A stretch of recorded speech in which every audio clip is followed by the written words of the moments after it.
The story begins in the gloomy depths of a dark forest, where among ancient trunks a warrior in scarlet garments trudged with heavy steps. His breathing was intermittent and painful, and crimson streams of blood continuously flowed from his wounded body. At that fateful moment, a sharp blade pierced his shoulder, like a hawk catching its prey.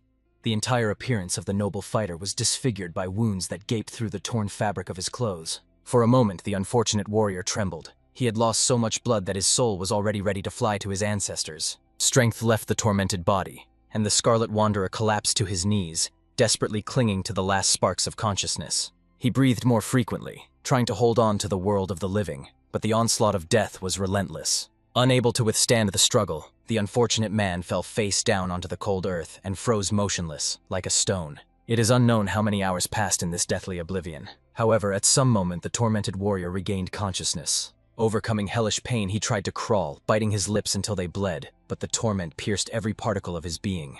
The noble sufferer had just enough strength to roll onto his back, so that the weapon embedded in his shoulder would at least slightly loosen its cruel embrace. Raising his gaze to the celestial heights, the wounded man saw the night vault, sprinkled with a scattering of stars. A romantic spectacle seemed to him worthy as the last vision before passing into the other world. Resigned to the inevitable end, the warrior was already preparing to give up his spirit when he noticed a curious little head leaning over his mortal body. It turned out to be a young lad who was wandering the surroundings and stumbled upon the dying warrior. Losing consciousness from blood loss, the sufferer could not clearly make out the face of his savior. Shortly before these tragic events, the valiant fighter had fought against a trio of scoundrels who called themselves renowned masters of martial arts. He expected an honest one-on-one duel, but the despicable enemies attacked him all at once. The first opponent, a warrior in white and scarlet garments with long hair, mastered the technique of the Emperor's sword. The second, resembling a shaman in appearance, used the technique of the rage of the Holy Ice Lion. The last of this unholy trio wielded throwing daggers, employing the technique of the death strike. Of course, the warrior was outraged by the complete lack of honor of the opponents who dared to attack one man with three. But even faced with such treachery, he bravely accepted the unequal fight. After these painful memories, the sufferer suddenly awoke, experiencing such hellish pain throughout his body that he almost gave up his soul to God. The warrior immediately jumped up in bed, trying to catch his breath after the nightmare visions. Right then he fully felt the dull pain that tormented every joint. Rising on legs trembling like an aspen leaf, he held onto the wall and began to look around, not understanding where he was and by what miracle he remained among the living. With uncertain steps, the exhausted warrior headed towards the exit of the modest dwelling. When he stepped over the threshold, amazement gripped his heart. He froze at the doorway, as if struck by thunder. It turned out that he was in a small house surrounded by a magnificent blooming garden. Around this paradise corner rose majestic cliffs crowned with emerald greenery, and nearby a crystal waterfall cascaded down. The noble warrior was deeply struck, not understanding what wonderful place had opened before his eyes. For a moment he even thought that his soul had ascended to the heavenly halls. Suddenly he heard a concerned voice reminding him that it was still too early to get out of bed. It was the very youth who had asked the wounded warrior to return to the bed and rest a little. Only then did the sufferer decide to find out who this mysterious young man was. The boy hurried to introduce himself. The little one was called Dan Ak's-son.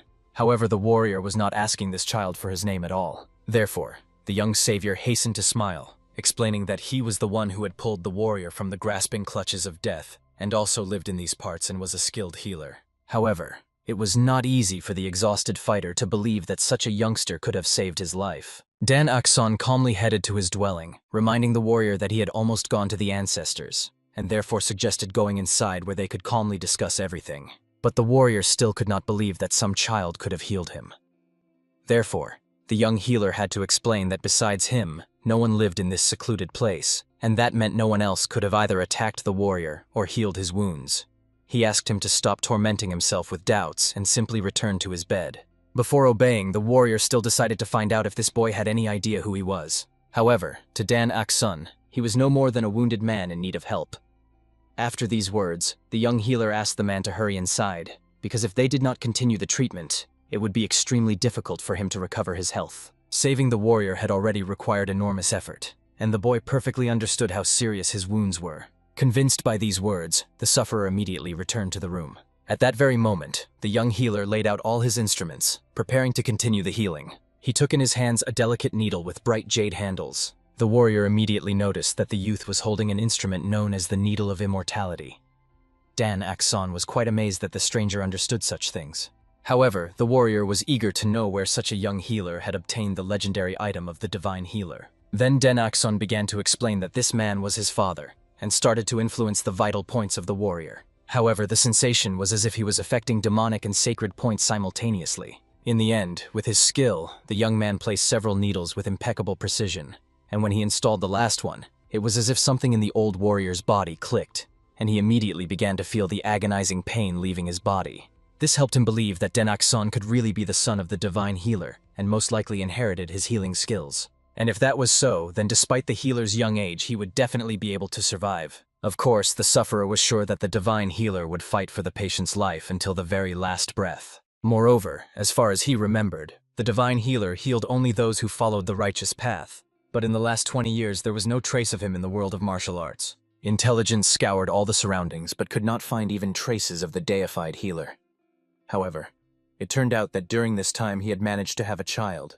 At that moment, the warrior decided to ask the boy why he saved him, what was the need for it. But the young man calmly made it clear that the healer did not need a reason to save a life. Then the warrior reminded him that the divine healer was known for healing only those who followed the righteous path throughout his life. The boy admitted that he did not even bother to find out which camp the stranger belonged to, and even laughed awkwardly. This managed to anger the warrior, so he demanded that the boy answer his question. The boy hurried to explain that his father had taught him many things, but the most important was always to save others. After all, a person has only one life, and he cherishes it. Moreover, surely even a person of the dark path has people who would find it very hard to cope with his loss. However, the fighter was convinced that it was unlikely that there would be even one person who would mourn him. Den-Akson, trying to find words of comfort, admitted to the sufferer that he would be sad if he died. After that, the young healer continued acupuncture, bringing out a small box where his special needle was hidden. At a glance, the warrior immediately realized that it was the famous demonic needle. Unlike all the previous ones, it radiated a scarlet light and also bore a demonic banner on its base. Den-Akson was surprised that the warrior was even aware of this instrument. However, it seemed that everyone knew about the legendary item of the demonic healer, who commanded life and death on par with the holy healer. It stood at the pinnacle of unconventional medicine and disappeared on the same day as the divine healer. The demonic needle was known for its temperament, as unusual as its abilities, and healed those who followed the dark path. Of course, the warrior immediately suspected something was wrong, but learned that this woman was the boy's mother, and he could not believe that the demonic and divine healers were truly married. However, Den-Akson calmly noted that he himself was living proof that they were indeed together. After that, he asked the stranger to concentrate because, unlike previous needles, this procedure would be painful. And indeed, although the warrior was prepared, he did not expect to experience such crushing pain. The sufferer only trembled and could not even move. Therefore, Den-Akson had to apologize for causing him suffering, but the acupuncture had to be completed. At this pace, with slight torment, 3 whole days passed. The warrior already felt significantly better, and most importantly, he was alive. Also, during these 3 days, he fully realized that Den-Akson, the offspring of divine and demonic healers, was a true miracle. Moreover, although it was still early morning outside, the young healer had already gone somewhere. Around this time, green plants bearing scarlet fruits grew on the rocky cliffs. Just behind them, the youth was climbing the steep slopes to gather them for future remedies. Finally, he saw glimpses of these flowers ahead and immediately quickened his pace. After that, he stretched his hands, trembling from fatigue, toward the plants. Unfortunately, he did not have a stable grip, so he had to jump to pluck the healing herbs. However, alas, along with the plant, the stone beneath his feet crumbled, causing the boy to tumble down. But even after such a dizzying descent from the mountain, the youth calmly made his way home. He brought precious herbs and came to visit his patient. The warrior clearly found it hard to believe that the boy was ready to give even his life to obtain these plants. Therefore, Den-Akson had to explain that this was not some ordinary herb, but a spiritual root. Without it, it is impossible to heal the master's internal injuries. Then the sufferer was even more surprised that the boy was so diligently trying to help him, while being completely uninterested in the identity of the one he was saving. However, the young healer honestly admitted that for the most part he was fascinated by the stranger rather than interested, since he survived despite very serious injuries. Moreover, the young healer was curious to learn about the secret weapon stuck in the warrior's shoulder. After all, from a medical point of view, when you know the cause of the injuries, healing is much easier. The boy honestly admitted that the blade caused him many difficulties. It was extremely hard to extract it from the shoulder. Not only did the weapon itself look intimidating, but it also contained poison inside, complicating the task. In the end, the sufferer explained that this weapon was a kind of secret blade that only the head and elders of a noble family could wield. With this explanation, the youth understood why it was so skillfully forged. Only then did the noble warrior realize that this young boy had managed to neutralize even the secret poison of the noble Tang family.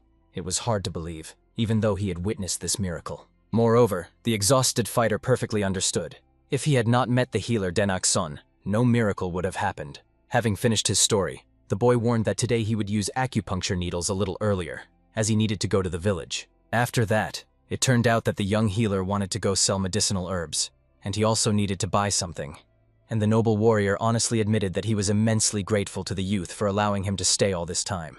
He was even a little ashamed, so he promised that as soon as he felt better, he would find the means to pay for the remedies himself. The sufferer regretted it, because if he could return home, there would be no money problems. Denak-son asked the warrior to bring as many coins as he could, because quality healing herbs would speed up his recovery, but for now, he was strictly forbidden to move. These words sounded like the command of a truly experienced healer, which made the warrior laugh good-naturedly. However, Denak-son did not like this, so the sufferer had to justify himself, saying that he only wanted to joke and did not doubt his medical qualifications at all. But immediately after these words, the youth took out a box with needles, causing the man's body to literally freeze with horror. But Denak-son hurried to calm him down, explaining that today he would use his father's acupuncture method. The warrior had to pretend that he was not worried at all and could calmly endure even the methods of a demonic healer. It turned out that the difference was that the youth's father's methods worked slowly, but were more stable and easier to tolerate. Meanwhile, his mother's techniques worked faster but were too painful. But in some cases, it was necessary to use both methods, and the noble warrior was ready to endure any pain to save his own life. Finally, he only asked the boy that when he went to the village, he should not tell anyone that he saved him. The boy agreed, and the sufferer was quite surprised that the young healer seemed completely uninterested in the reason for his silence. But even in his youth, the boy knew perfectly well that masters from the world of martial arts had various secrets. After that, Denak-son took out a needle with a jade base to perform the first acupuncture. The warrior carefully observed his meticulous work, and eventually decided to tell him a little about everything. At least about the fact that in the current world of martial arts, many villains were at large. Now 10 of the strongest scoundrels are rampaging.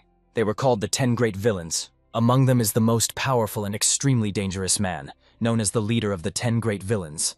Absolute Evil. And it was this Absolute Evil who was his patient. But the boy was not at all disturbed by this and continued his healing.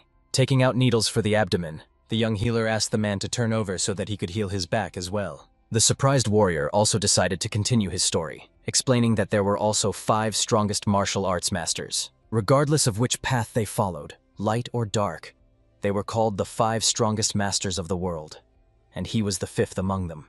However, even this part of the story did not surprise the youth in the least, so he continued the healing. At that moment, even the divine needles placed in the back were not given to the sufferer easily. Therefore, to distract himself, the warrior decided to ask Denak-son why such revelations did not scare him. However, he calmly reminded who his mother was. His parents always said that all martial arts masters are the same. They taught that in the world of martial arts, the boundaries between good and evil are blurred. Those who harm people are bad, others are good. The main thing was to find out on which side the master himself was. And the noble warrior could swear one thing: he only killed those who wished him harm. If he really was such a martial arts master, then for Denak-son it became obvious that in that case he was a good person, strange as it may sound. Finally, all procedures were completed.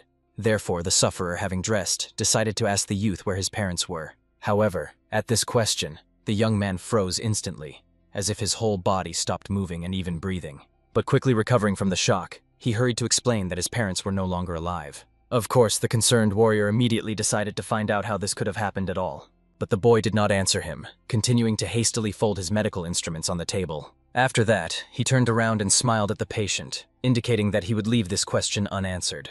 Grabbing his orange bag, the young healer immediately rushed with the herbs towards the nearest settlement. Then the noble warrior realized that he was not only shameless, but also extremely tactless for asking that question. Soon the youth reached the nearest apothecary shop, where he was greeted as a young gentleman. The owner decided to ask how the healer was doing, and he smiled and asked him the same question. After that, Denak-son placed his bag on the table, showing the herbs he had brought. The merchant, of course, was surprised. The young healer always supplied herbs of the highest quality. And as promised, the man decided to pay the boy an extra 10% above the cost for this product. However, bowing, the youth asked to be given healing herbs instead of money this time. And immediately, having received permission, he rushed towards the medicinal plant warehouse. The merchant just laughed. The boy always went to the same place, although they had a wide selection. And so he explained with a smile that the herbs the boy chose reminded him very much of his parents. Heavy footsteps were heard in the shop. The three masters who entered decided to find out where the nearest village infirmary was located. The owner made it clear that they only had an herb shop. It was not surprising, considering the settlement was poor. After that, the merchant looked at the guests and, noticing that they carried weapons on their backs, became wary. At that moment, the newcomers began to ask if anyone had accidentally seen a stranger. Most likely he was seriously wounded. However, the seller could not recall anything like that. After this, the warriors decided to find out if there was a clinic or healer nearby who practiced medicine. The owner pondered, then immediately glanced at the boy who was running between the shelves. Not wanting to give up the lad, he immediately shouted at the youth, reminding him that all these herbs were not free and not toys at all. He would have to pay for them. At the same moment, the newcomers asked the merchant to inform them if any traveler appeared in these parts soon. They would also stay in the yard where they would live. The trio promised to reward him generously for the information. But if he concealed this fact, the worst villain in the world, whom they served, would make them pay dearly. The frightened seller made it clear that he fully understood what the newcomers were hinting at, and promised to tell everything immediately if he learned anything.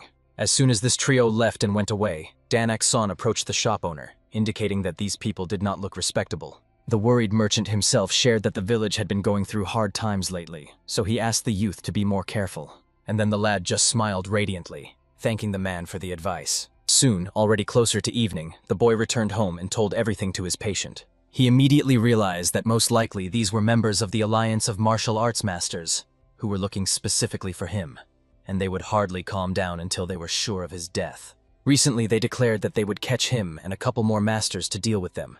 Surely the other villains were also uneasy because of this news. The young healer remembered. His parents always said that martial arts masters do not change. Then the concerned warrior decided to remind the youth that in any case, the boy could have problems for staying here. He wanted to know for sure if the boy would continue to treat him, despite the risks. However, the boy quickly calmed the patient, making it clear that this place was hard to find. Moreover, there was protection at the entrance, and the sufferer had not yet recovered. He could not be released. Danakson must help him until he can move independently, and he did this because there was no one else to help except himself. The warrior pondered a little over the boy's words. In the end, he dared to ask him a question. Could he bring another person here? This was also a patient, and his condition was even much worse. And immediately the youth with burning eyes decided to find out what symptoms this person had. However, the sufferer considered him a truly unique case. The unfortunate man was seized by madness every time he saw blood. He was literally going crazy. He could even defeat a bear with his bare hands when he was in this strange state. Shortly after this story, the warrior set out on a journey to find his friend. Using crutches, he walked through the mountains, trying to find him. Initially, he told Denakson that he would return in 10 days. However, the comrade simply hid from him, which is why the noble warrior could not find him. When he told the young healer about these strange symptoms, the youth was so uplifted that it even confused the sufferer, as he did not understand the reason for such joy. Therefore, Den Akson hastened to explain that he was extremely interested in these unique manifestations of the disease. He was eager to meet this unfortunate person and see such a rare case with his own eyes. In the end, the warrior had to explain that the main problem was that his comrade was one of the 10 great villains, and they were all extremely peculiar personalities. But even this circumstance did not unsettle the young doctor. He was not against meeting the mysterious patient. Therefore, the noble fighter promised that if he brought the sufferer here, he would immediately cover all the treatment expenses.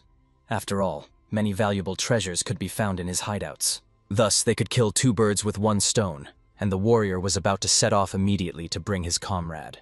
Of course, Denakson tried to reason with the gentleman, as he was being sought by enemies. And yet the sufferer insisted.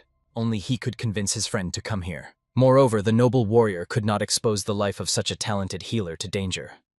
Therefore, he only patted the youth on the head, promising that he would handle the task.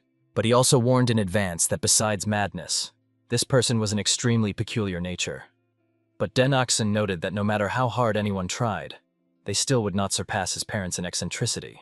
And in some ways the young man was absolutely right, so the warrior decided not to worry and set off on his journey. Thus he found himself with a crutch in the midst of majestic mountains, wandering into the unknown. Gazing at the ruins and charred trees, the sufferer knew for sure that this was the work of his hot-tempered friend, who had destroyed absolutely everything around like a raging demon. After that, the noble warrior sat down on the nearest boulder to rest a little. From the folds of his garment, he took out a white bottle with an unknown substance. It might have seemed like wine, which he intended to drink to regain strength.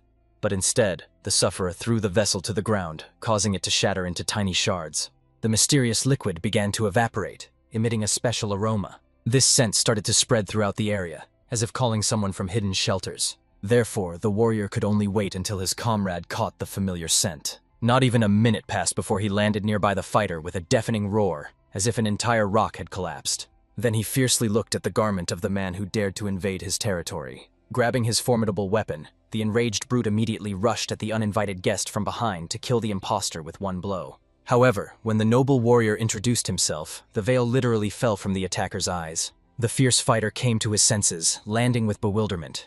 He could not believe that his brother decided to visit him in such remote places. However, looking at his somewhat sly smile, the bruiser clearly understood that something was wrong. He could not believe that the great bloody fist surrendered his position so easily, having seen that he had wounds all over his battered body. But the warrior asked not to speak about it, and to get ready to leave as soon as possible. And the savage only carefully analyzed the guest. Judging by the voice and appearance, it really was his comrade, so he decided to trust him, and at least ask where they intended to go. For this reason, the sufferer told that soon the Alliance of Martial Arts Masters would visit them. The bruiser had to know about this. However, it seems he had been in his oblivion for so long that he missed absolutely all the news, no matter how loudly they spread around the area.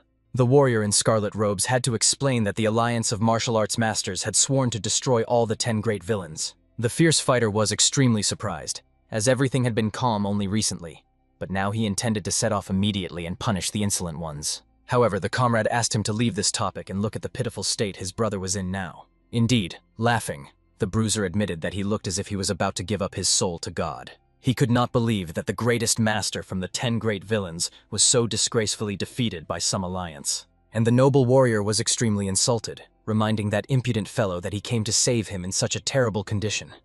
So he ordered the guy to stop wasting his precious time and pack up immediately. But he could not understand since when his comrade started worrying about him, since before he threatened to tear out his beard and shove it up his ass. However, the sufferer reminded him that the thug himself had previously threatened to tear out his eyes to make himself a third testicle. In the end, they argued like that for some time. So when the warrior got tired of the disputes, he simply suggested to his comrade to discuss all their grievances on the way. But the savage did not understand the reason for such haste, especially considering that the comrade said that the Alliance of Martial Arts Masters was following them. He would just stay here, and as soon as they come, smash their skulls like ripe melons. But the noble warrior wanted to postpone this bloody fight in order to first cure his friend's ailment. He went into a frenzy at the sight of blood, and the thug was extremely surprised that there was someone capable of curing his curse. After all, he had turned the whole world upside down 3 times to find such a healer. In the end, his comrade reported that such a person exists. He could heal his divine punishment. After which he told his shocked friend that he had found both demonic and divine healers at the same time. For this reason, without any doubts, by sunset these two set out on their journey. The noble warrior carried his brother on his back as they swiftly moved through the mountain cliffs. However, the savage was still raging at his comrade, who could not properly settle on his back. But the warrior warned that the brother better keep quiet and just hold on tighter, because otherwise he would not lead him to the person who could heal him. And consequently, without curing the madness, the brute would not be able to further develop his martial arts. The sufferer also reminded that when they fix his ailment, he would be able to become even stronger, and then even the Alliance of Martial Arts Masters would not dare to touch him. And in the end, the savage realized the comrade was literally his key to salvation. Therefore, he asked to be told where to go so they could head there immediately. But the demonic fist perfectly understood that the companion wanted to abandon him. Still, despite their complicated relationship, they trusted each other very little. After that, the two went further, and the noble warrior was clearly indignant that he had to lie a little to Dan Aksun. But at least he was completely honest about how extremely difficult it was to bring that person. Moreover, he was basically very ashamed that not only had he lost to the Alliance, but he also had to ask that madman for money. So the sufferer realized, even the status of the Great Bloody Fist, the strongest of the 10 great villains, did not save him from the status of a pathetic loser. Soon they landed near rocky cliffs and a small waterfall. They were met by young Dan Aksun, surprised that the warrior had returned so quickly. At that moment, the noble fighter simply threw his comrade away and asked to be taken to the demonic healer to receive healing. Since the youth was unaware of the situation, he calmly explained that the demonic and divine healers had already left the world of the living. First of all, the old man gaped in amazement, not believing what he had heard. After that, he cast an angry glance at the person who had brought him. until he explained that the boy before him was the son of those two legendary healers. He also inherited the skills of his parents from both sides. However, the thug found it hard to believe that this shorty was capable of anything, and thought that his buddy Alliance had completely lost his mind. But the sufferer calmly reminded him that the friend himself had seen his terrible condition. He could basically stand only thanks to the art of the healer Den Sun. In the end, the thug realized it was this shorty who healed his comrade. But he still could not understand how a man the size of a bean could accomplish such a thing. The fierce man fell silent when he saw how enraged the head of the villainous community was. The noble warrior roughly ordered the man to watch his words towards the person who saved him. Looking at this furious rage, the thug quickly realized that it seemed the dying state of his comrade was just a pretense, and he really could kill him for the bold words. Therefore, the fierce man hurried to apologize that it would not happen again. But he did not understand why his friend suddenly became so serious. At that moment, they were interrupted by the sharp clap of the boy's hands, who suggested checking the condition of the arriving patient and conducting a diagnosis. For this, they moved to a small healing house where the young healer provided all his services. Seating the patient at the table, Den Sun performed acupuncture on the noble warrior, after which he returned to check the pulse of the new patient. However, he immediately realized that dealing with his situation would be very difficult. The main problem was that the energy of his meridians was disrupted. Therefore, when the thug used his internal energy at full power, the protection of his mind was broken, and he lost his sanity. The fierce man could not believe that the boy described everything in such detail, and even thought that the leader of the villainous gang had told him everything in advance. However, he hastened to justify himself, saying that he only told Dan Sun that the patient went mad at the sight of blood.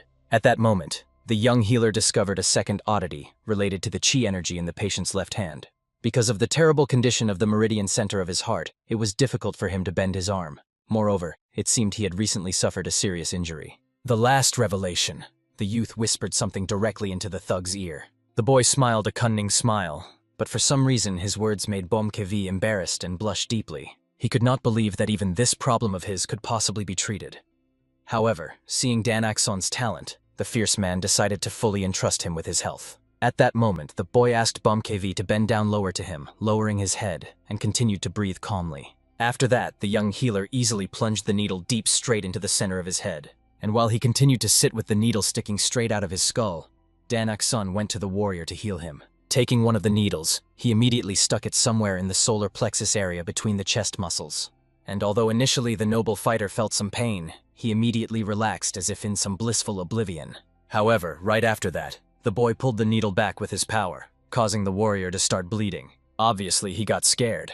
Dan Sun had not made such mistakes before. But even more important than that was something else. The sufferer immediately grabbed the boy, trying to protect him, and reminded him that his friend goes wild when he sees blood. However, despite the fact that the thug's body was shaking, nothing life-threatening happened. He simply fell to the ground, and although his entire being trembled with fear, he thought he might have healed. It was really strange because his comrade knew well. Usually the savage's eyes would instantly roll back in rage. However, Dan Sun calmly reminded Bomkevi that he had promised to heal him, although full recovery would take some time. In the end, the thug almost burst into tears, realizing that his situation was not so dire and he would not always be like this. He immediately fell to his knees before the young man, acknowledging him as his mentor.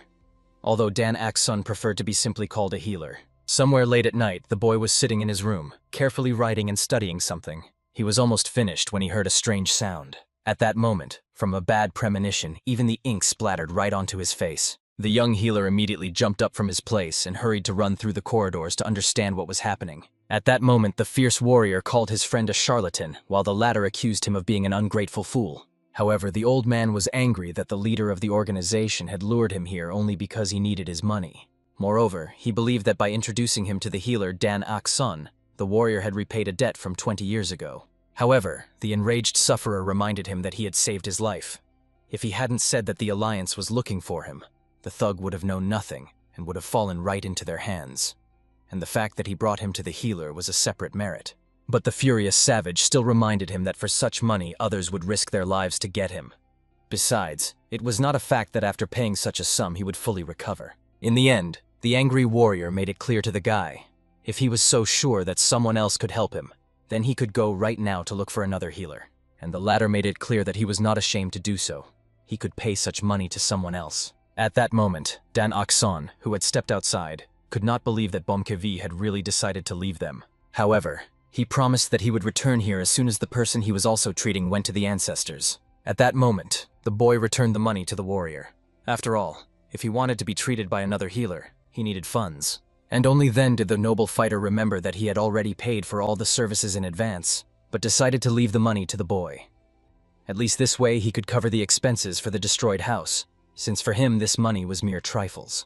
After that, the sufferer went somewhere into the distance, completely forgetting that the needle was still stuck in his skull. However, Dan Ok-san was only slightly concerned about this. He was more worried that the alliance of martial arts masters continued to search for the warrior. He himself knew perfectly well.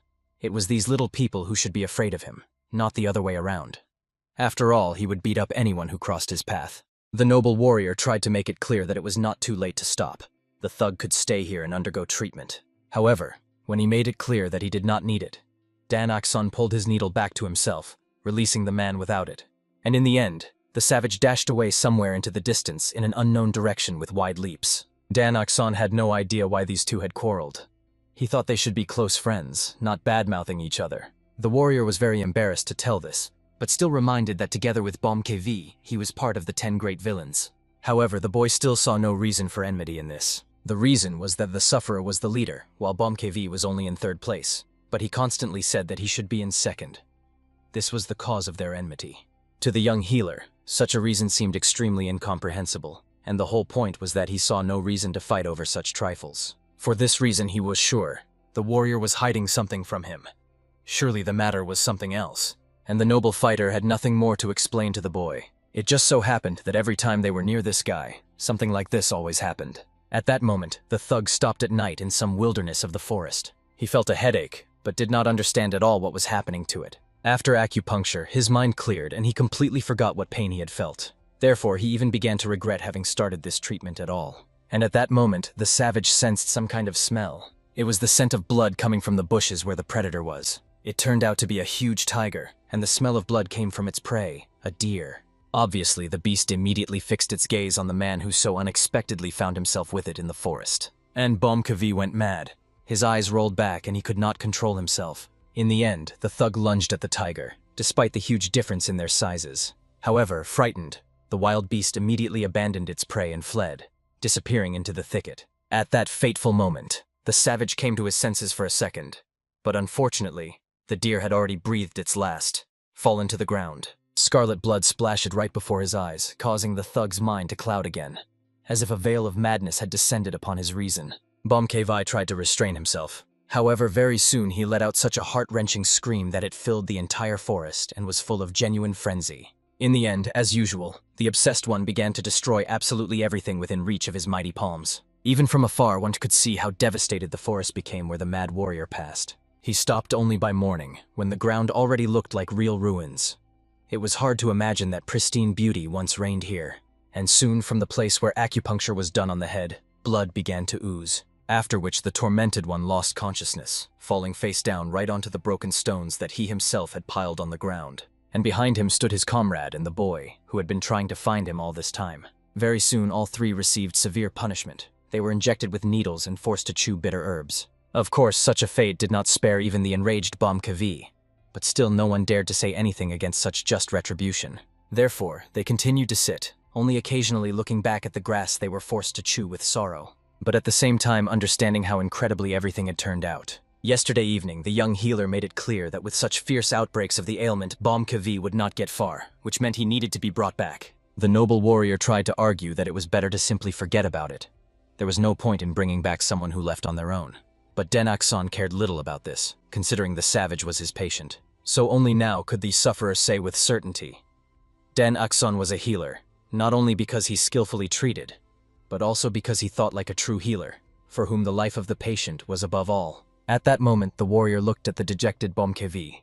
There was literally no face on him as he forced himself to chew the bitterest herb. Of course, the sufferer tried to explain to him that there was no point in just being stubborn. He should take the remedy and that was it. However, the potion was too disgusting, and the brute could not overcome himself. Therefore, at that moment, the young healer approached, pulling out a needle, and asked the man to promise him something. From now on, he would not go anywhere alone. However, he was not used to giving such oaths to anyone. So Dan Ok-san had to look Bomkevi straight in the eyes, making it clear that he sincerely cared about his condition. Moreover, it was very heartfelt, which was evident from his gaze. For a moment, looking into the eyes of this little lad, KV even pondered. He saw something familiar. His mentor looked at him with exactly the same gaze. In the end, unable to hold back, the savage grabbed the boy by the hands and solemnly swore that he would no longer make him worry. Also, he will not leave this place without his permission. And Den Akson only laughed joyfully, rejoicing that everything ended so well. After that, they withdrew to the room so that the young man could continue acupuncture. As soon as the needle was in Bomkevi's head, he felt unprecedented relief. The thug realized Den Akson was a true genius, because at his young age he already knew so much. He honestly admitted to the youth that his talent was simply amazing and incredible. And although he himself was not very knowledgeable in medicine, even he, being a dilettante, understood. All this was astonishing. If the boy was already performing such miracles now, he could not even imagine how much more magic he would perform in the future. Therefore, he decided to find out how many people the young healer had already saved. But, as it turned out, he had not saved a single person, which made the thug doubt. And Den Akson only smiled slyly, implying that these two were his first patients. When this stunning news reached Choak Ryan, he loudly shouted in confusion throughout the yard. He could not believe that they were really the first patients. However, Bomkevi swore that the young man himself told him about it. He did not make anything up. At that moment, the healer himself came out to the two, indicating that it was indeed true. They were his first patients. Here Bomkevi panicked, worrying that perhaps this boy decided to practice on them, like test rabbits. Therefore, Den Akson had to hastily explain that they misunderstood him. The first time he treated a person, he was 4 years old. Those were his parents' patients. Back then, he only used needles and prescribed healing herbs, as his parents taught him. And this was the first time he independently applied healing and found methods of cure. No one had been in this house for a long time after his parents passed away. He watched over this vast valley of divine and demonic healers all alone. Of course, all this time he was learning to apply the skills his parents had passed on to him. And now, with patience here, he could show the fruits of his efforts. The warrior understood. This was a very touching story. He almost cried himself and did not even know what to say. However, the young man saw no reason for tears.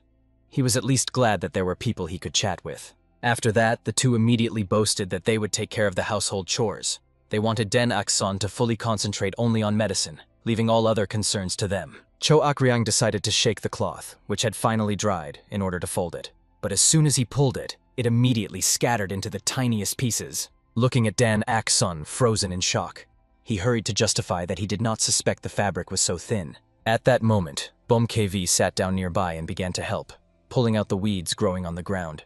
The frightened boy hurried to explain that these were not weeds at all, but medicinal herbs. And then the savage realized that in that case they needed to be transplanted. But the plants he began transplanting into the ground were actually weeds, not healing herbs. As a result of what the boy had just seen, he lost consciousness, as he could no longer bear it all. And both men immediately rushed to him. By the time Dan Akson came to, they began to argue, realizing that they should have helped the boy much earlier. Neither of them suspected that Dan Akson could faint from such a shock. Cho Akryang reminded them that it was logical. Dan Akson collected herbs, pulled out weeds, cleaned, prepared, and healed them. Obviously, such a fragile youth as he could not bear all this burden. Then Bomkevi thought it would be best to go to the village and bring workers here. However, at the same time, both understood that in that case their hideout could be discovered. Then they would seriously endanger the boy. When the boy regained consciousness, the two men immediately rushed to find out how the boy felt, and whether everything was all right with him. Of course, he made it clear that there was no need to worry, as he decided to rest briefly. But obviously, Bomkevi immediately noticed that he had not fallen asleep at all, but had simply fainted. This could not be ignored. At that moment, the boy looked again at what the yard had turned into. Scraps of torn fabric lay everywhere, including precious medicinal herbs that he had cultivated with great difficulty. Both men felt immense guilt. However, Dan Akson explained that he was going to the shop for herbs today anyway. At the same time, he would buy a new sheet. Obviously, Cho Akryang understood that the boy should not go alone in such a condition. However, the young lad solemnly promised that everything would definitely be fine. He would return by evening twilight and begged these two loyal companions to stay safe at home. But the stern warrior anxiously reminded them that countless dangers lurked at night. And in general, the dense forest was home to many fierce wild beasts. To which the brave boy hurried to reassure his protector. He had powerful repellent potions that he always took with him on such journeys. Then the fierce savage decided to go with the young hero. However, Dan Akson was deeply worried because the powerful man was being sought by the alliance of martial arts masters themselves. But he explained that he was able to skillfully conceal his true identity, and at that very moment his palms shone with flames from the incredible power possessed by this remarkable man. When he touched his thick beard with his blazing hand, all the hair immediately began to disappear as if by magic. Dan Akson sincerely admired such an astonishing trick, and the wise Choak Ryang understood. Bomkavi decided to use the sacred fire of Samadhi to incinerate his luxurious beard. The mighty warrior himself was clearly proud of the achieved result, believing that now in this new guise no one would be able to recognize him for sure. And indeed, Dan Akson noticed that now the formidable man looked strikingly like a charming young monk. However, the youth was worried. How would the valiant warrior restore what was lost, since such a majestic beard would surely have to be grown for many months? But as it turned out, this amazing man grew vegetation in just one night. He had a great many such wonderful abilities. Therefore, he placed the boy on his mighty shoulders and suggested immediately heading to the village, which they would reach in mere moments thanks to his supernatural abilities. But suddenly Choak Ryang called out to his companions, asking them to stay a little longer. After that, he handed the young hero a small dragon statuette, asking him to find a skilled appraiser and learn the true value of this exquisite piece. When the youth arrived in the village, he immediately admired this elegant wooden statue, understanding that it was created by Lord Choak Ryang himself. Even Bomkavi did not hide his praise for his brother's unexpected and astonishing talent, and the young man noticed that works of such quality and detail were extremely rare. Surely such a piece was worth a considerable amount of money. He could not understand when the skilled man had managed to create such a wonder. However, the man calmly explained that while he was not yet fully healed and was simply resting in bed, he had plenty of free time which he devoted to wood carving. He made about 50 similar statues just to pass the long hours, and sincerely hoped that these works of art would cover their considerable medical expenses. Soon the brave youth, as promised, reached the village. First of all, he visited the shop of an experienced collector. However, when the merchant saw this astonishing wooden statue, which looked as if it were alive, he immediately decided to find out from Dan Akson how many such masterpieces he had in stock. The youth calmly told him that he had as many as 50 such statues, and he was very eager to know the price they could offer for one piece. The greedy merchant planned to buy them all for a paltry 50 silver coins, 1 silver coin for each statue, believing that the boy was extremely lucky, as hardly anyone would offer more. However, Dan Akson himself perfectly understood that such a payment was completely unworthy of such high art, so he immediately took the statue back and decided to take it home. He believed that the price offered by the greedy merchant was ridiculously low. It would have been a real insult to the person who created such masterpieces. After that, he left in indignation, while the merchant desperately shouted after him, begging him to reconsider. Meanwhile, the youth passed by Bomkavi, heading to another place where he could offer this precious item. He found himself near a man with long mustaches, who was carefully examining the statue, thoughtfully stroking his mustaches. The experienced merchant clearly understood that he could acquire this work, but warned that he also needed to get a decent profit from selling such goods. However, he thought that in another place the young man would surely get a more generous offer. Then Dan Akson revealed that he had a great many such statues. Perhaps wise merchants would arrange a large-scale supply of carved wooden figurines. And, obviously, looking at the product with great reverence, the man could only hope that the bad weather would not spoil so that the wood would not lose its noble form. He agreed to purchase absolutely all the statues, and also promised to take them to other villages for profitable sales. The youth was truly glad that this worthy man offered them such a profitable deal. However, at that very moment, the first merchant hurried to him, burning with righteous anger at the behavior of the audacious boy. He reminded that he himself wanted to buy all these precious statuettes and wanted to deal with this little trickster. But suddenly a giant blocked his way, into whom the enraged merchant crashed at full speed. Obviously, he immediately collapsed onto the cold ground and began to protest, not understanding who had appeared right in the middle of his path. However, as soon as he looked at the huge man who, calmly looking at him, was leisurely chewing an apple, he immediately fell silent, not wanting to provoke a dangerous conflict. And he only smiled, kindly asking the merchant to continue his passionate speech. After all, a moment ago the unfortunate man was shouting and was about to call him some name. After that, the giant, waiting for an answer, tightly squeezed the apple in his mighty hands. It shattered into tiny pieces, and sweet apple juice flowed down his palm.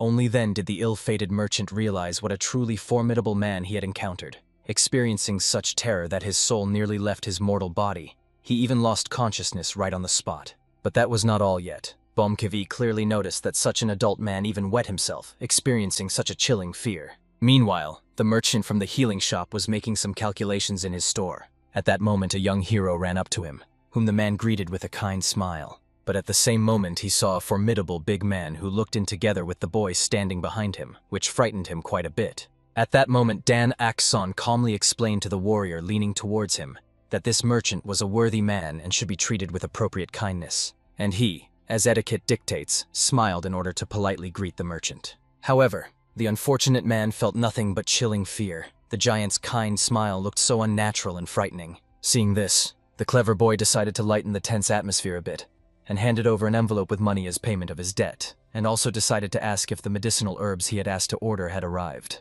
It turned out everything had arrived long ago. The man was just patiently waiting for the young man to return and visit his shop. After rummaging briefly on his shelves, he placed a small scarlet box with unknown contents on the table. When he opened it, those present immediately experienced an incredible stench, and Bomkevi could hardly believe that some people were willing to pay a lot of money for such a thing. Therefore, Dan Akson hastened to explain that it was a healing herb that frees the meridians and restores healthy blood circulation. When the young man decided to find out how much this precious herb cost, the merchant offered to give him these remedies instead of change. Of course, Dan Akson was amazed, considering that the man said these herbs were exorbitantly expensive. However, he only casually said that they highly value their regular customers. However, at that moment Dan Akson noticed that the merchant had a rather suspicious expression on his face. At that moment, the old man calmly asked the young man to take the box. Now it belonged to him. However, Dan Akson perfectly understood that the suspicion about his behavior was not unfounded. Most likely, he had acquired this herb at Jin Sun's apothecary. Such a thing had happened before. Of course, Dan Akson was not against the man trading with the healer Jin Sun, but he asked him not to buy herbs in his shop when the young man requested something to be found. After all, if this happened again, he would simply stop doing any business with him. In the end, feeling considerable guilt, the merchant promised that he would no longer act so deceitfully, after which he shamefully hid in the back room, indicating that he still had urgent matters to attend to. Baum KV had already become extremely curious about what was wrong with this mysterious apothecary Jin Sun, and even suggested that perhaps its owner was far from being an honest person. However, the young healer did not respond to these troubling thoughts. Instead, he only suggested returning to their native home, where urgent matters awaited them. Somewhere at that very time, the wise Choak Ryang serenely continued sitting in his modest house, immersed in deep meditation. He desperately tried to gather as much life energy as possible in his exhausted body, for he had so thoughtlessly lost it recently. But suddenly, the worried Bom KV returned to wake his little brother and deliver alarming news. Something was wrong with the young healer. The mighty warrior instantly interrupted his sacred meditation, and soon it became astonishingly clear. Since they returned from the village, the youth had become even more obsessed with household chores, as if an evil spirit had possessed his soul. Recently he cleaned the pond to exhaustion and got soaked to the skin, but did not want to stop even when he was tormented by a painful cough that was tearing his chest. Choak Ryan was extremely interested in the true reason for such drastic changes. However, if Bom KV knew the solution, he would hardly have come for the wise advice of his friend. Therefore, they decided it was better to go there together to figure out this mystery. When the brothers went outside, they saw a boy who was wholeheartedly washing clothes in cold water. They had to gently remind him that from now on they themselves would take care of the cleaning. But the tired Den Ak-sun stubbornly objected that he was perfectly capable of handling these tasks, and believed that it would be much better that way. And then the noble warriors felt a sharp guilt. Perhaps the youth simply did not trust them after they caused a lot of trouble in the first attempt to help. Choak Ryan had no choice but to respectfully ask the healer at least not to overdo it and not to exhaust himself completely. After that, he friendly patted his comrade on the mighty shoulder, calling him to step aside for a private conversation. Bom KV still could not understand why he allowed Den Ok-sun to continue tormenting himself in this way. However, the wise Choak Ryan perfectly understood. The youth would soon change his mind, because for now they would simply start to annoy him. Obviously, the boy was completely dissatisfied with how they were doing the household chores. For Bom KV, this remained a complete mystery, considering that he tried his best, putting all his heroic strength into the work. That was exactly the problem. Some people are simply not capable of such tasks, no matter how hard they try to master this art. The mighty warrior immediately began to explain with annoyance that for him, washing and cleaning turned out to be even harder than martial arts. But they could not leave the youth alone in this trouble. After all, he would not be able to properly apply the subtle art of acupuncture with such a painful cough. And then, after some reflection, the brothers realized the truth. They needed to find a real professional. Bom KV immediately decided to go into the dense forest and catch someone. Therefore, Choak Ryan had to patiently explain that they did not need to kidnap a person at all. They had to hire him properly. Moreover, Den Akson himself had to approve this person. It had to be someone, like them, in need of treatment, and someone skilled in housework. After some deep thought, Choak Ryan realized that he had exactly such a person in mind. After that, he began to think about the rumors surrounding this individual, understanding that she would be perfect for their needs. But there were some rather dangerous nuances. Impatient Bomb KV demanded that Choak Ryan immediately tell him everything. Then he would instantly get to this person, grab her, and bring her here by force. It turned out they were talking about the legendary Ice Jade of Immortality. At this ominous name, Bomb KV even stumbled, thinking that his friend was simply joking. But no, he meant exactly the person named Han Sol Hua. However, Bomb KV found it extremely hard to believe that Choak Ryan was seriously talking about that very woman who makes everyone tremble, regardless of their allegiance to the light or dark path. He thought that Choak Ryan had completely lost his mind, since he could find no one else in the whole world but this crazy witch to ask for help. Choak Ryan gently reminded him that he had brought him here, and that Bomb KV also sometimes loses his mind quite a bit. However, the giant believed that he only lost his mind occasionally, while she had not a shred of sanity at all. He immediately collapsed to the ground, declaring that he would never bring her here under any circumstances.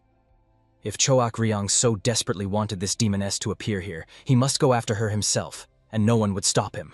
However, Choak Ryang could not handle this personally, as he still had very important matters to attend to. Bomb KV was already burning with curiosity to find out what excuse his comrade had concocted for himself, but he only glanced meaningfully towards Den Akson, who was still selflessly working near the wet clothes. Late at night, when everyone should have long been resting in the arms of sleep, the young healer continued sitting in his room, coughing painfully from time to time. He did not even suspect that all this time Choak Ryang was standing outside his chambers, anxiously listening to the boy's suffering.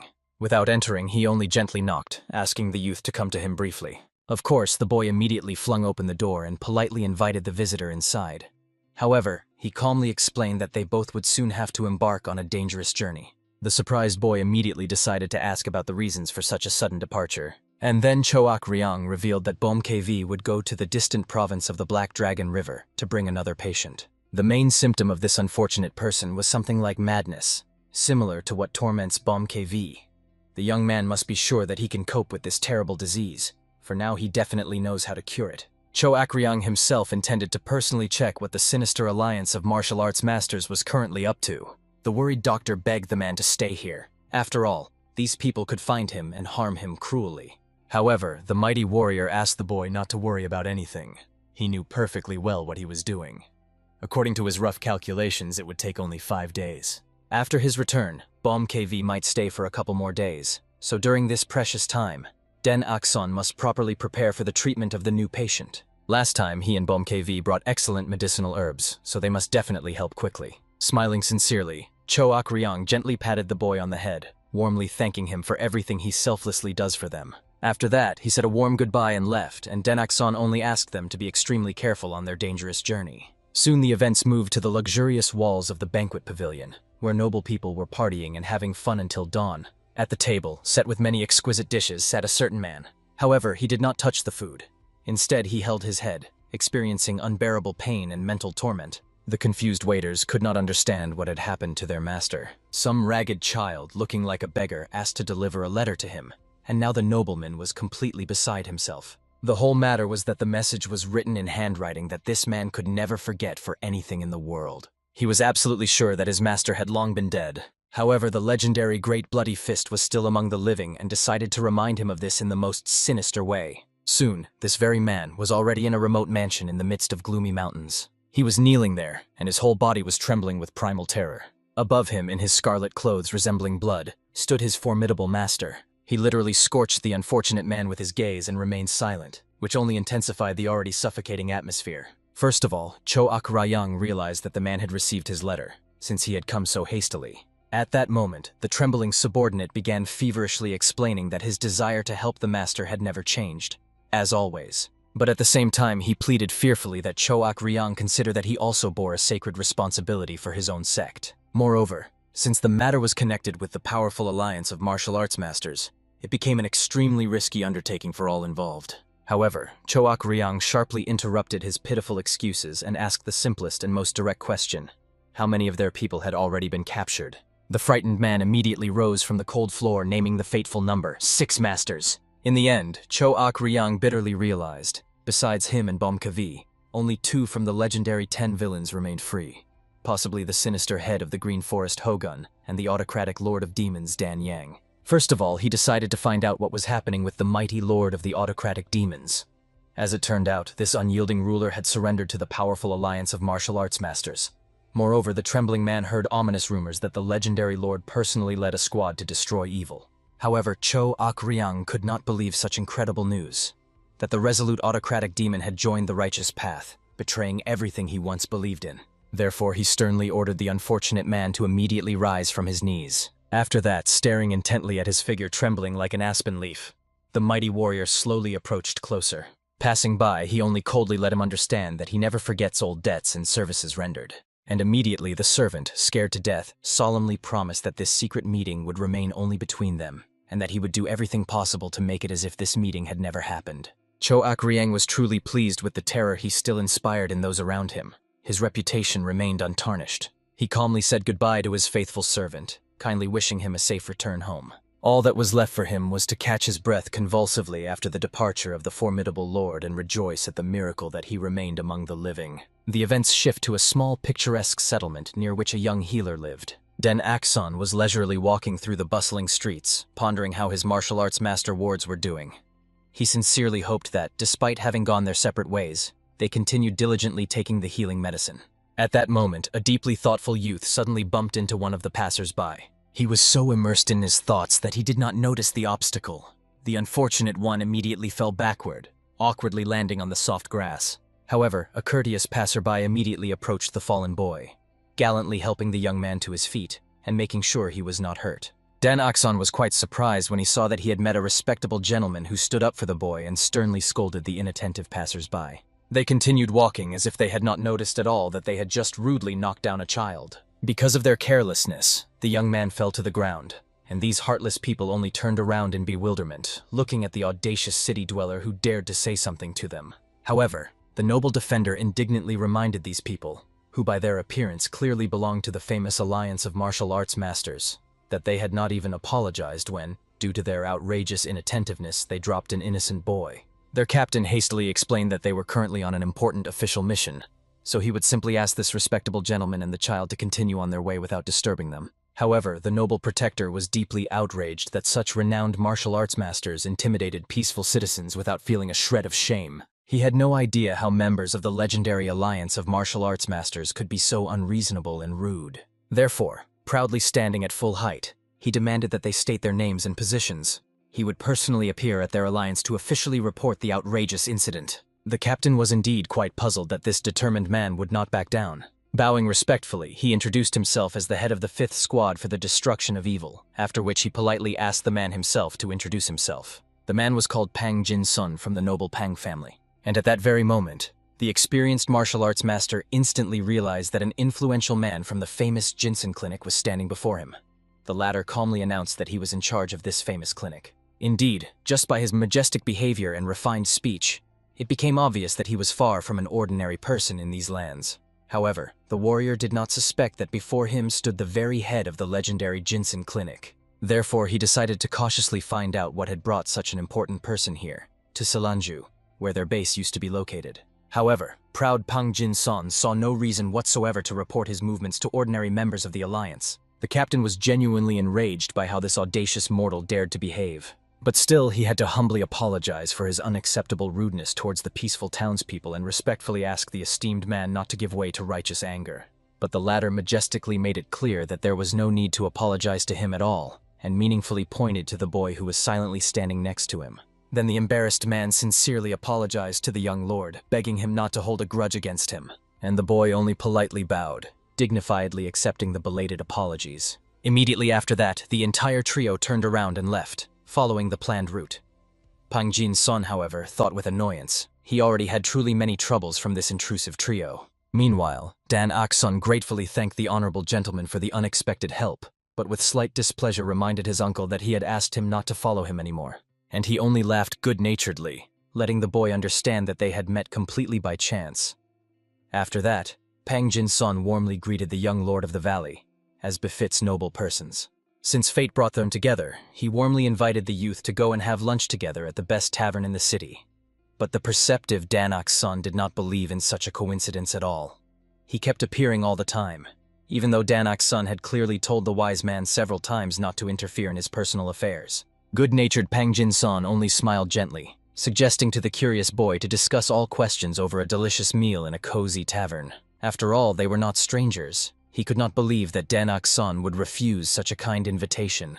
And indeed, despite his childish resentment, the well-mannered young man still did not dare to refuse the elder's offer. A little later, they were already seated at a luxurious table, generously laden with the most diverse, exquisite dishes. The boy immediately realized that such a lavish banquet was surely prepared in advance, which meant the cunning Pangjin-son knew in advance that he would come here. When Danak's-son directly pointed out to Pangjin-son that this hardly looked like a simple coincidence, he just cleverly joked, explaining that he had ordered this feast in advance for himself. After that, he warmly invited Danak's-son to join the lavish feast, as the food looked simply delightful. Danak's-son firmly reminded the wise man that although he would eat with him, it would definitely be their last meeting. And when he tried again to distract the young man, the youth coldly asked him not to change the subject. And then Pangjin-son only sadly shrugged his mighty shoulders and smiled sadly, gently reminding the boy that he had no one else in this world besides the young man himself. And indeed, these heartfelt words awakened in the boy's soul a sharp sadness and long-ago memories. Once he was a very tiny baby and was just beginning to walk unsteadily. Loving parents helped him in this difficult task. They sat nearby and played gently with him. But suddenly the willful child decided to go in a completely different direction from his parents. Resolutely turning around, he immediately stomped with his tiny little feet in a completely different direction. Just in that direction sat the kind gentleman Pangjin-son, towards whom the little one stomped. He tenderly embraced the young lord of the valley in warm arms, and the little one joyfully jumped on gentleman Pangjin-son as if on his own father. And he was clearly proud of himself that the young lord had chosen him after all, and not his parents. Of course, it was just an innocent childish prank.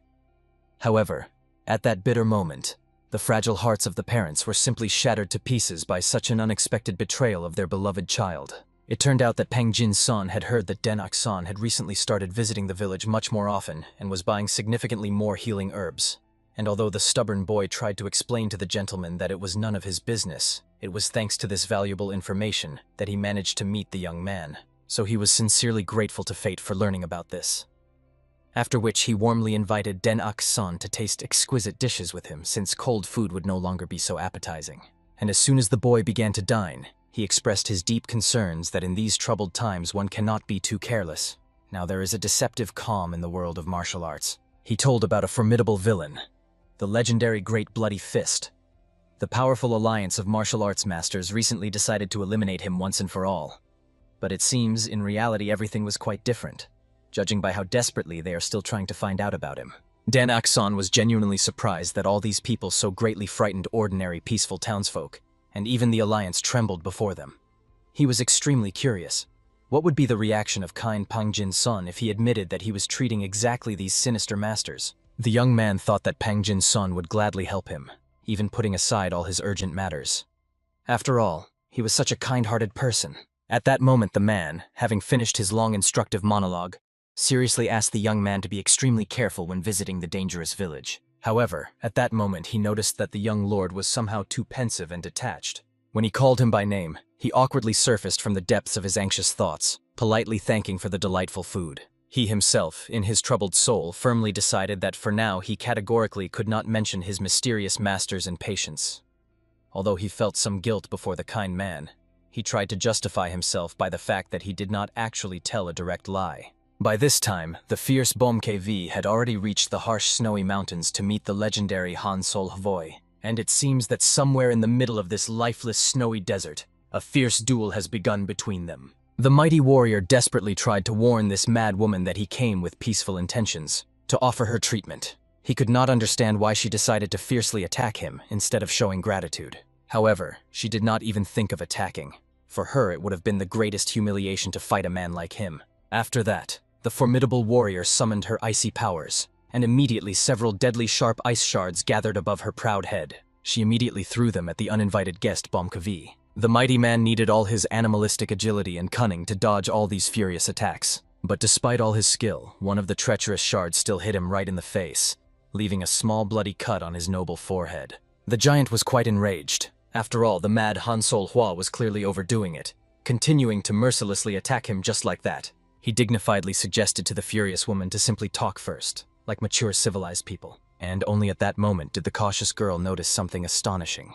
It seemed Bom Kwi was no longer driven mad by the cursed blood flowing through his veins. Then he calmly explained that he had found the legendary divine and demonic healer, and if the arrogant Han Sol Hua had money, she could just as well be healed from her severe ailment. Soon the now calm warrior led her unexpected guest to her secluded residence, the Ice Palace, since her modest little house was located in the middle of these lifeless snowy lands. She was just leading her guest there to discuss everything thoroughly. But right before the entrance to the dwelling, she decided to finally find out.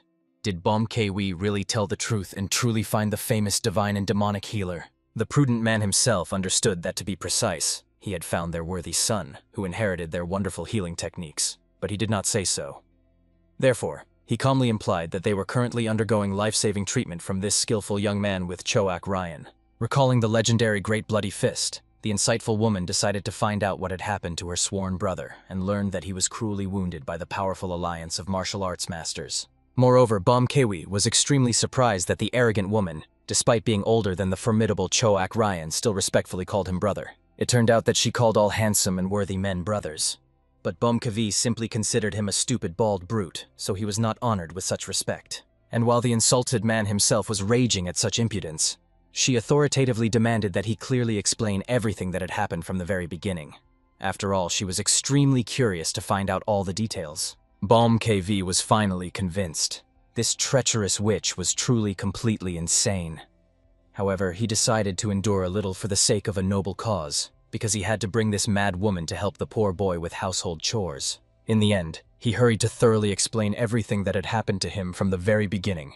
How the dying Choak Ryan got to Denak's son, and how he himself later set out to cure his cursed ailment. Soon, these two strange companions found themselves in Harbin, the noisy capital of the Black Dragon River province. They headed specifically to the famous Black Dragon trading house, and at first nothing foretold the coming troubles. However, soon the entire roof of the majestic building began to rapidly freeze right in the middle of the scorching summer, after which all the visitors panicked and ran out, not understanding why the suddenly luxurious building began to be covered with ominous ice.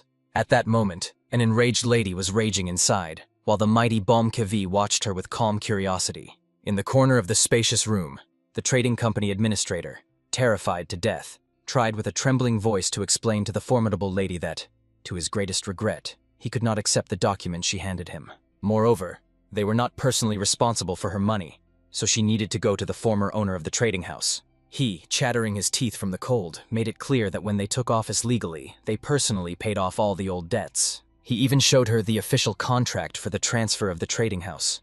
They had fully paid the impressive sum that the woman had once invested in this thriving enterprise. Having accepted this important document, Bom Kwi decided to find out where the mysterious former owner was hiding. It turned out the trickster had moved closer to the far border, although the current owner did not really know the details. Unfolding the yellowed letter, Bom Kwi immediately tried to find out what year this ancient paper was from. It turned out the contract was drawn up in the second year of the reign of Honye, which meant about 50 years ago. Bom Kwi could not believe that this crazy woman had seriously come here for the money invested half a century ago, and at the same time considered him a complete fool. However, the furious lady only authoritatively ordered Bom Kwi to shut up immediately. After that, she rummaged through her silk sleeves and pulled out an elegant hairpin made of precious jade. Showing it to the trembling gentleman of the trading company, he immediately recognized the rare Kunlun jade, and his eyes literally shone with such otherworldly beauty. And when he learned that the noblewoman wanted to sell it to him, his gaze filled with an even greater greedy gleam. Carefully examining the priceless relic, he indicated that he could buy it for an impressive 10,000 silver coins. Of course, in the capital they could sell it for 20,000, but they also needed to make a decent profit, which was quite difficult in these times. Bom Kwi could not believe that for some hairpin one could get a whole fortune of 10,000 silver. And the haughty lady was extremely furious that such a hopeless fool would never understand the true value of this treasure. In the end, taking the jingling money, they set off on a long journey. Bom Kwi warned the proud Han Sol Hu that her full recovery would take a lot of precious time. Therefore, she would need at least 50,000 silver coins, and he wanted to know where she would get the remaining impressive sum. However, she only maliciously ordered the persistent man to mind his own business. She would handle the money herself. At least, to begin with, she needed to carefully check whether Bomb KV was telling her the truth or shamelessly lying. Bomb KV was not at all surprised by such unbearable behavior, for he knew perfectly well that she was quite an ancient witch. However, looking at the departing haughty lady, even he wondered with curiosity, how old was this mysterious woman really? Somewhere at the same time, the head of the search group from the mighty Alliance of Masters was resting at home with annoyance, continuing to agonize over when these endless searches for the elusive Choak Ryan would finally end. Their exhausted people were already extremely worn out. They called it an honorable exile. And although formally it was not so, practically it was the same as a demotion. So he was eager to achieve a brilliant success as soon as possible, one that the entire Alliance of Martial Arts Masters would recognize. Only then would they be able to get out of this cursed backwater.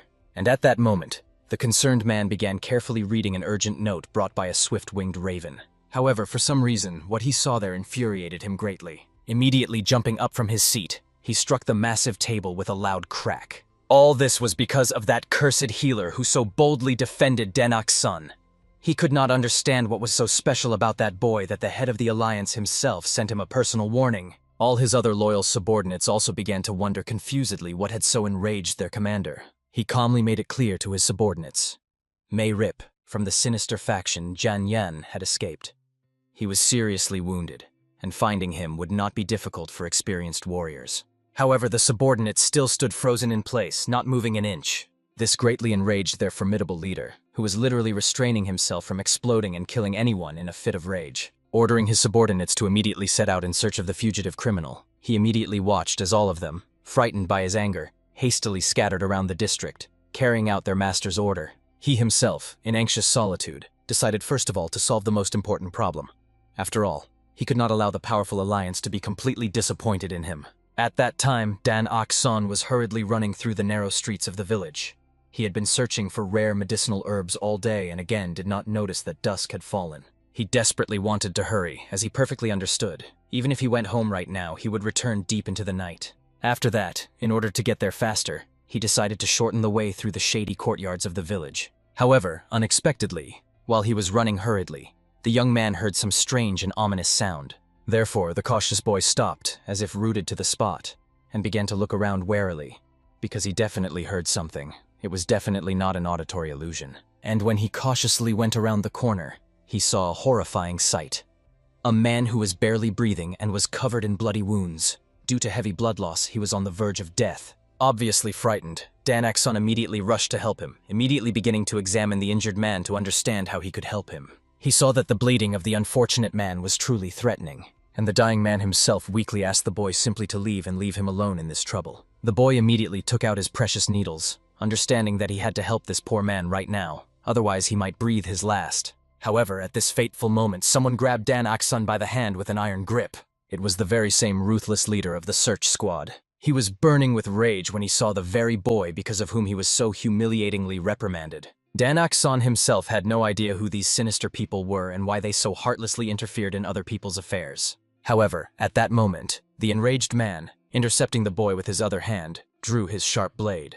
With this merciless blade, he cruelly struck the dying man's shoulder, driving the blade deep into the torn body. The boy desperately screamed, not understanding what these bloodthirsty madmen were doing to a living person. However, the warrior, enraged to the limit, sternly demanded that Dan Ok-san immediately confess what connected him to this criminal. And then the young healer realized with horror.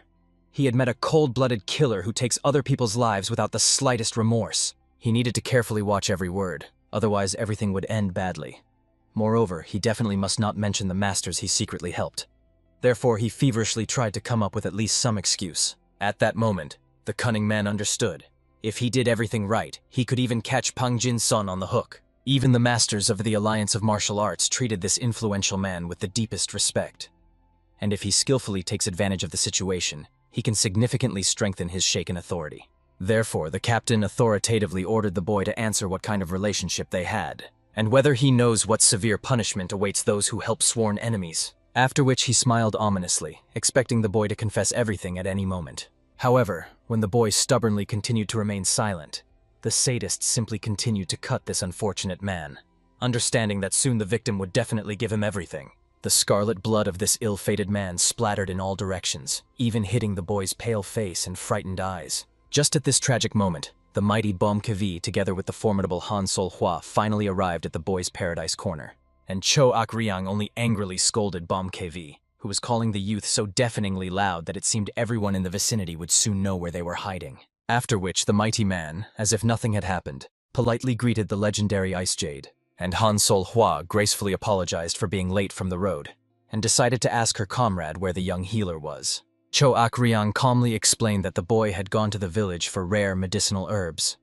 Kevi was extremely worried that he had let the boy go alone. After all, he could encounter fierce wild animals, and the repellent herbs he took with him might not help against real predators. Moreover, he reminded that the boy was still a child. He could even stumble and fall in the pitch darkness on the way. If the healer got injured, then Cho Ak-ryang must take full responsibility. The giant scolded his comrade. After all, while Kevi was not nearby, Cho Ak-ryang had to be responsible for the boy's safety. It seemed obvious to him. And indeed, Cho Ak-ryang felt acute guilt. He should have disguised himself and gone with the boy. At that moment, the haughty lady wandering around noticed with disgust that there was real chaos and neglect on the territory. Kevi calmly explained that she would have to get used to it. Now she would live here with them. However, the proud woman declared that she could not exist in such horrifying filth. After all, even a healthy person could catch some disgusting infection here. Therefore, she immediately went into the house to find cleaning supplies and clean thoroughly. Cho Ak-ryang was clearly pleased with himself, as he had expected roughly such a reaction from her. Even Kevi was amazed that Cho Ak-ryang knew so precisely about the fastidious cleanliness of Han Sol-hwa. After the young healer left, Cho Ak-ryang understood. The boy never stayed so long as to miss preparing dinner. This was extremely uncharacteristic for the diligent youth. They could only pray that the boy was completely safe. At that moment, the events shift to the sinister tavern Blue Flower. The ruthless man took the boy with him and listened to his desperate story that he was passing exactly through the alley where the bleeding wounded man was hiding. Hearing the death moan, he found him. The young man solemnly asserted that it was a pure accident.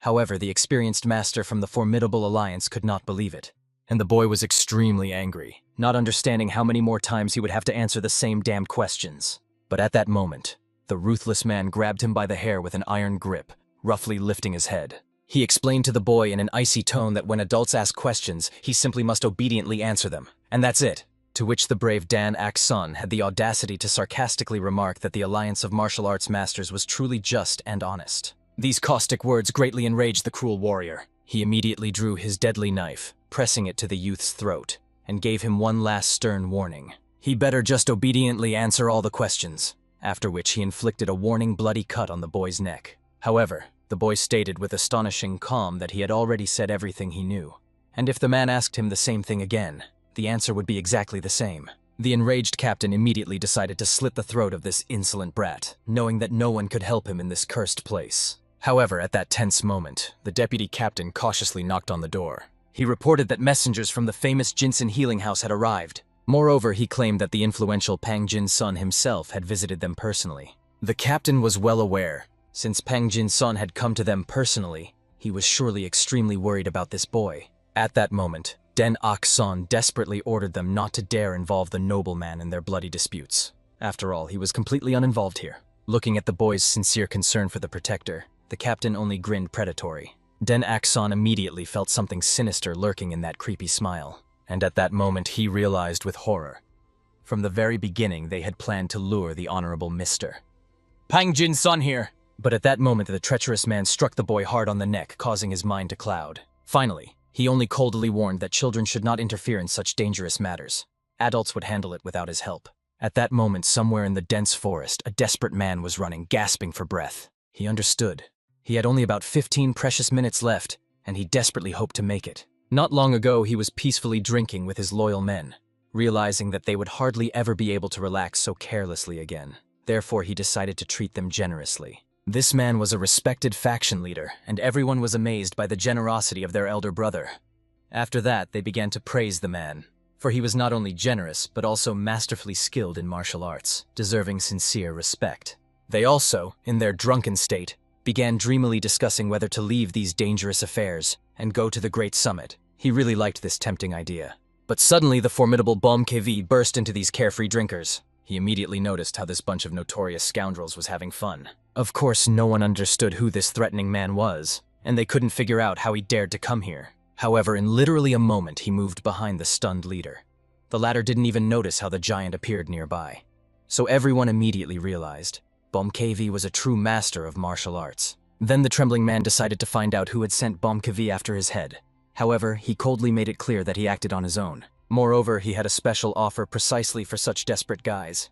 He sincerely hoped they would not refuse him a favor. And he used the sacred fire hidden in his mighty body to properly scare this gang. They needed to find out everything that happened today in the village concerning a child named Den Ak-sun. They had only 1 hour for everything. Otherwise, they would all die a painful death. At that moment, the out-of-breath man finally ran into the yard to report important news.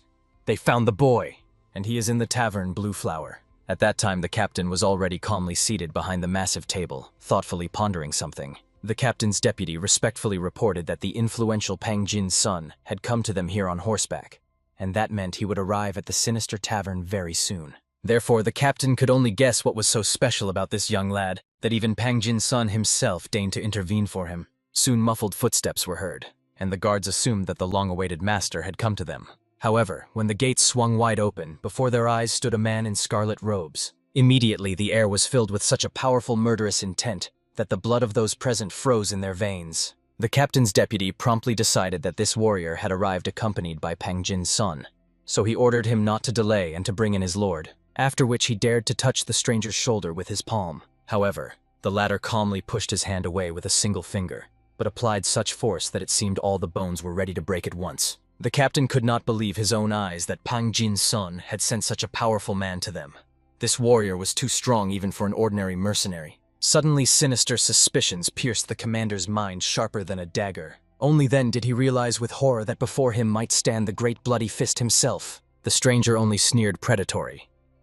The captain so passionately desired to catch the legendary villain that he instantly recognized who stood before him. At that very moment, the commander shouted thunderously to his men about the arrival of Choak Ryan and ordered all squads to immediately unite. But at that very second, behind the bloody fist appeared another man, carrying in his mighty daggers the lifeless body of one of the fighters. The other warriors only plaintively called for the rescue of their leader. But in the next moment, Bomkevi crushed their heads with his bare hands, like ripe fruits. The captain finally realized with all his being that the mad lord of the mountain himself had come to them.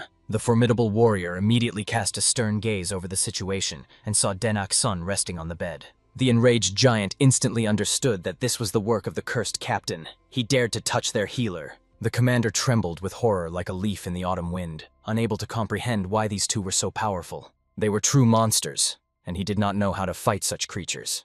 But despite the heart-wrenching fear, the brave young man still rushed into battle, hoping to kill at least one enemy before his own demise. However, the bloody fist did not even bother to dirty his hands on him. He only raised a palm blazing with fire. And as a result, windows throughout the entire inn flew out from the monstrous power of the explosion created by the formidable master. Soon everyone was already crowding near the Blue Lagoon, watching as the inn was devoured by scarlet tongues of flame. Nearby, the very mercenary who had been intimidated by the Mad Lord was watching this spectacle. He clearly saw that only ordinary people were running out of the burning building, not a single warrior from the extermination squad.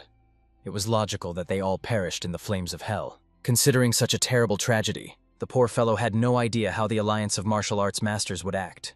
He even intended from the very beginning to visit them and tell everything. Otherwise, he was simply doomed to death. However, that demon ordered him to wait. And when the frightened man turned around, he saw that Bomkevi was already looming behind him like the shadow of death. The formidable giant clearly saw that the cowardly mercenary wanted to escape, but did not dare to prevent him. He fell prostrate, explaining in a trembling voice that he had fulfilled the promise given to him. Then the bloody fist himself appeared, amazed that the mercenary turned out to be such a brave fellow. But the poor guy instantly lost consciousness from unbearable horror. Quickly bringing the poor man to his senses, Choak Ryan strictly ordered him to forget everything that happened today. And the Mad Lord explained that those scoundrels died because they dared to harm their healer, Den Ak-sun. And if the young healer gets even one more scratch, this very trembling coward will be responsible. The formidable man also warned that from now on, the mercenary would become a loyal dog. If he desires, he will be fed. If he gets bored, he will be entertained. And if he gets tired, he will be given all kinds of help.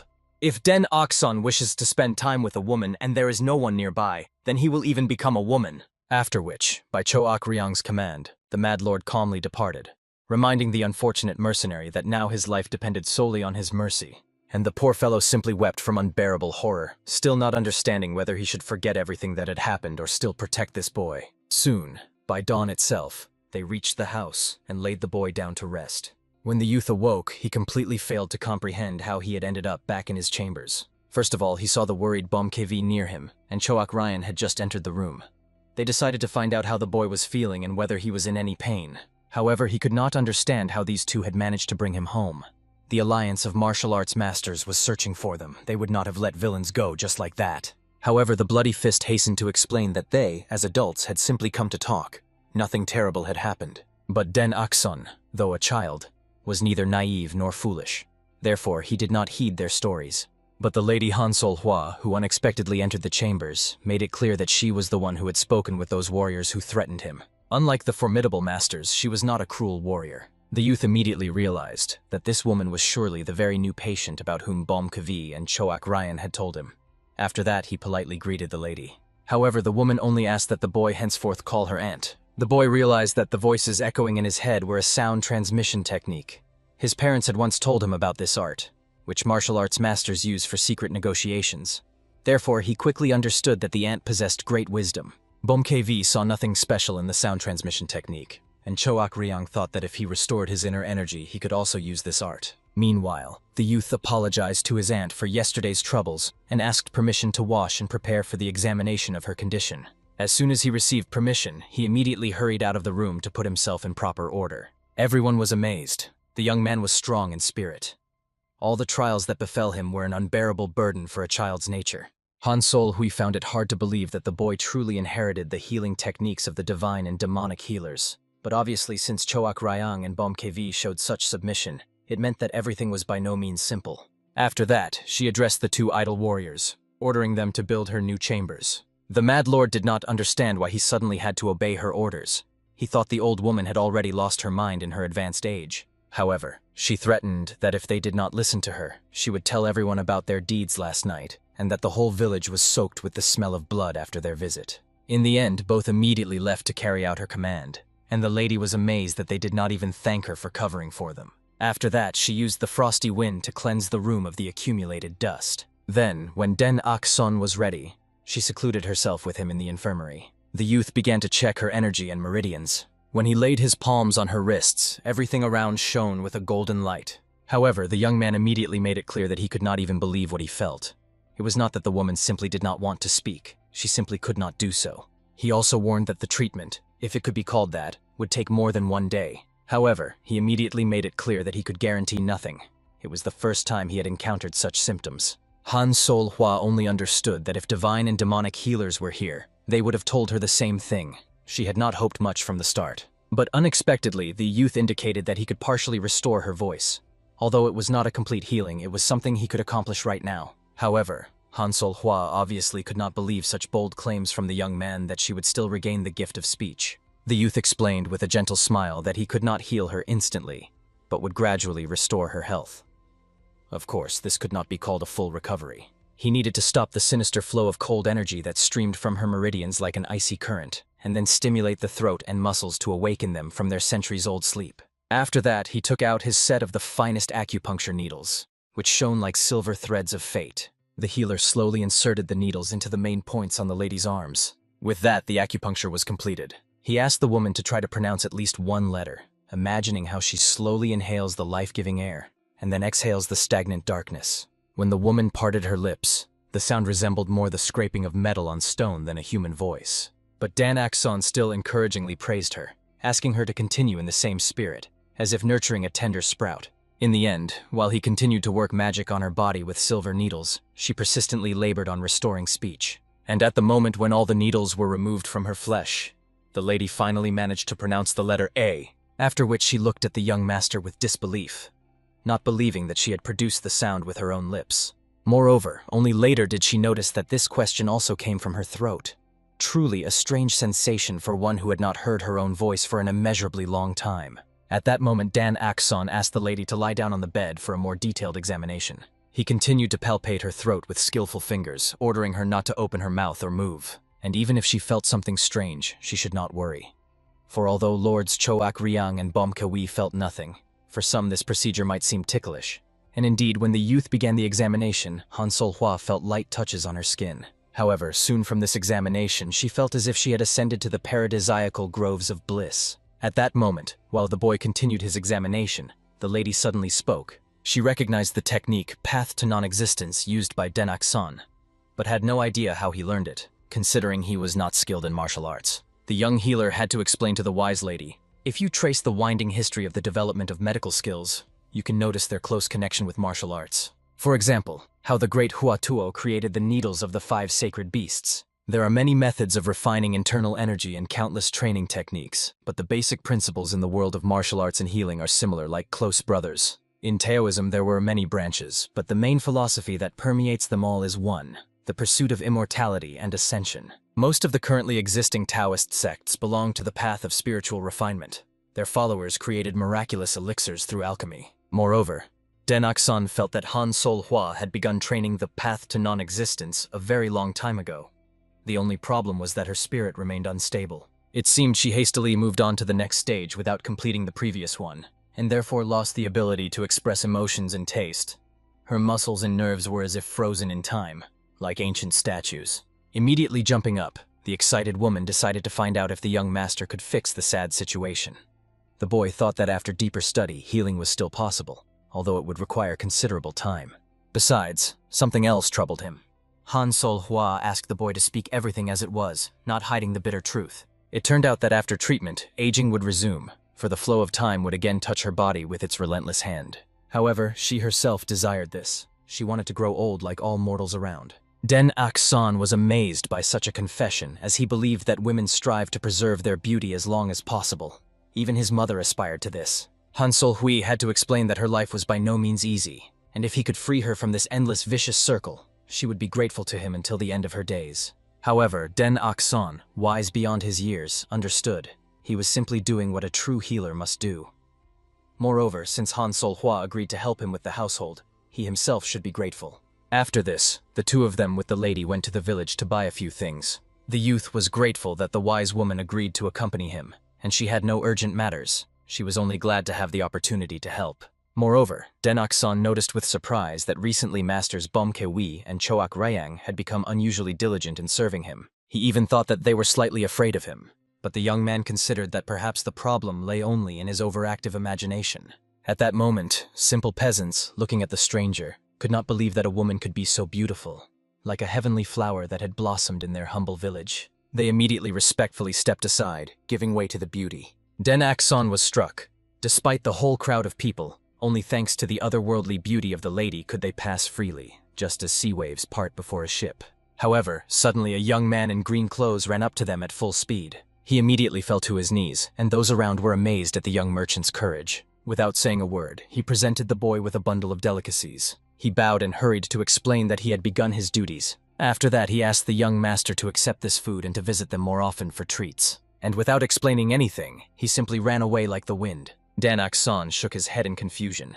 It was the first time he had seen someone just approach and give food. Han Sol-hwa pretended not to understand what was going on. But in fact, she noticed out of the corner of her eye around the corner of the house the very mercenary whom Bomke-vi had strictly ordered to protect the boy. Soon the boy was already walking with a full bag of all kinds of treats: meat, juicy fruits, fragrant kebabs. Therefore, he just laughed cheerfully, suggesting that perhaps many new establishments had opened in the village today. At that moment, another merchant approached him, offering the young master a treat.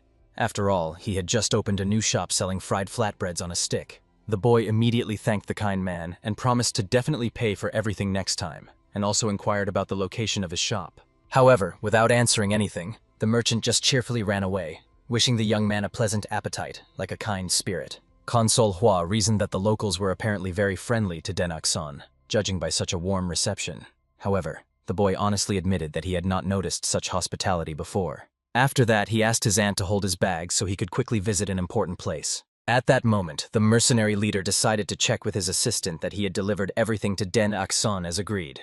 As it turned out, he ordered the people to give the boy only the best and finest. The man still trembled, recalling the stern words of the Mad Lord. He reminded him that everything concerning the healer in this village was now under his responsibility. And again he was ready to burst into tears, not understanding how he had fallen into such a trap of fate. Meanwhile, the young man entered the potion shop, where the owner was just waiting for his arrival. It turned out that the head of the infirmary, Pang Jin-son, had given him something important and also asked that Denak-sun not appear in the village until everything calmed down. Last night at the tavern Blue Lotus, where the Alliance of Martial Arts Masters had stayed, a terrible fire broke out. There was real chaos there, as if all the demons of hell had broken free. No one could believe such a monstrous news. The great squad for the destruction of evil from the powerful Alliance of Martial Arts Masters vanished without a trace in the devilish flames, as if dissolved in hellfire. The merchant, with a trembling voice, told that several overturned wine jugs were found in the ashes. It seemed the valiant warriors were so drunk on the intoxicating fumes that they could not escape the merciless fire that consumed their souls. However, to great fortune, only they were in the ill-fated tavern. Otherwise, the tragedy would have turned into a much larger disaster capable of shaking the foundations of the entire martial arts world. For this reason, even the venerable head of the infirmary, Pang Jin-seong, would not have been able to avoid mortal danger if he had not been late for the fateful meeting by the will of the heavens. As it became known, after the wise master Pang Jin-seong settled all matters, he conveyed the news that they would soon visit the valley personally. Currently, the situation in the village was by no means calm after yesterday's bloody events that shook the area like an earthquake. Therefore, it was better for the young healer to wait out this troubled time in the safe valley, away from curious eyes and malicious tongues. And Den Ak-seong bowed gratefully, sincerely thanking the good man for the valuable information. After all, he only remembered the events up to that fateful moment when consciousness left his mortal body. Now he began to understand the mystery. How he ended up in the sacred valley of divine and demonic healers. Only thanks to the revelations of this honest merchant did all the vague circumstances become clear in his mind. For when he asked about this from the formidable lords Bom Kwi and Choak Ryan, they only carelessly said that they found him by chance, and immediately hastily changed the subject, as if hiding some secret. The boy's pensiveness at that moment was noticed by the head of the medical shop himself. He decided to delight the young master with the wonderful news that the merchants had delivered that very 200-year-old ginseng. The youth immediately decided to take the precious remedy, finding out the condition of the root and how many silver coins it cost. Soon the boy was already returning home, carefully holding in his trembling hands the priceless treasury of nature, which he could not tire of admiring. Noticing his genuine happiness and eyes shining with delight, Han Sol-hwa inquired about the reason for such enthusiasm. The young man eagerly began to explain to the wise aunt that these miraculous herbs would incredibly help him in healing the patient. The woman herself thought that the youth was overly confident and reckless. She could not even imagine that he would spend all 10,000 silver coins on this one herb. Immediately, the young man was terrified to the core, for although he had spent all his accumulated wealth, he completely forgot how much more he still had to buy for the household. Now he scratched his head in bewilderment, not knowing what to do next. After all, he was so delighted with the precious acquisition that he completely forgot about everything else in the world, like a child before sweets. Han Sol-hwa barely contained laughter ready to burst out, for she recalled a wise phrase. He who has known true wisdom sometimes seems the greatest fool. This saying perfectly described the simple-hearted boy. She at least tried to comfort the upset child by saying that considering the incredible amount of dishes presented to them today by kind people, they would be able to eat their fill. Truly, this was the real luck sent from the heavens. At this moment, the events moved to the sacred valley of the divine and demonic healer. There, under the roaring waterfall whose streams fell like heavenly tears, Choak Ryang tried to comprehend the fateful circumstances, how the healer got into a deadly predicament. The bloody fist felt a heavy guilt for dragging the innocent lad into a dangerous scrape with the formidable alliance of martial arts masters. In this cruel and merciless world, those left completely alone must be able to defend themselves from all misfortunes. Therefore, he decided at all costs to teach the boy the art of combat techniques so that he could stand up for himself. Soon, the healer himself found himself within his native walls and set the kettle to boil on a cheerful fire. He also patiently fanned the flame so that the temperature was even, like a true master of his craft. But suddenly he was called by the worried Han Sol-hwa. Therefore, the boy immediately hurried to find out what had happened. After all, a wise aunt would not trouble him for no reason. At this moment, in the courtyard, two men fiercely argued about who should better teach Denak-son the martial wisdom.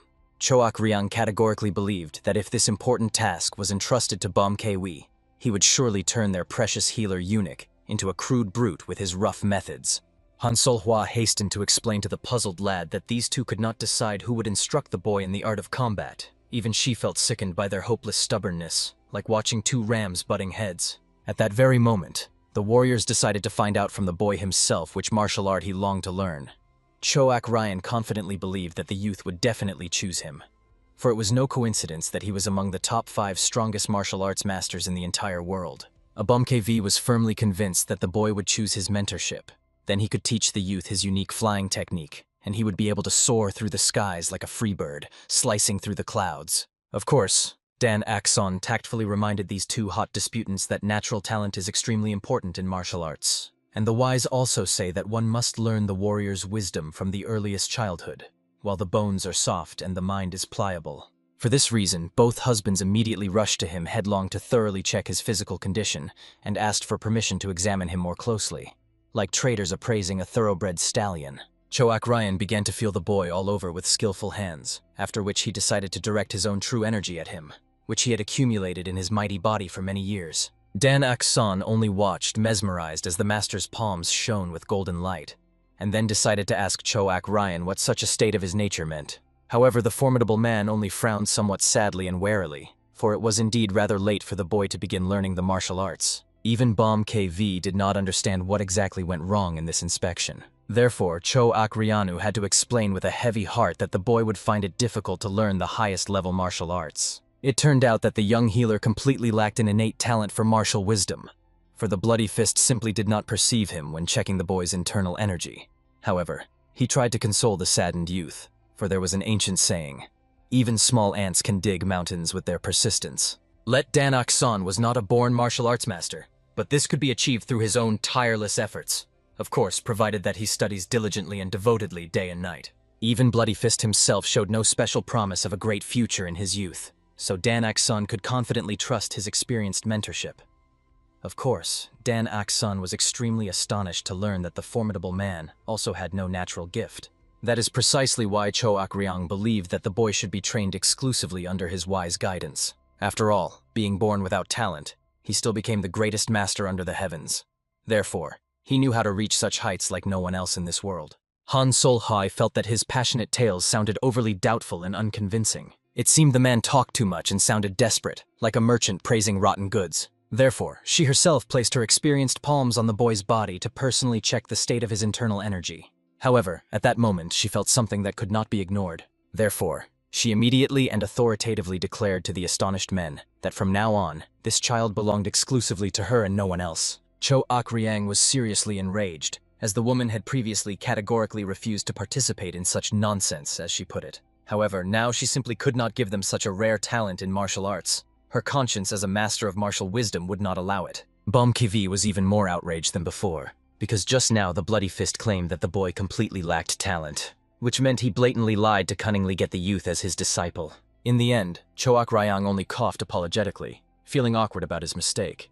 Therefore, he decided to go back to the very beginning and allow Denak-san to personally decide which of the three he would choose as his mentor. Although the Mad Lord very much wanted to exclude Choak Ryang from this list for his blatant lie, he believed that the Bloody Fist should be kicked out of this teacher race because he had brazenly deceived them all.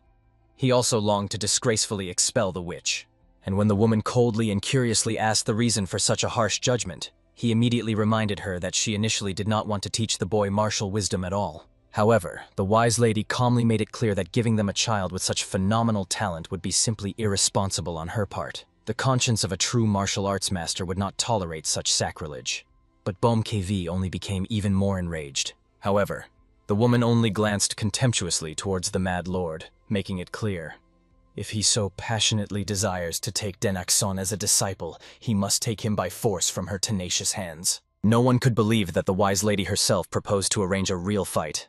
This way they could quickly find out who truly rules, and the winner would rightfully become the sole teacher of Denak-san by the power of the strong. The Bloody Fist delicately suggested to these hot-tempered comrades to simply compare their techniques peacefully without bloodshed.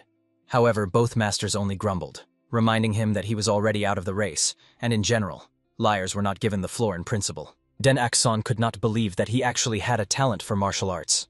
Therefore, Choak Ryang had to reveal the truth. Such a rare physique as the youth's was incredibly rare in the underheaven. Han Sol-hwa hastened to explain to the astonished men. His front median and rear median meridians, and even the mysterious path of life and death were already fully opened. The 8 extraordinary and 12 main meridians were also excellently developed, like those of an ancient master. The lady herself was extremely curious about how Denak-san could have reached such an incredible level completely on his own, without mentors. It turned out the young healer somewhat suspected the secret solution. His meridians were opened even before birth. His wise mother took various miraculous elixirs during pregnancy. Immediately after birth, he underwent a special purification ritual, and in childhood drank even more magical potions. His parents often applied skillful acupuncture to maintain his health in perfect condition. And in the end, everyone realized the astonishing truth. Divine and demonic healers literally nurtured the greatest talent of a martial arts master unknowingly. However, Den Akson was incredibly sad that he had to choose only one master out of 3 worthy ones as his mentor. Therefore, Choak Ryang had to patiently explain. All their techniques were unique and incompatible. The youth could not learn everything at once without harm to his development. In the end, embarrassed by such close attention, the youth briefly pondered deeply, weighing all the circumstances. And then he made an unexpected decision that shocked everyone to the core. He did not choose any of the 3 renowned masters. Of course, everyone was extremely surprised that such a phenomenal talent immediately refused 3 powerful mentors. But the youth calmly and wisely explained, if he became a disciple of only one of them, the other 2 would be hurt to tears. He did not want to cause pain to the kind people who cared for him. Therefore, he suggested living in peace and harmony, leaving everything as it was, so as not to disrupt the established friendship. Soon evening came, but the venerable masters did not leave their places. The events that had occurred tormented their souls with unceasing anxiety. They fully realized that at such a pace the young man would simply waste his precious talent. Choak Ryan painfully pondered whether they could persuade the young healer, while Han Sol Hua felt burning curiosity. Was it really necessary for a gifted youth to become someone's specific disciple? After all, she was eager to teach him herself. Her question so amazed Choak Ryan that the noble warrior thought the woman had completely lost her mind by deciding to pass on her sacred martial arts to the youth. Even if the boy was not her direct disciple, the noble lady saw nothing reprehensible in this, since it was up to her to decide to whom to entrust her secret techniques. Bom KV completely agreed with her.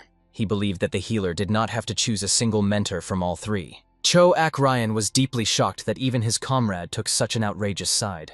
Apparently, the man should have felt ashamed before his own master. However, even Bom KV's mentor wished for the disciple to master martial arts perfectly, so he would not be against him teaching the healer Den Akson all the wisdom. Moreover, Han Sol Hua coldly reminded the boiling Choak Ryan that he himself considered the youth his greatest benefactor, and therefore some martial arts could not compare to his feat. But stubborn Choak Ryan still reminded that martial arts were literally his whole life. To which the imperturbable Han Sol Hua mercilessly reminded the proud man who exactly had saved that precious life for him. Immediately, the formidable warrior stopped mid-sentence, for indeed, despite all his martial arts, if not for Dan Akson, he would have long since gone to his ancestors.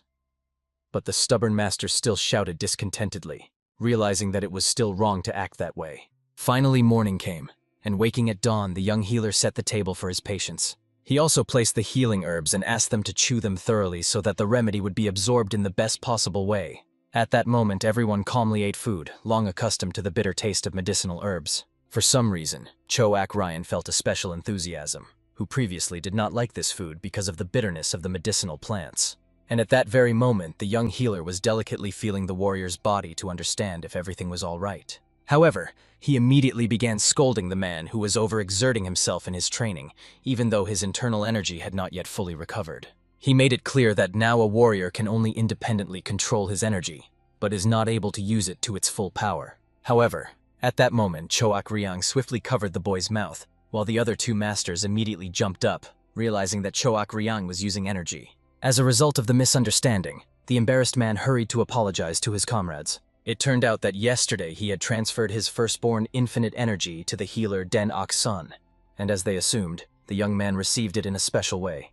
So now he just needed to continue mastering his martial arts. But at that moment, the nobleman encountered some misunderstanding in the expressions on the faces of these 2, and immediately this prompted him to the most sinister thoughts. Therefore, instantly turning to the youth, he decided to find out. Had these 2 masters come to him last night? It turned out that first his aunt came to him, then Choak Ryang visited, and only after that Bumkivi came to him, passing on his energy. And obviously, Choak Ryang was furious, believing that these brainless fools had completely lost their minds and wanted to ruin the young man since they disturbed the balance of his energy. A fierce fight almost broke out between them, so Den Akson hastily asked them not to quarrel and made it clear that he still did not have enough internal energy, so nothing terrible would happen to him. And now, knowing the techniques of internal cultivation, he could better assess their physical condition, which would even help with healing.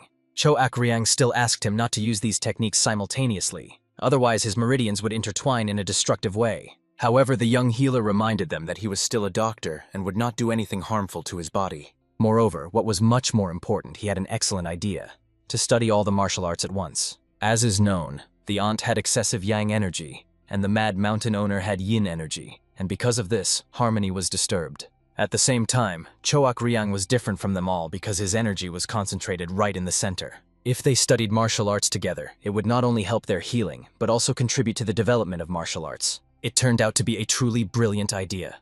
Of course, Choak Riang tried to remind them that each martial art was perfect. However, Denak-san made it clear that his parents did exactly the same, studying each other's techniques. They did not try to exchange healing skills. Their paths were too different. But one day, an incurable patient appeared, whom neither the divine nor the demonic healer could cure alone. Not only did the unfortunate man have an advanced chronic disease, but he was also poisoned. Struggling with all of their might to get rid of the deadly poison, their father's energies were disrupted, but they still saved him. Then the divine and demonic healers treated the patient together for the first time. They often quarreled, but also shared invaluable experience. During the treatment, that patient recovered and returned home. The whole trio immediately exchanged glances.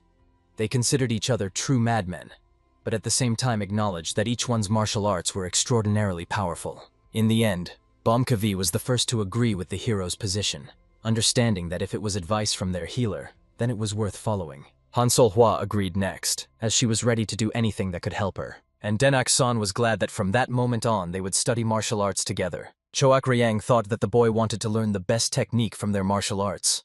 But no.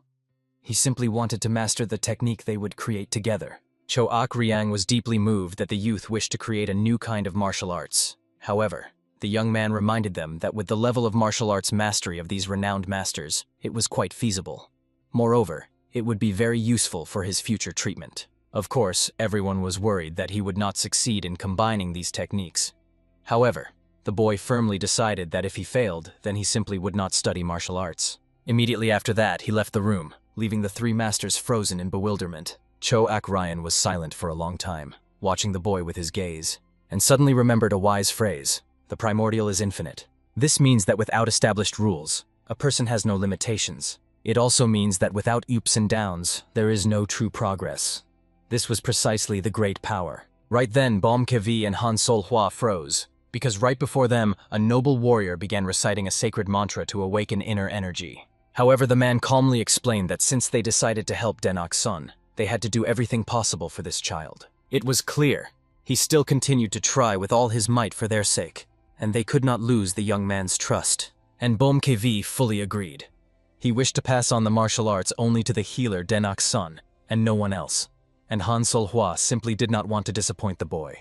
Therefore, the whole trio gathered nearby to discuss further plans. Somewhere around the same time, the gentleman healer was walking nearby. Despite the fact that it was quite tidy here, walking was still quite dangerous. He had not visited this paradise corner of the earth for a very long time. Many memories surfaced here, and the man had a depressing impression that he would soon hear the cries of his mentors. The suddenly appearing Mad Master of the Mountain as a barrier made Pang Jin-son recoil in fear, and Bomkavi sternly ordered the stranger to introduce himself, to tell how he discovered this place, and warned that if he did not immediately identify himself, he would simply be left without a head. Therefore, the frightened lord had to humbly ask to convey to the young ruler of the valley that Pang Jin-son requested to meet with him. The nobleman immediately understood that by the young lord of the valley, the stranger meant the healer Denak-san, the lord of the divine and demonic valley. After which the poor man had to fearfully justify himself, solemnly swearing that he was not a spy of the Martial Arts Alliance and had known about the valley for many years. But the suddenly appearing Choak Riang behind Pang Jin-son ominously warned the stranger that if the young healer said he did not know him, he would not leave here alive. Therefore, the unfortunate Pang Jin-son could only fearfully pray to the heavens that the honorable gentleman would at least simply inform the lord of the valley of his presence. At this tense moment, the worried Denak-san ran up to the two, begging them to stop, for he knew this man.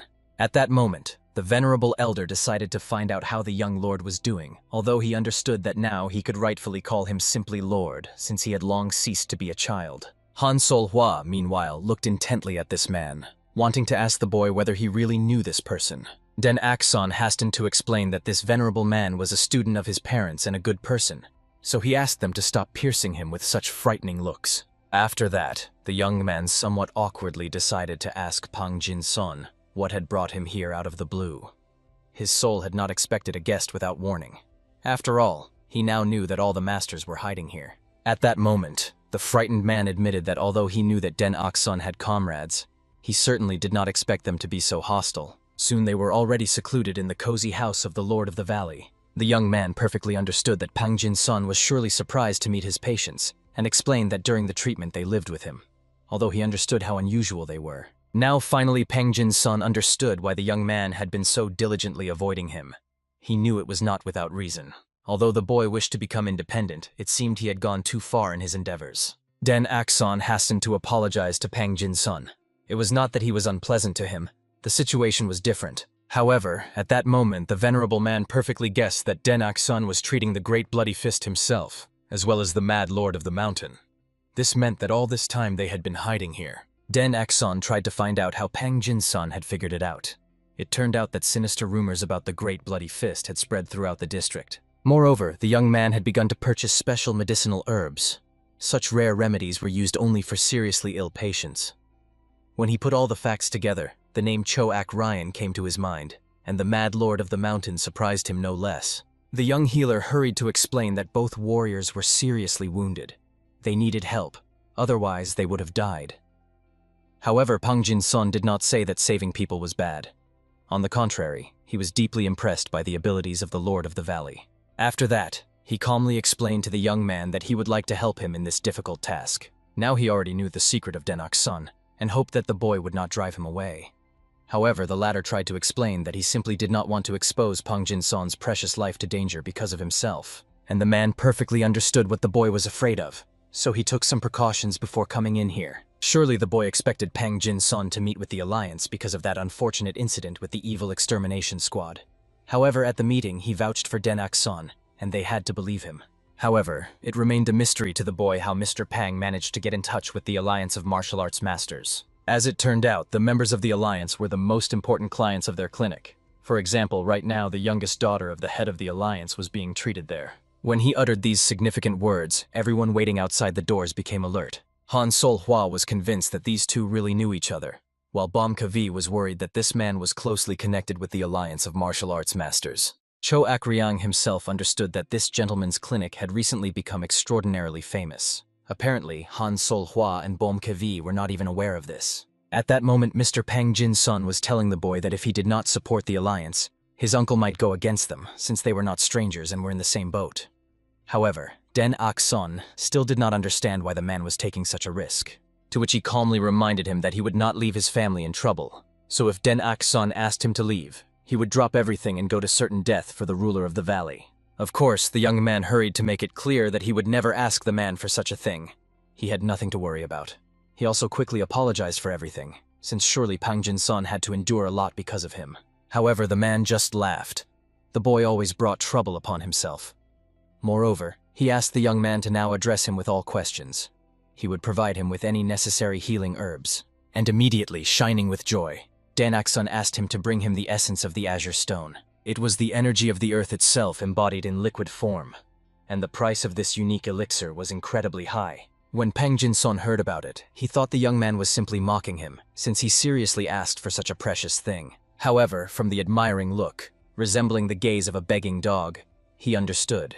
It was not a joke at all. Choak Ryang was already convinced at that moment that Pang Jin-sun was not threatening the hero, which meant they could leave. Moreover, apparently, they would soon see that very essence, although they were very curious, for whom such a treasure was necessary. Han Sol-hwa only remarked restrainedly that spending it on Choak Ryang or Bom Kavi would be pointless. It was the same as exchanging wild ginseng for bellflower roots. Late in the evening, the boy went to his clinic, where he finally completed the treatment of patient Bom Kavi, which brought him great relief. At the end, the young man only asked that the Mad Mountain Master not forget to drink the potion before sleep. And he just laughed, saying that Den Ok-sun sees him as a child and wished him good night. However, unexpectedly, as he was leaving at that moment, he crossed paths with Mr. Pang Jin-sun. He apologized for not properly introducing himself, then gave his full name and explained that he was the head of a small clinic. However, for Bom Kavi, this did not matter at all. Although he understood that Pang Jin-sun and Den Ok-sun were close people, it meant nothing to him. The man absolutely did not understand what Bomkewi was hinting at. However, he only angrily threatened that the old man should not even think of using this naive and innocent child for his selfish purposes. And of course he threatened that if he even had similar thoughts, he would die at his hands in an instant. After which the dissatisfied mad master of the mountain went to his room, and the man, watching him leave, perfectly understood that it was very difficult to trust such a person. Patients are patients, and you cannot choose whom to treat based on their beliefs. Although it was immediately clear from this person that he was one of the top 10 great villains. At that moment, the man entered the young man's healing room, confessing that he could not fall asleep because he wanted to ask the boy a couple of important questions. As far as he understood, the boy used to restore the damaged meridians of martial arts masters, and he wanted to know, did he have any records regarding this?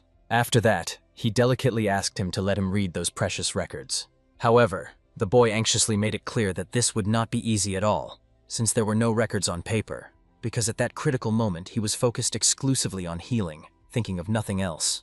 But he perfectly understood that the gentleman needed to heal someone he could not handle. Because of this assumption, it became clear that it was about the youngest daughter of the head of the Martial Arts Alliance. After that, Pang Jin-son hurried to tell all the painful details of the illness of this unfortunate girl. At 15 years old, her meridians began to mercilessly collapse, as if an invisible disease was devouring her from within. If a child has 9 damaged energy meridians, many such infants die still in the mother's womb. Even if the birth goes well, children do not survive to 1 year. Their fragile bodies cannot withstand such a trial. Therefore, according to the young man, such a patient most likely had only 5 or 7 meridians damaged.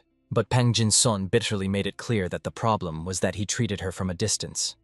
They barely sustained her fading life, feeding her all kinds of elixirs.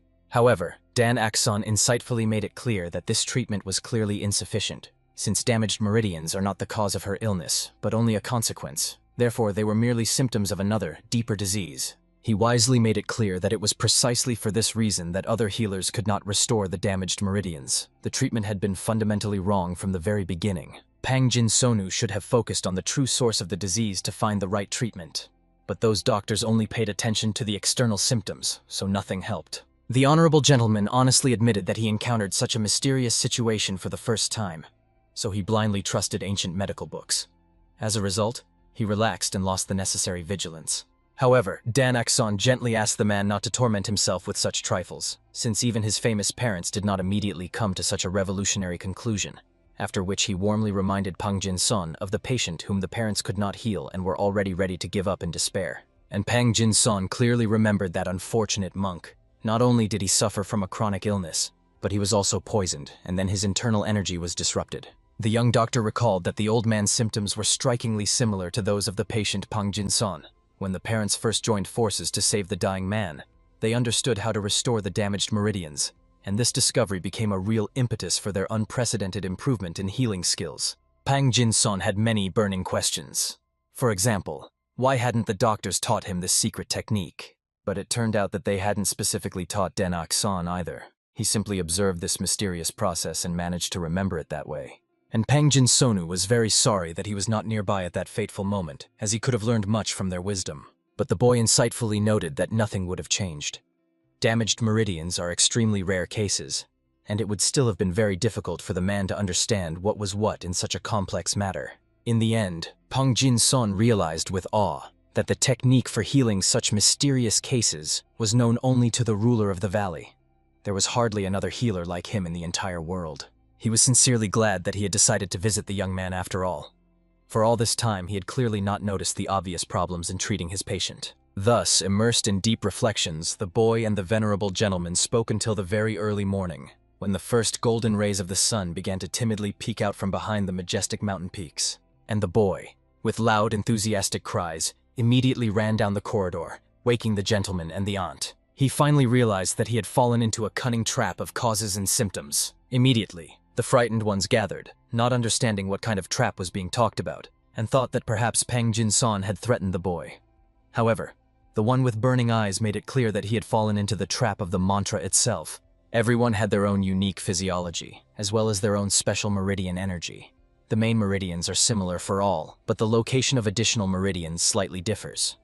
Naturally, the style of controlling internal energy of each master would be radically different from the style of the very creator of this energy. But if true energy was directed according to the mantra, Natural harmony was disturbed, which caused theoretical knowledge to differ drastically from the real situation. And the stronger the true energy was, the greater the disagreements. Ultimately, this could lead to serious side effects. Obviously, KV became very interested in why the side effects manifested specifically in him, while everything was perfectly fine with his master.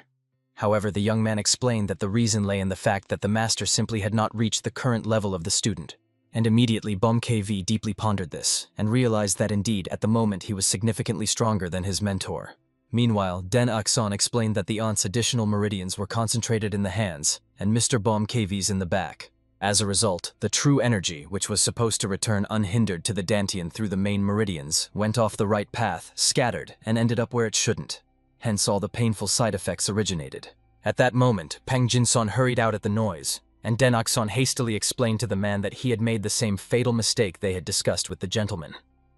The healer was supposed to find the true source of the illness before prescribing the correct treatment.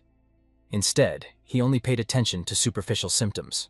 So he was absolutely sure the real cause lay in the mantra of spiritual perfection, which does not combine with additional meridians, and everyone realized that in this case, the explanation truly perfectly matched the harsh reality.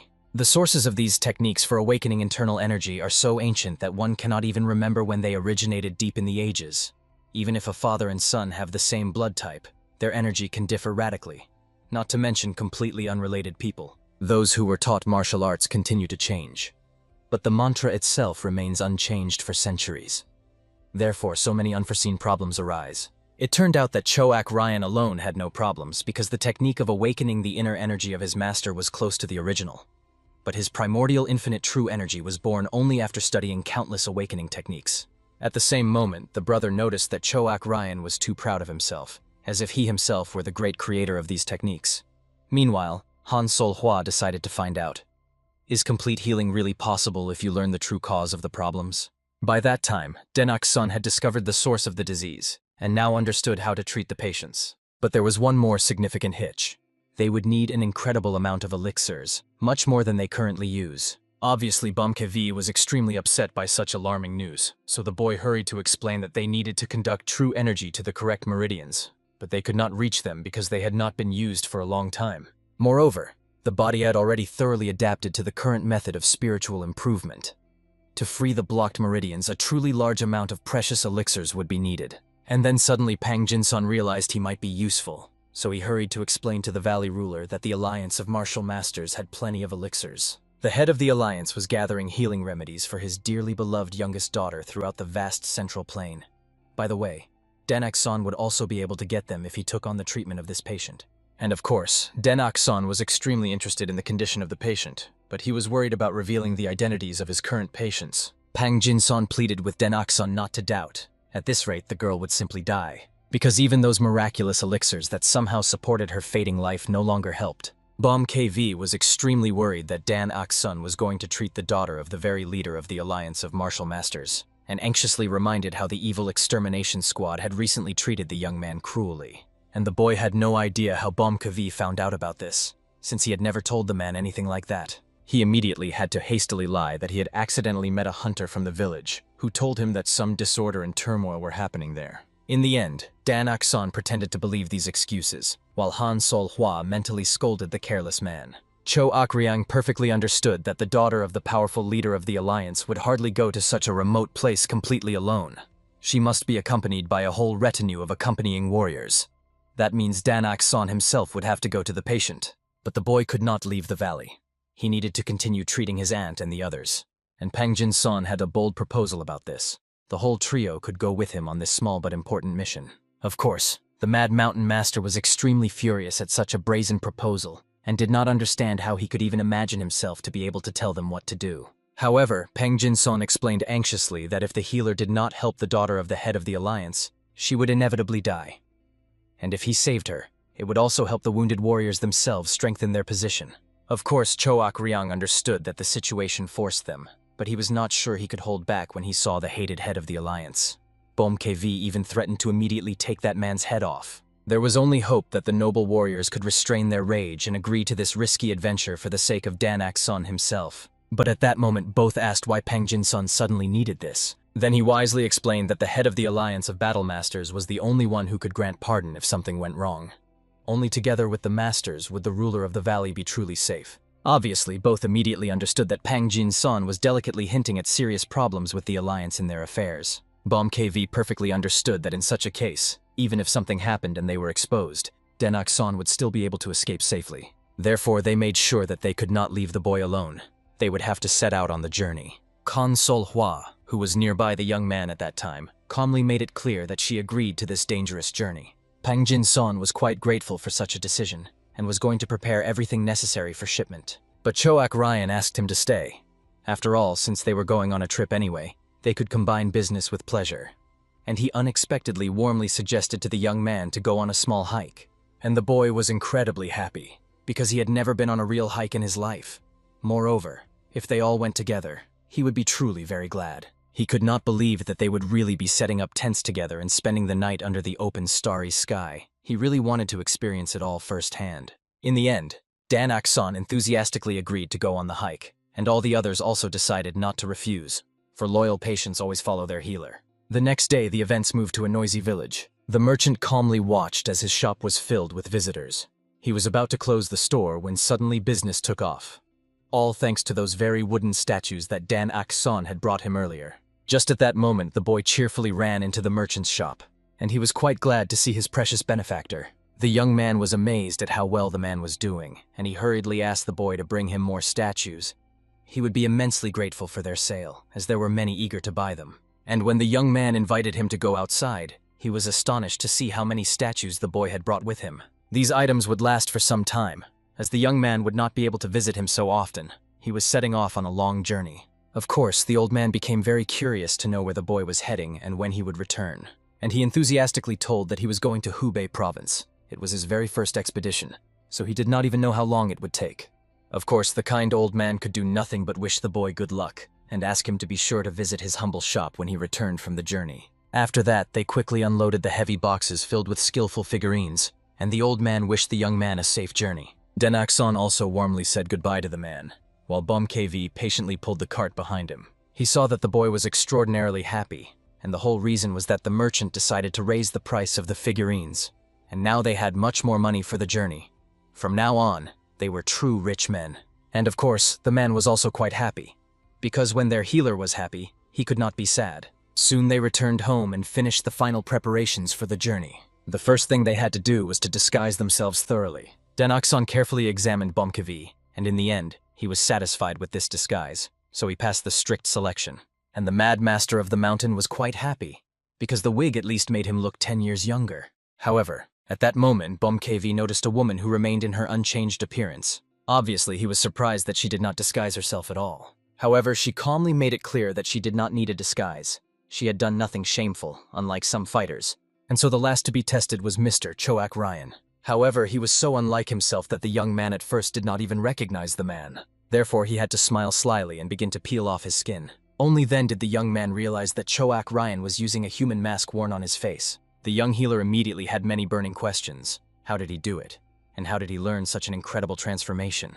And even Bom Kewi quickly recognized the mask made of human skin, and wanted to know when Choak Ryang managed to find a person and make this creepy mask. It turned out that this mask was by no means his handiwork. He took it from the Phantom Demon, the very villain known as the Genius of Disguise. No one had heard about him for a long time, because he died about 5 years ago. Bom Kewi did not know this sad fact, and wanted to know where Choak Ryang got such information. But it turned out that Choak Ryang himself killed that man. It immediately became clear where he got that sinister mask. The Mad Mountain Master even began to envy Choak Ryang, who managed to get such a treasure. However, he maliciously reminded his buddy that he did not kill that disguise ghost for some human mask, and explained the situation. That scoundrel was walking around with his face, pretending to be the Great Bloody Fist.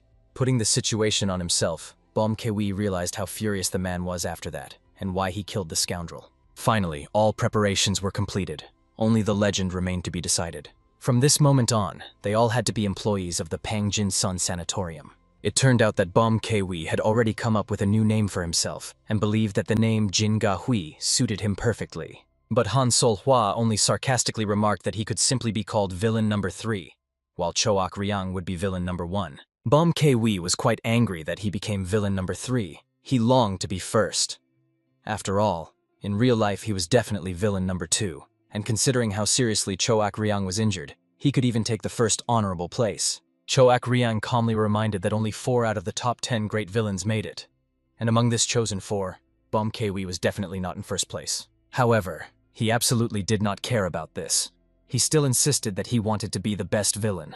In the end, Dan Ak-san peacefully agreed to call Bom Kwi villain number 1, while Choak Ryang decided to call himself villain Gon. Because their names sounded very similar, the young man suggested pretending that these two were biological brothers, and both were completely not thrilled with this idea, but there was no choice. At that very moment, Pang Jin-son came to them, addressing the ruler of the valley with the news that he was ready to depart. Worried, Dan Ak-sun explained that they had not even properly packed their things yet. However, Pang Jin-son did not rush them. He needed to inform the Martial Arts Alliance in advance about the young man's arrival. So he decided to set off first. After all, they were supposed to meet the best healer in the entire vast central plain. For them, this was truly a great and momentous event. The young hero, overwhelmed with embarrassment, timidly begged the honorable Pang Jin-sun to stop showering him with praise. The nobleman only laughed in response and continued on his way. At the end, the ruler respectfully bowed, bidding farewell to the great masters. At that moment, an inexplicable feeling overwhelmed Pang Jin-sun's soul. The wise warrior clearly understood. In the ordinary world, all these masters were considered true gods of death, capable of taking the lives of hundreds of enemies with a single wave of the hand. However, next to the hero, they did not emanate the slightest threat.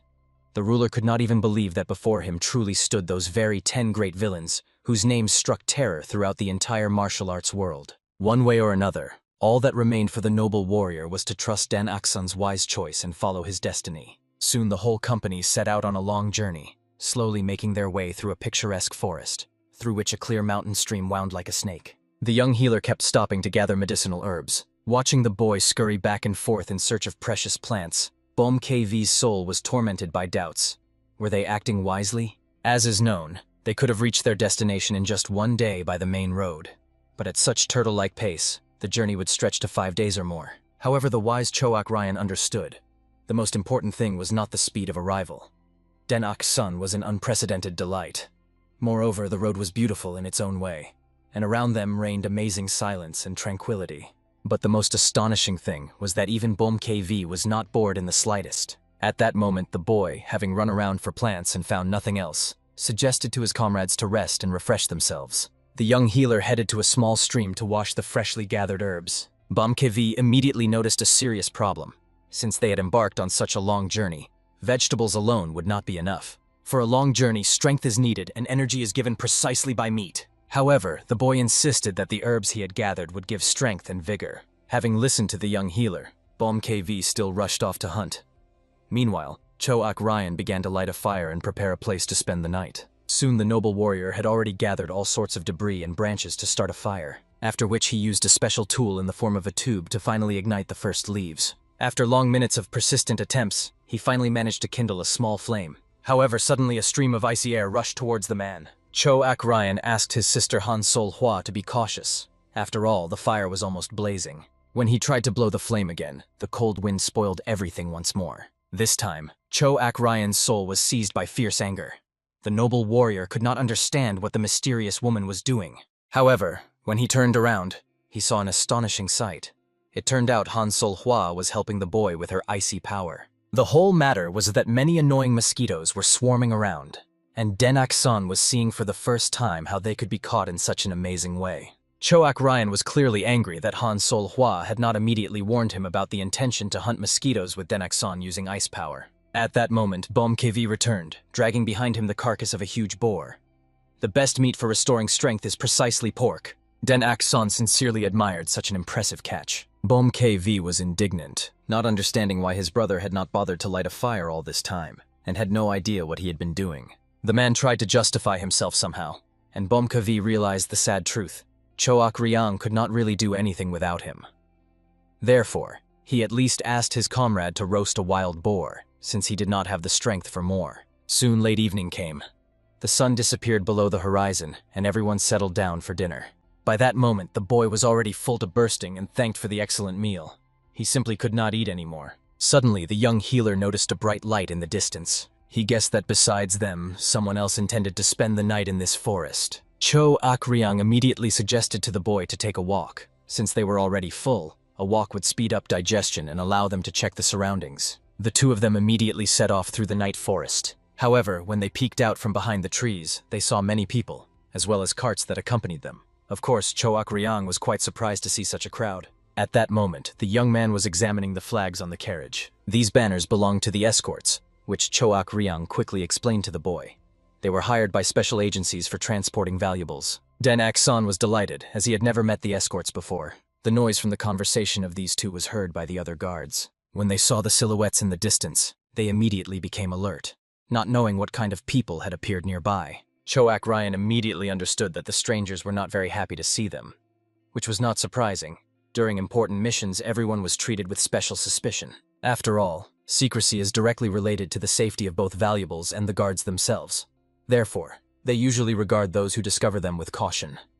Moreover, it was nighttime. It was surprising that the guards did not show even greater suspicion. In the end, the worried boy immediately grabbed Cho Ak-ryan by the hand, suggesting to return to their group. However, at that moment he caught a certain familiar scent. After that, the young healer immediately began sniffing, as if moving toward that smell. And then he realized it was the scent of the rarest elixir. The legendary healing herb of the 9 branches of immortality smelled approximately like that. Of course, Cho Ak-ryan was amazed that the youth could distinguish scents at such an impressive distance. At that very moment, Den Ok-sun dreamed of asking all the people to sell him the herb for good money. But he was worried. Maybe it wouldn't work. After all, the escorts would surely set an exorbitant price. Besides, they were forbidden to sell anything without the client's permission. Cho Ak-ryan's soul was saddened to see how this young man became downcast. This happened every time he encountered an elixir he could not obtain. But at that moment, Cho Ak-ryan's gaze fell on 2 guys with painfully familiar faces. He definitely saw them somewhere, and possibly they were even his old acquaintances. Right then, a rather good plan came to the old warrior's mind. Soon they returned to the camp with the boy and waited out the night. And in the morning, Dan Ok-sun resumed gathering medicinal herbs. The masters hid to observe the procession moving along the road nearby. When Bomkevi looked at those 2 escorts, he recognized them as the twin demons. He was surprised that these freaks were still alive, but he didn't worry much. He believed he could deal with them in a second. Of course, Cho Ak-ryan reminded that they had been involved in the criminal world for a long time. Although Bomkevi was strong, they were by no means weaklings. Most likely, if someone made a list of the 100 greatest martial arts masters in the world, these brothers would be on it. Bomkevi understood the main thing. Since these 2 demon brothers were here, it meant the 9 branches of immortality were kept in the boxes they were guarding, and these guys disguised themselves as guards to steal the healing herbs. They were quite capable of that. However, perhaps there were other valuables in the boxes as well. It was unlikely the senders placed only one item there. Of course, Bomkevi's soul was gripped by a burning desire to just rush in and pull those boxes off the carts. Han Sol-hui was tormented by anxious premonitions. She feared that such a plan might be extremely displeasing to Den Ok-sun. Therefore, at that very moment, Cho Ak-ryan urgently asked his comrade to be silent, as the carts were about to pass by them, and the whole group had to be ready. Now they were moving in the same direction as the caravan with the precious cargo. The plan was simple: to quietly follow the wagons, wait for the right moment to act. However, Dan Ok-sun was better off not knowing the true intentions of his comrades. Soon, as the wise Cho Ak-ryang had predicted, he, along with Bomkevi, moved at a respectful distance from the caravan, without losing sight of the wagons. At the same time, Dan Ok-sun walked with the mysterious Han Sol-hua parallel through the forest, continuing his tireless search for healing herbs. After 3 long days, Bomkevi began to express serious indignation. So much time had passed since they had been relentlessly following this procession. However, the right moment to act still had not presented itself, and this meant that their carefully thought-out plan was a complete failure, and they should simply attack the caravan to forcibly take the desired herb. Of course, Cho Ak-ryang tried to reason with his hot-headed friend. They could in no way justify such behavior before the young healer Dan Ok-sun. However, at that moment, Dan Ok-sun himself joined them. The clever boy assumed that the comrades were a bit confused about the situation. Perhaps it was not the escorts who hired those 2, but rather the brothers who hired guards to protect their treasures. The young healer thought that these guys were the very clients who found the escorts, and now they were disguised among the guards to protect their priceless goods themselves. Bomkevi was amazed by the boy's incredible insight. Moreover, the demon was filled with genuine horror. He could not understand when the boy had learned about their secret plans. However, from the very moment Bomb KV began to openly protest, Dan Akson listened carefully to their conversations. Besides, they had been traveling side by side for 3 days. It would be foolish if he had learned nothing about what was happening. Therefore, the boy could only suggest a reasonable plan. If these demon brothers still stole the precious goods, they could return them to the true owner, and then perhaps they would have a chance to ask to buy some of the priceless herb. Choak Ryang noticed that there was a possibility that they really were the very clients who hired the escorts. And in such a regrettable case, unfortunately, there was nothing they could do. The situation was in no way connected to them, so they would just have to accept defeat. However, looking at the sad gaze of the young man at that moment, the hearts of Bom KV and Choak Ryan could not bear it. They realized that they could not just leave this matter as it was. The masters made it clear to Denak's son that, unfortunately, they were indeed connected with these people. Bom KV was especially close with those guys.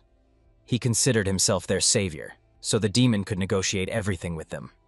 In fact, the situation was such that the Mad Mountain Lord simply did not manage to kill them last time, and therefore considered that in this way he saved them from certain death.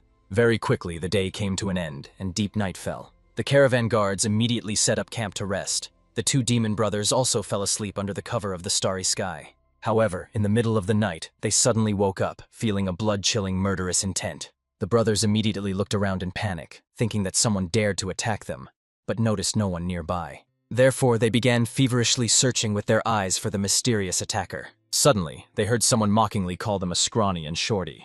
A person using sound transmission authoritatively ordered them to forget about the murderous intent and immediately come to him. And at once both understood. Only one person in the whole world addressed them exactly like that.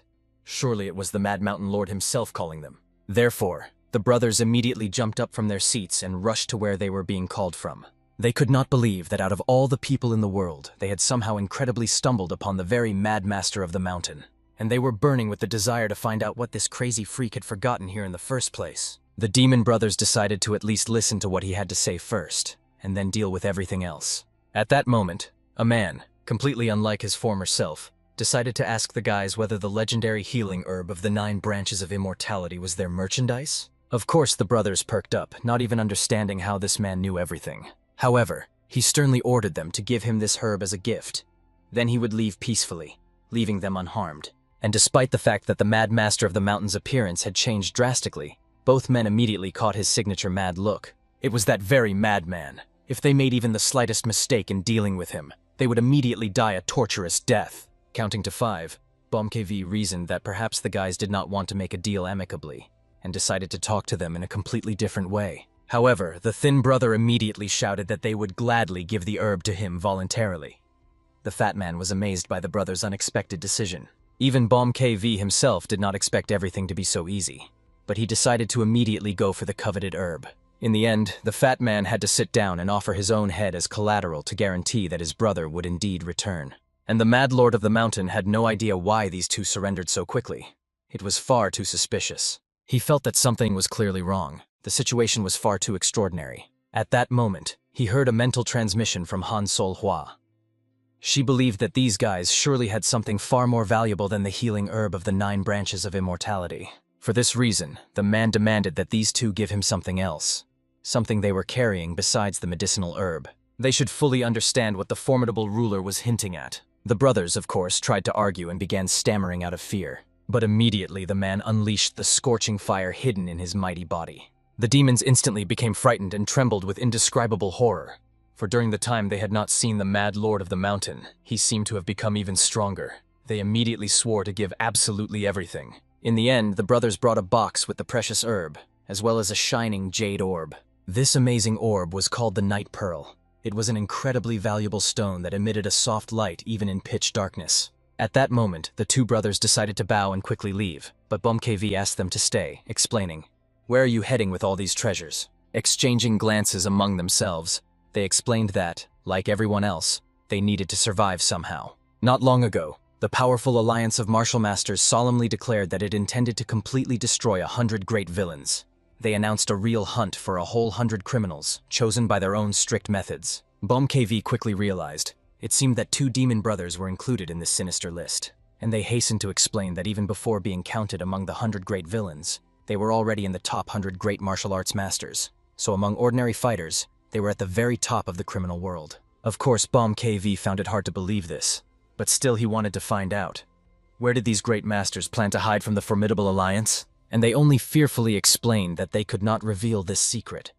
Bomb KV already had absolutely all the trump cards in his hands. The man again unleashed his evil fire and looked displeasedly toward the trembling brothers. At that moment, not only did their bodies tremble with terror, but their knees buckled, causing them to almost fall to the ground. But what Bomb KV was truly surprised by, they continued to resist his overwhelming power, although they barely stood on their trembling legs. In the end, the man even smiled with satisfaction, convinced that these two had indeed changed drastically since recently. After that, the mad lord of the mountain handed the shining pearl to the thin brother directly into his trembling hands. Of course, the demons were deeply shocked.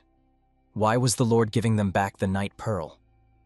However, the wise Bomb KV wished for them to sell it and obtain funds to continue their thorny journey. After all, the brothers said they were trying to survive in this cruel world, and as their elder mentor, he could not let them go with completely empty hands. Both were incredibly grateful to Bomb KV for his generous act. Only later did they realize the astonishing truth.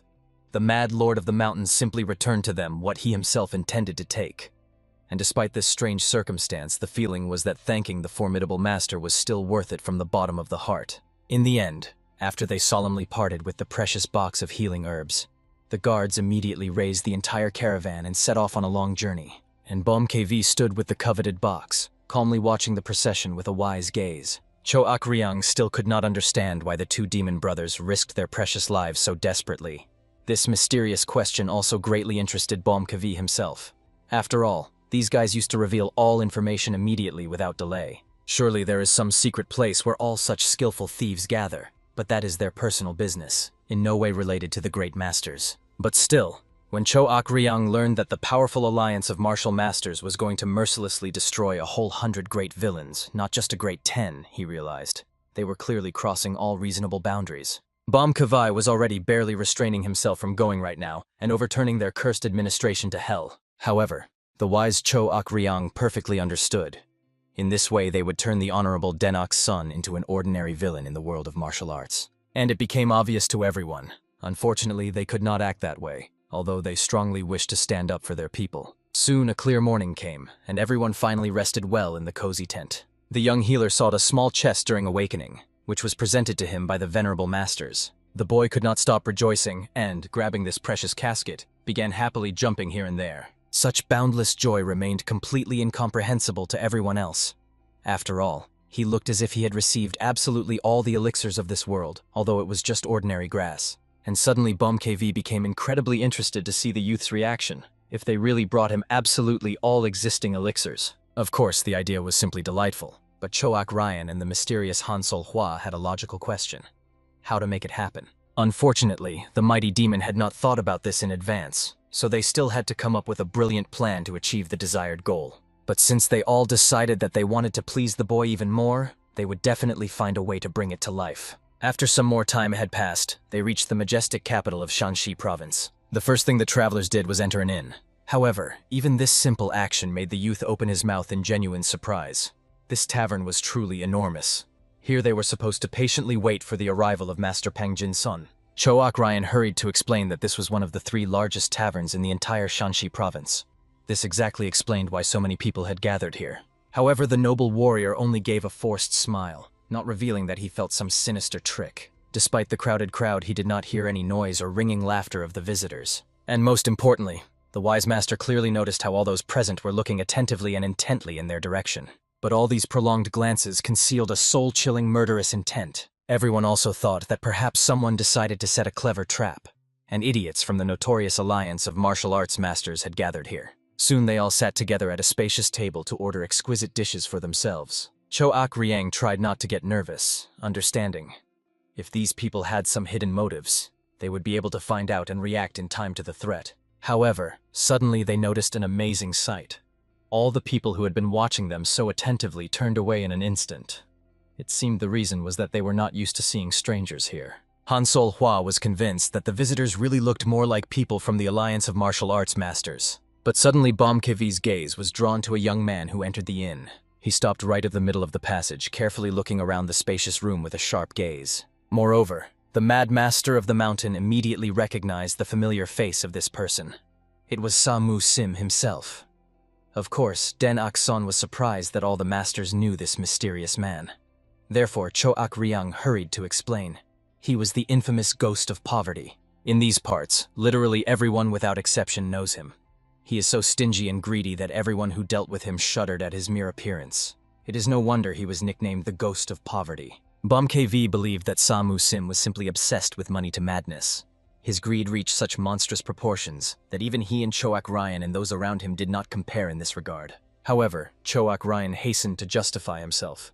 After all, he was simply thrifty and economical, but not nearly as pathologically stingy as Samu Sim was reputed to be. At that moment, the man who had just entered immediately turned sharply and hurriedly left. And at the same moment, many fighters sitting at the tables rose following him. After a brief order from the commander, they immediately rushed to chase the fugitive like hounds. Finally, Bom KV realized whom the mighty alliance of martial masters was waiting for here. To Choak Ryan, this seemed quite strange.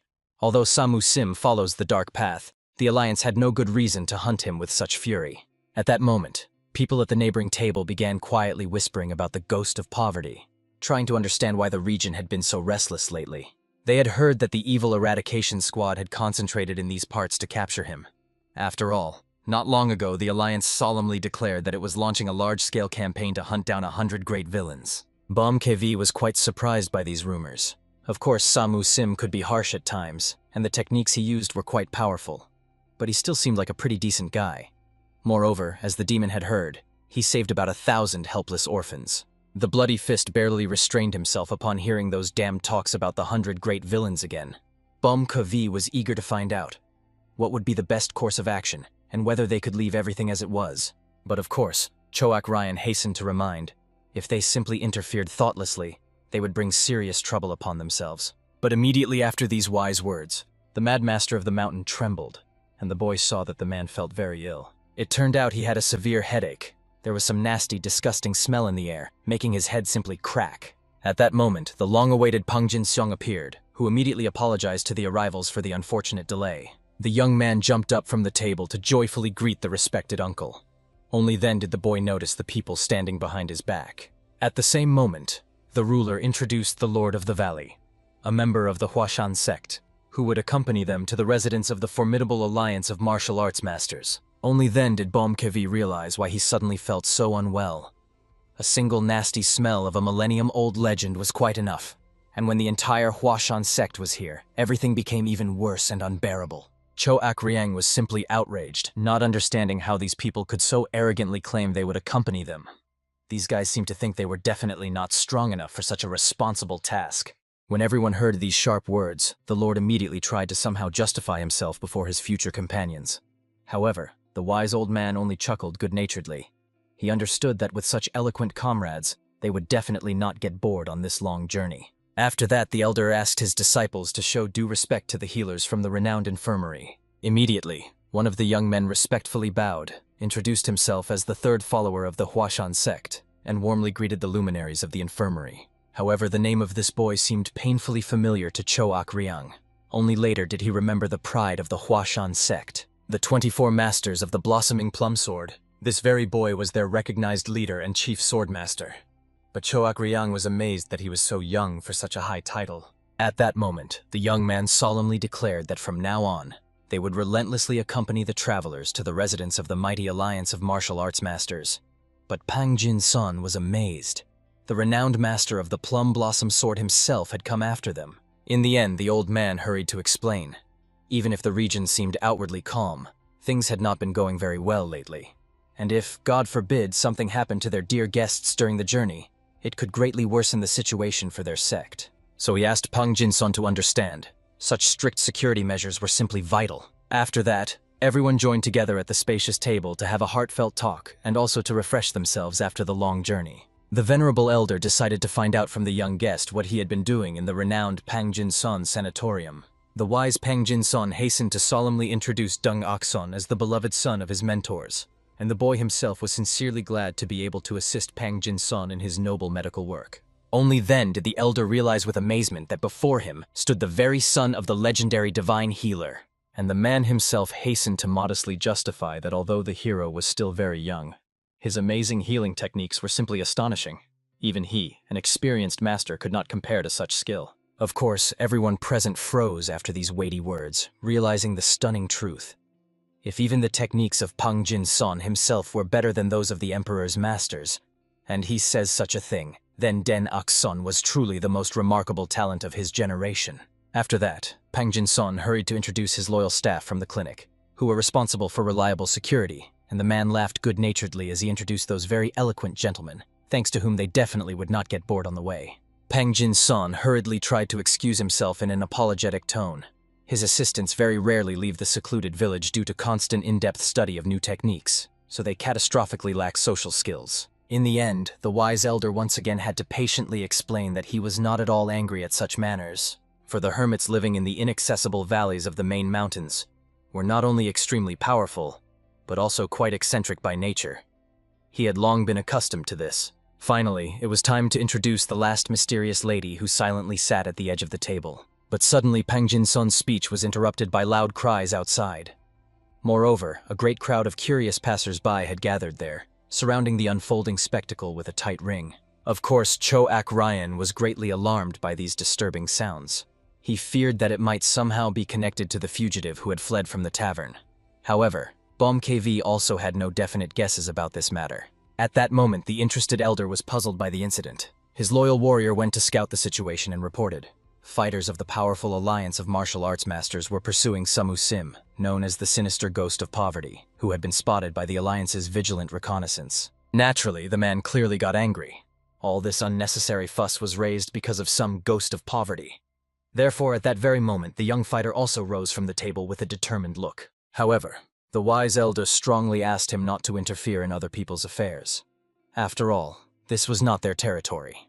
He also reminded the hot-headed youth that this was currently the Alliance's job, and he represented their sect, accompanying important guests. Immediately, the young man obediently returned to the table, apologizing for jumping to conclusions. And the wise elder reminded the main rule. The most important thing was that no obvious enemies were near them. He asked the youth not to forget that at the moment they shared common interests with the formidable alliance. However, the young healer noticed that the venerable grandfather sounded as if he did not approve of the activities of the Alliance of Martial Arts Masters at all. He, of course, was surprised that the boy called him grandfather. However, looking at his young age and curious eyes, he forgave him such familiarity. Therefore, after a brief, meaningful silence, the elder calmly explained to the youth, "Not all righteous people pursue the same noble goals." Den Ok-sun became incredibly interested in how they fundamentally differed. But before the venerable uncle could answer the inquisitive questions of the young man, his disciple hastened to explain. There were too many eavesdropping ears around, eager to overhear their conversation. But he reminded the young warrior that their sect rarely cared about others' opinions. Yet the disciple thought the elder should beware of those who might maliciously distort their words and use them for selfish purposes. However, the wise man perfectly understood. He was simply stating obvious facts. The current alliance of martial arts masters has long crossed all reasonable boundaries. They wanted to end all wars in the martial arts world. But now something completely different is happening. As the sages say, great deeds grow from small actions. But the people of the alliance do not realize that later they will have to pay for their karma. Bom KV was extremely surprised by the wise words of the man. After all, he believed they had secluded themselves in the mountains and knew absolutely nothing about the affairs of the turbulent martial arts world. But the judgments turned out to be quite sound and insightful. Cho Ak-ryang hastened to explain to his astonished friend, the first follower of the sect must possess knowledge of such a high level. At that moment, the man himself decided to ask the clever boy what he thought about his philosophical words. However, Den Ok-sun was too young and still did not know much in life, so he could not say anything specific. He only calmly explained that he had been taught a simple truth. The differences between political factions completely disappear at that sacred moment when a patient needs urgent treatment. Of course, the follower did not understand the deep meaning of these wise words, and the young warrior was surprised that the venerable fourth uncle kept asking the boy tricky questions. The elder himself felt his own intrusiveness and immediately apologized to the boy for asking him something that was difficult to explain at his age. However, Den Ok-sun saw no problem answering this philosophical question, considering that he had initiated the interesting conversation. So he calmly explained, "This phrase means that the boundless sea is open to all rivers without exception." Immediately, the inquisitive old man had a new question. Had the boy ever wondered why the sea warmly welcomes and accepts absolutely all rivers? Den Akson without hesitation pointed out that the answer lies in a simple truth. The sea is the lowest point where all rivers naturally flow. The wise elder was amazed that such a young healer gave him such a deep, philosophical answer to what seemed like a simple question. It was incredibly wise of him. Even the experienced swordsman was amazed by the remarkable wisdom of this child. After all, his venerable fourth uncle very rarely acknowledges someone else's outstanding talent. Moreover, the boy gave such a childish, innocent answer that it was far from easy to grasp the true depth of this thought. But the most surprising thing is the calm reaction of his comrades, who seem to take his wisdom for granted. And that means they have long been used to the fact that Dan Akson is wise beyond his years. At that moment, all comrades sincerely rejoiced that the boy managed to demonstrate his knowledge so brilliantly. But when they heard the loud shouts from the street again, both Cho Ak-ryung and Bom KV were furious to the limit. Both decided to step away from the table for a short while. Obviously, Dan Akson was puzzled. Where on earth did the gentleman decide to withdraw at such an inappropriate moment? In the end, Cho Ak-ryan hurried to justify himself with a serious look. Bom KV had a severe constipation, and he decided to go with him to help his comrade. That way he could cleanse his intestines of accumulated problems faster. Somewhere at that very moment, the beaten and bloodied fugitive was barely standing on trembling legs, desperately fighting off powerful pursuers. But at that moment he heard the approach of people possessing unprecedented power. A member of the fearsome alliance, seeing unfamiliar passers-by, immediately ordered them maliciously not to dare interfere in other people's affairs. But by this moment, Bom KV had already killed the last guy who carelessly got in his way, simply breaking his neck with one bare hand like a fragile twig. After that, he was surprisingly amazed that this person in such a critical situation was interested in their identities. The demon was convinced. Before death, people ask truly very strange questions. As for Samu Sim himself, right after their appearance, he sighed with relief when he saw unexpected reinforcements. After all, just a couple of minutes ago, he had already accepted that he would die here. He was surrounded by a whole squad of evil exterminators, and he considered himself doomed to certain death. But suddenly, from nowhere, these monstrous monsters appeared. At the moment of his appearance, Cho Ak-ryung fought the appearing enemies with bare hands. When he touched their heads, they instantly twisted and immediately tore off from their bodies. And Bom KV, just by touching, could crush any part of the human body into a bloody pulp and could even melt steel blades with his bare hands. Samu Sim immediately connected the formidable silhouettes of the elusive swordsman and the terrifying giant, and he realized an amazing truth. These were most likely the Mad Lord of the Mountain himself and the Great Bloody Fist. At that moment, only the last survivor remained, who with a trembling voice demanded that these monstrous people calmly leave and not interfere in the Alliance's affairs. The realization of inevitable death pierced the warrior with chilling horror. These ruthless killers would deal with him just like the others. In a last desperate surge, he turned to the cornered opponent, deciding to take at least one life before saying goodbye to his own. The deadly attack was already rushing toward the exhausted warrior, and he had not a drop of strength left to dodge the inevitable blow. But at the last moment, a shadow materialized before him. A mysterious savior appeared, as if from nowhere, and took upon himself the full power of the rushing energy. With a single movement of his bare palm, the stranger dispersed the deadly stream, thus causing the attacking swordsman to freeze in sacred terror. Is it possible to disperse the energy of a blade with bare hands? Bom KV loudly reprimanded his brother, reminding him of their mentor's strictest prohibition against using internal energy. The Mad Mountain Master behaved so casually standing behind the enemy that the latter saw in this carelessness a chance to sever the bold warrior's head from his shoulders. However, the eyes of the formidable ruler flared with an even fiercer battle delight. An iron grip closed on the opponent's blade, and the steel began to melt from the unbearable heat of his palms. When the blazing hands rushed toward the attacker's body, Samu Sim finally confirmed the correctness of his guesses. He unmistakably recognized these legendary techniques. Approaching his rescuers, the venerable master thanked the sinister martial arts masters. Both brothers were deeply shocked. How did the stranger recognize them so instantly? But Samu Sim simply matched the features of their physiques with the highest level martial arts. Moreover, these two always stuck together and addressed each other as brothers. It was hard not to guess their true nature. Bom KV hastily begged Samu Sim to forget about their presence here and pretend that he alone dealt with all these scoundrels without asking for anyone's help. Cho Ak-ryung insightfully noted that the man was surely aware of the Martial Arts Alliance's hunt for his head, and there must be a significant reason why he continues to roam the area so carelessly. Samu Sim hurried to clarify the true purpose of his stay in these parts. He needed to find something that now belonged to the Alliance. It was about a small wooden box that those scoundrels had stolen from his house. There were no jewels stored in the box, but the items inside were more precious to Samu Sim than any treasures in the world. He was ready to sacrifice his own life to get them back. Cho Ak Ryang tried to reason with the stubborn man, persuading him to forget about this trinket, since nothing is more valuable than life. Bom KV, however, became interested in where the villains could be hiding the cherished box. Samu Sim only sadly bowed his head, unable to answer. The thought that the precious relic was lost forever tormented his soul. Cho Ak Ryang decided to change the subject and inquired about the fate of the orphans the man cared for.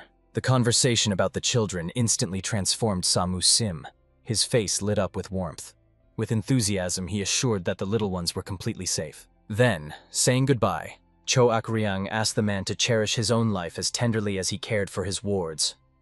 Without him, the orphans would not survive. Thanking him for the wise advice, Samu Sim remained alone amid the pile of corpses, tormented by the question of what to do with all these bodies. On the way to the tavern, Bomkevi furiously scolded his brother for using internal energy, and he justified himself, saying he only used a small amount, concentrating it at his fingertips. The mad mountain master was outraged. Cho Ak Ryang always called him an idiot, but he himself began to forget their teacher's instructions. He swore to report this disobedience to Den Ak Son, and the swordsman tried to defend himself, claiming he could not have dispersed the blade's energy with bare hands without using technique. Moreover, he reminded with a sly grin, if Bom KV complained about him, he would have to tell about what they had just been doing here, and he accused his friend of utter foolishness for such threats. Finally, by nightfall, two reached the inn. Pang Jin-son was pacing the room like a hunted beast, unable to find peace due to anxiety. At that moment, Bom Kewi and Cho Ak Ryang entered the room through the window, wondering why the man was sighing so loudly and tormenting himself. But only then did they notice that Pang Jin-son's room was empty. When asked about the whereabouts of the witch, who had been constantly with the boy all this time, the man bitterly admitted he had let her go, as he could do nothing when she declared her departure. All that remained was to pray that the willful lady would not do anything foolish while she was alone. But Bomkewi saw in the witch's absence a golden opportunity. Their hour had struck. Even the perceptive Cho Ak Ryang did not immediately catch his comrade's hint. The mad mountain master planned to immediately set out in search of temptations for the youth. Cho Ak Ryang was shocked. Could such thoughts have been tormenting his brother all this time? And Bom Kewi hastened to justify himself, saying he had always thought solely about the boy's well-being and how to make his life better. When Cho Ak Ryang finally connected all his friend's words and realized his cunning plan, he was promptly thrown out the window and rushed into the master's room. Pang Jin-son was in complete bewilderment, not understanding what kind of search for temptations this madman was talking about, and Cho Ak Ryang assured the man not to worry, promising to immediately return Bom Kewi. At that moment, the smiling scoundrel was already sitting on the young man's windowsill, urging him to wake up.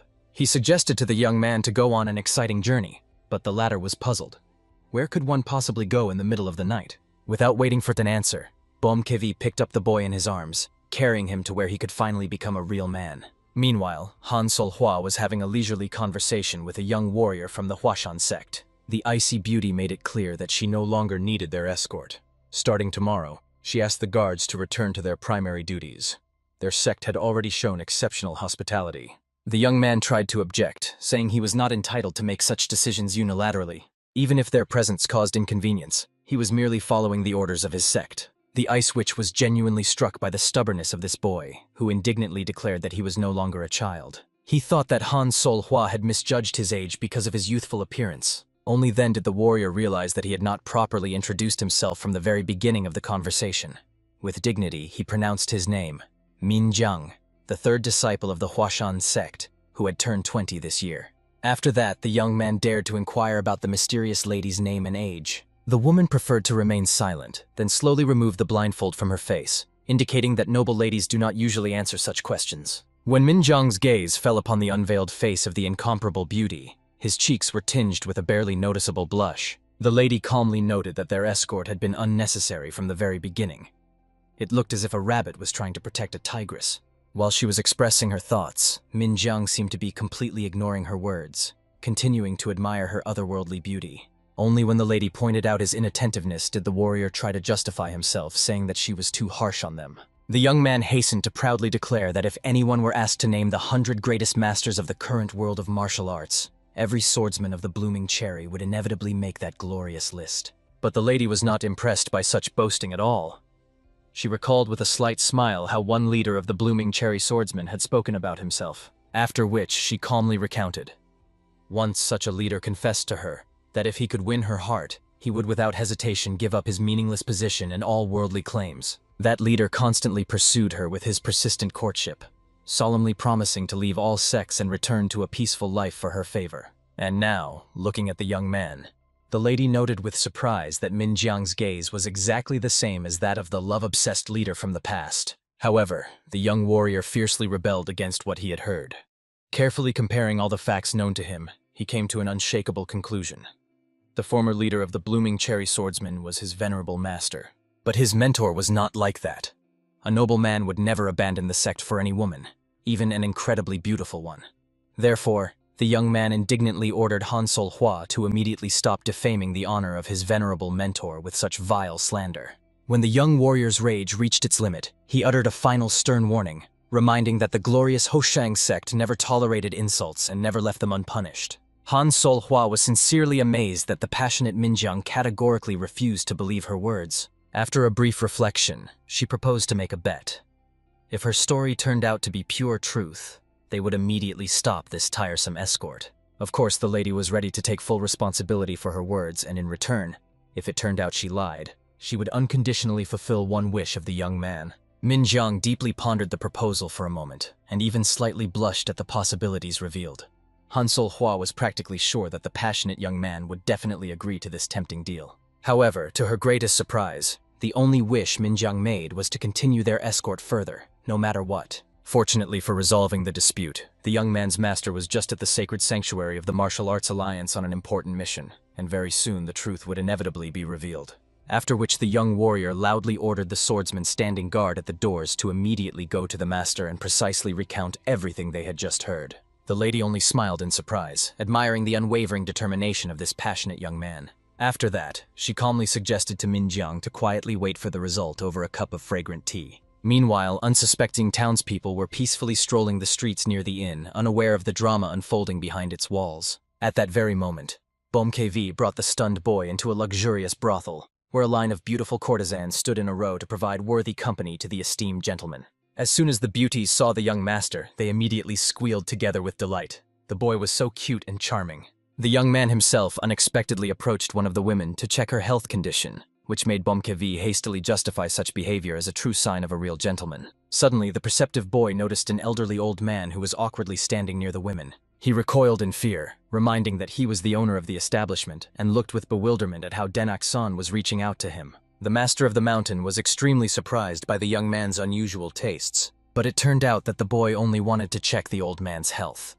The young healer kindly asked the old man if he was tormented by unbearable headaches before sleep, as if thousands of hot needles were piercing his temples. Moreover, he suggested that in the mornings the old man's hands and feet might slightly go numb. The elderly man was deeply shocked.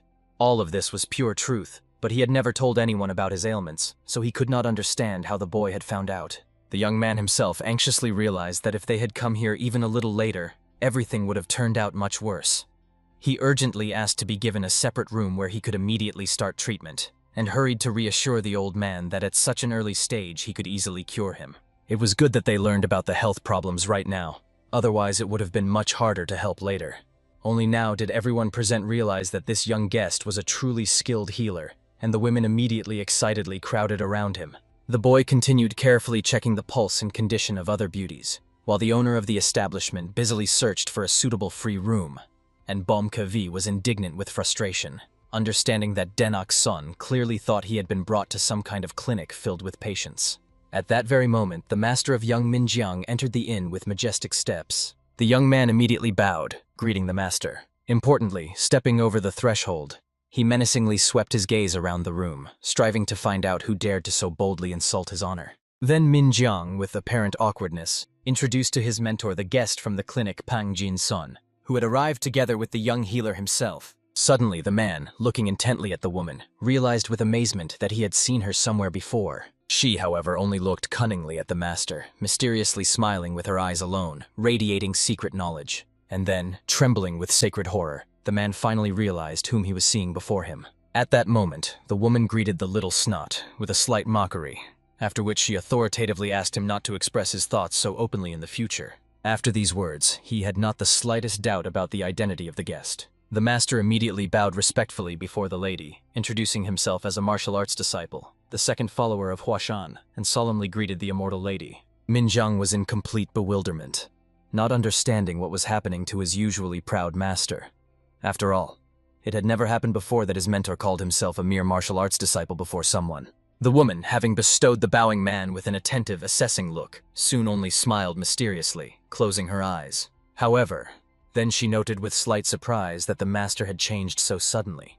He was no longer the timid little boy who once loved to rub his cheek against her silk dress. The man immediately blushed deeply with embarrassment, begging the lady at least not to mention these shameful details in front of his disciple. Therefore, Han Sol-hwa had to thoroughly explain the essence of the dispute concluded with the student, which greatly unsettled the master. She had to detail all the terms of the bet. The master was called here precisely to finally determine whether she lied or told the pure truth. Unfortunately for his dignity, the man had to bitterly admit that everything said by the immortal lady was absolute truth, without a single word of lie. The woman herself, with a triumphant smile, turned to the stunned Minjiang to officially confirm that she had won the dispute, after which she authoritatively asked the young man to make the final decision regarding further accompaniment. The young master bowed deeply, promised with a heavy heart to immediately recall all his fighters. After that, the lady gracefully rose from the table, intending to leave the room, but at the last moment casually remarked that the child who washed her palms with tears had already grown up and matured greatly. These words embarrassed the master to madness. All he could do was confusedly turn to watch the departing lady, but she neither stopped nor looked back. Therefore the man, as if losing all strength, heavily collapsed onto a nearby chair. Minjiang, tormented by curiosity and guilt, decided to ask his master who this mysterious woman actually was. It turned out that she was the legendary Ice Jade of Immortality, a true living legend in the world of martial arts. She did not look her true age at all, because she had achieved eternal youth through secret techniques. Minjiang could hardly believe that the lady had truly not lied, and that meant the man really wanted to leave Hoshang for the woman. However, the master hastened to clarify that it was actually not about him at all. It was not he who wanted to leave the sect for her. At first, Minjiang did not understand at all what his master was insisting on. The young man wondered, if it was not about himself, then who was it about? But suddenly an illumination came to him. Since this woman was immortal, it meant she belonged to the older generation of masters. And if so, then it was about the former leader of the blossoming Cherry sect. It was incredibly hard for the young man to believe this shocking truth. The master could only beg his student to forever forget everything he had heard today.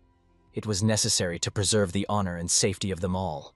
At that very moment, Choak Ryang was leisurely strolling through the quiet night streets of the city. He perfectly understood that, considering Bomkevi's unrestrained nature, he would surely have taken the young man to the most expensive and luxurious brothel in the city. However, quite unexpectedly, Bomkevi materialized right behind him, causing Choak Ryang to flinch instantly and furiously scold his friend for daring to scare him so suddenly. His anxiety increased when he saw Denakson peacefully sitting on Bomkevi's back. At that moment, the Mad Lord of the Mountain bitterly wept, realizing the bitter truth. He did not need to be beautiful or rich at all. Everything in this world was decided exclusively by healing talents. If only he could be reborn, he would without hesitation abandon martial arts and fully immerse himself in the study of medicine. After that, the Mad Lord of the Mountain wept like a small child and, sobbing, pointed with a trembling finger at the majestic doors of the brothel. There, a whole excited crowd had lined up in a living corridor, energetically waving handkerchiefs in farewell. Among those seeing off were the most beautiful flowers of the establishment. Charming courtesans in silk garments, and at the head of the procession stood the very moved owner of the luxurious brothel, wiping tears of gratitude. The perceptive Choak Ryang instantly realized what was what. Most likely, the young Den-ak's son had healed all these suffering people with his divine gift. Bomkevi hastened to explain fervently that although they had not received a single copper coin for their efforts, the grateful healed were so thankful that they generously paid for all their services in the establishment. However, when the formidable Han Sol-hwa learned that these brainless fools had dragged the innocent Den-ak-son to the brothel, her beautiful face twisted with anger. She horrifiedly guessed that these idiots could very well have forced the unfortunate child to drink strong alcohol. Of course, Bomkevi hurried to justify himself, swearing by all the gods that nothing of the sort had happened. He himself had not drunk a single drop of alcohol. However, Han Sol-hwa could not understand why then the boy was lying unconscious on his back like a sack of rice. Bomkevi hurriedly tried to explain that the boy was simply using his powers too actively, squeezing his body to the absolute limit. Obviously, any normal person would have completely misinterpreted these words, so the lady finally lost her temper, and her aura froze with rage. Even the usually calm Choak Ryan was indignant, not understanding why Bum KV simply could not express himself properly and always babbled some absurd nonsense, so he pleaded with his angry sister to calm down, promising that he would explain everything clearly himself. Very soon, the icy beauty had already come to her senses. Realizing that nothing terrible or shameful had happened, she sternly scolded the unlucky men for not bothering to properly explain the situation right away. The lady also said that she got rid of the annoying attention of the powerful Huashan sect, but did not reveal the details. After that, the entire company, quite exhausted by the day's adventures, went to rest and ultimately spent a fairly calm and serene night. With the first rays of dawn, Pang Jin's son woke up and leisurely went to the chambers of the young master of the valley to find out if the young man had already awakened from sleep. However, when there was no response to his delicate knock, he knocked again gently and, cautiously opening the door slightly, hurried to enter.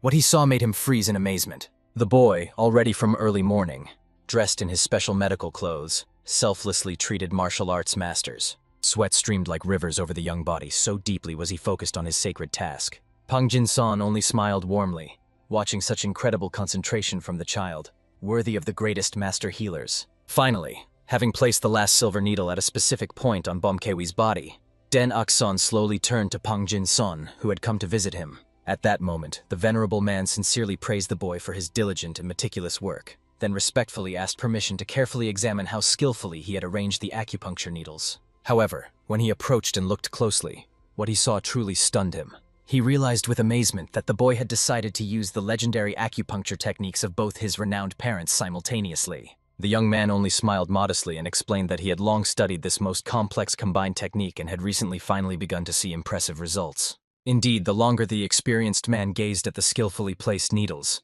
the clearer it became that such a miracle was possible not only in theory, but also in practice, something he had never even dared to dream of before. At that moment, the young man also proudly boasted that besides the amazing healing effect of these procedures, none of his patients had shown any side effects at all. Pang Jin-son had no doubt that the young man had thoroughly weighed and calculated everything, for who else could dare to try such revolutionary techniques if not the young lord of the valley with his divine gift? That is why he said that such a thing was only possible in theory, because even Pang Jin's son himself, despite his colossal experience, would have been afraid to attempt such a thing. If even one needle went a millimeter deeper than it should, his patients could be paralyzed for life.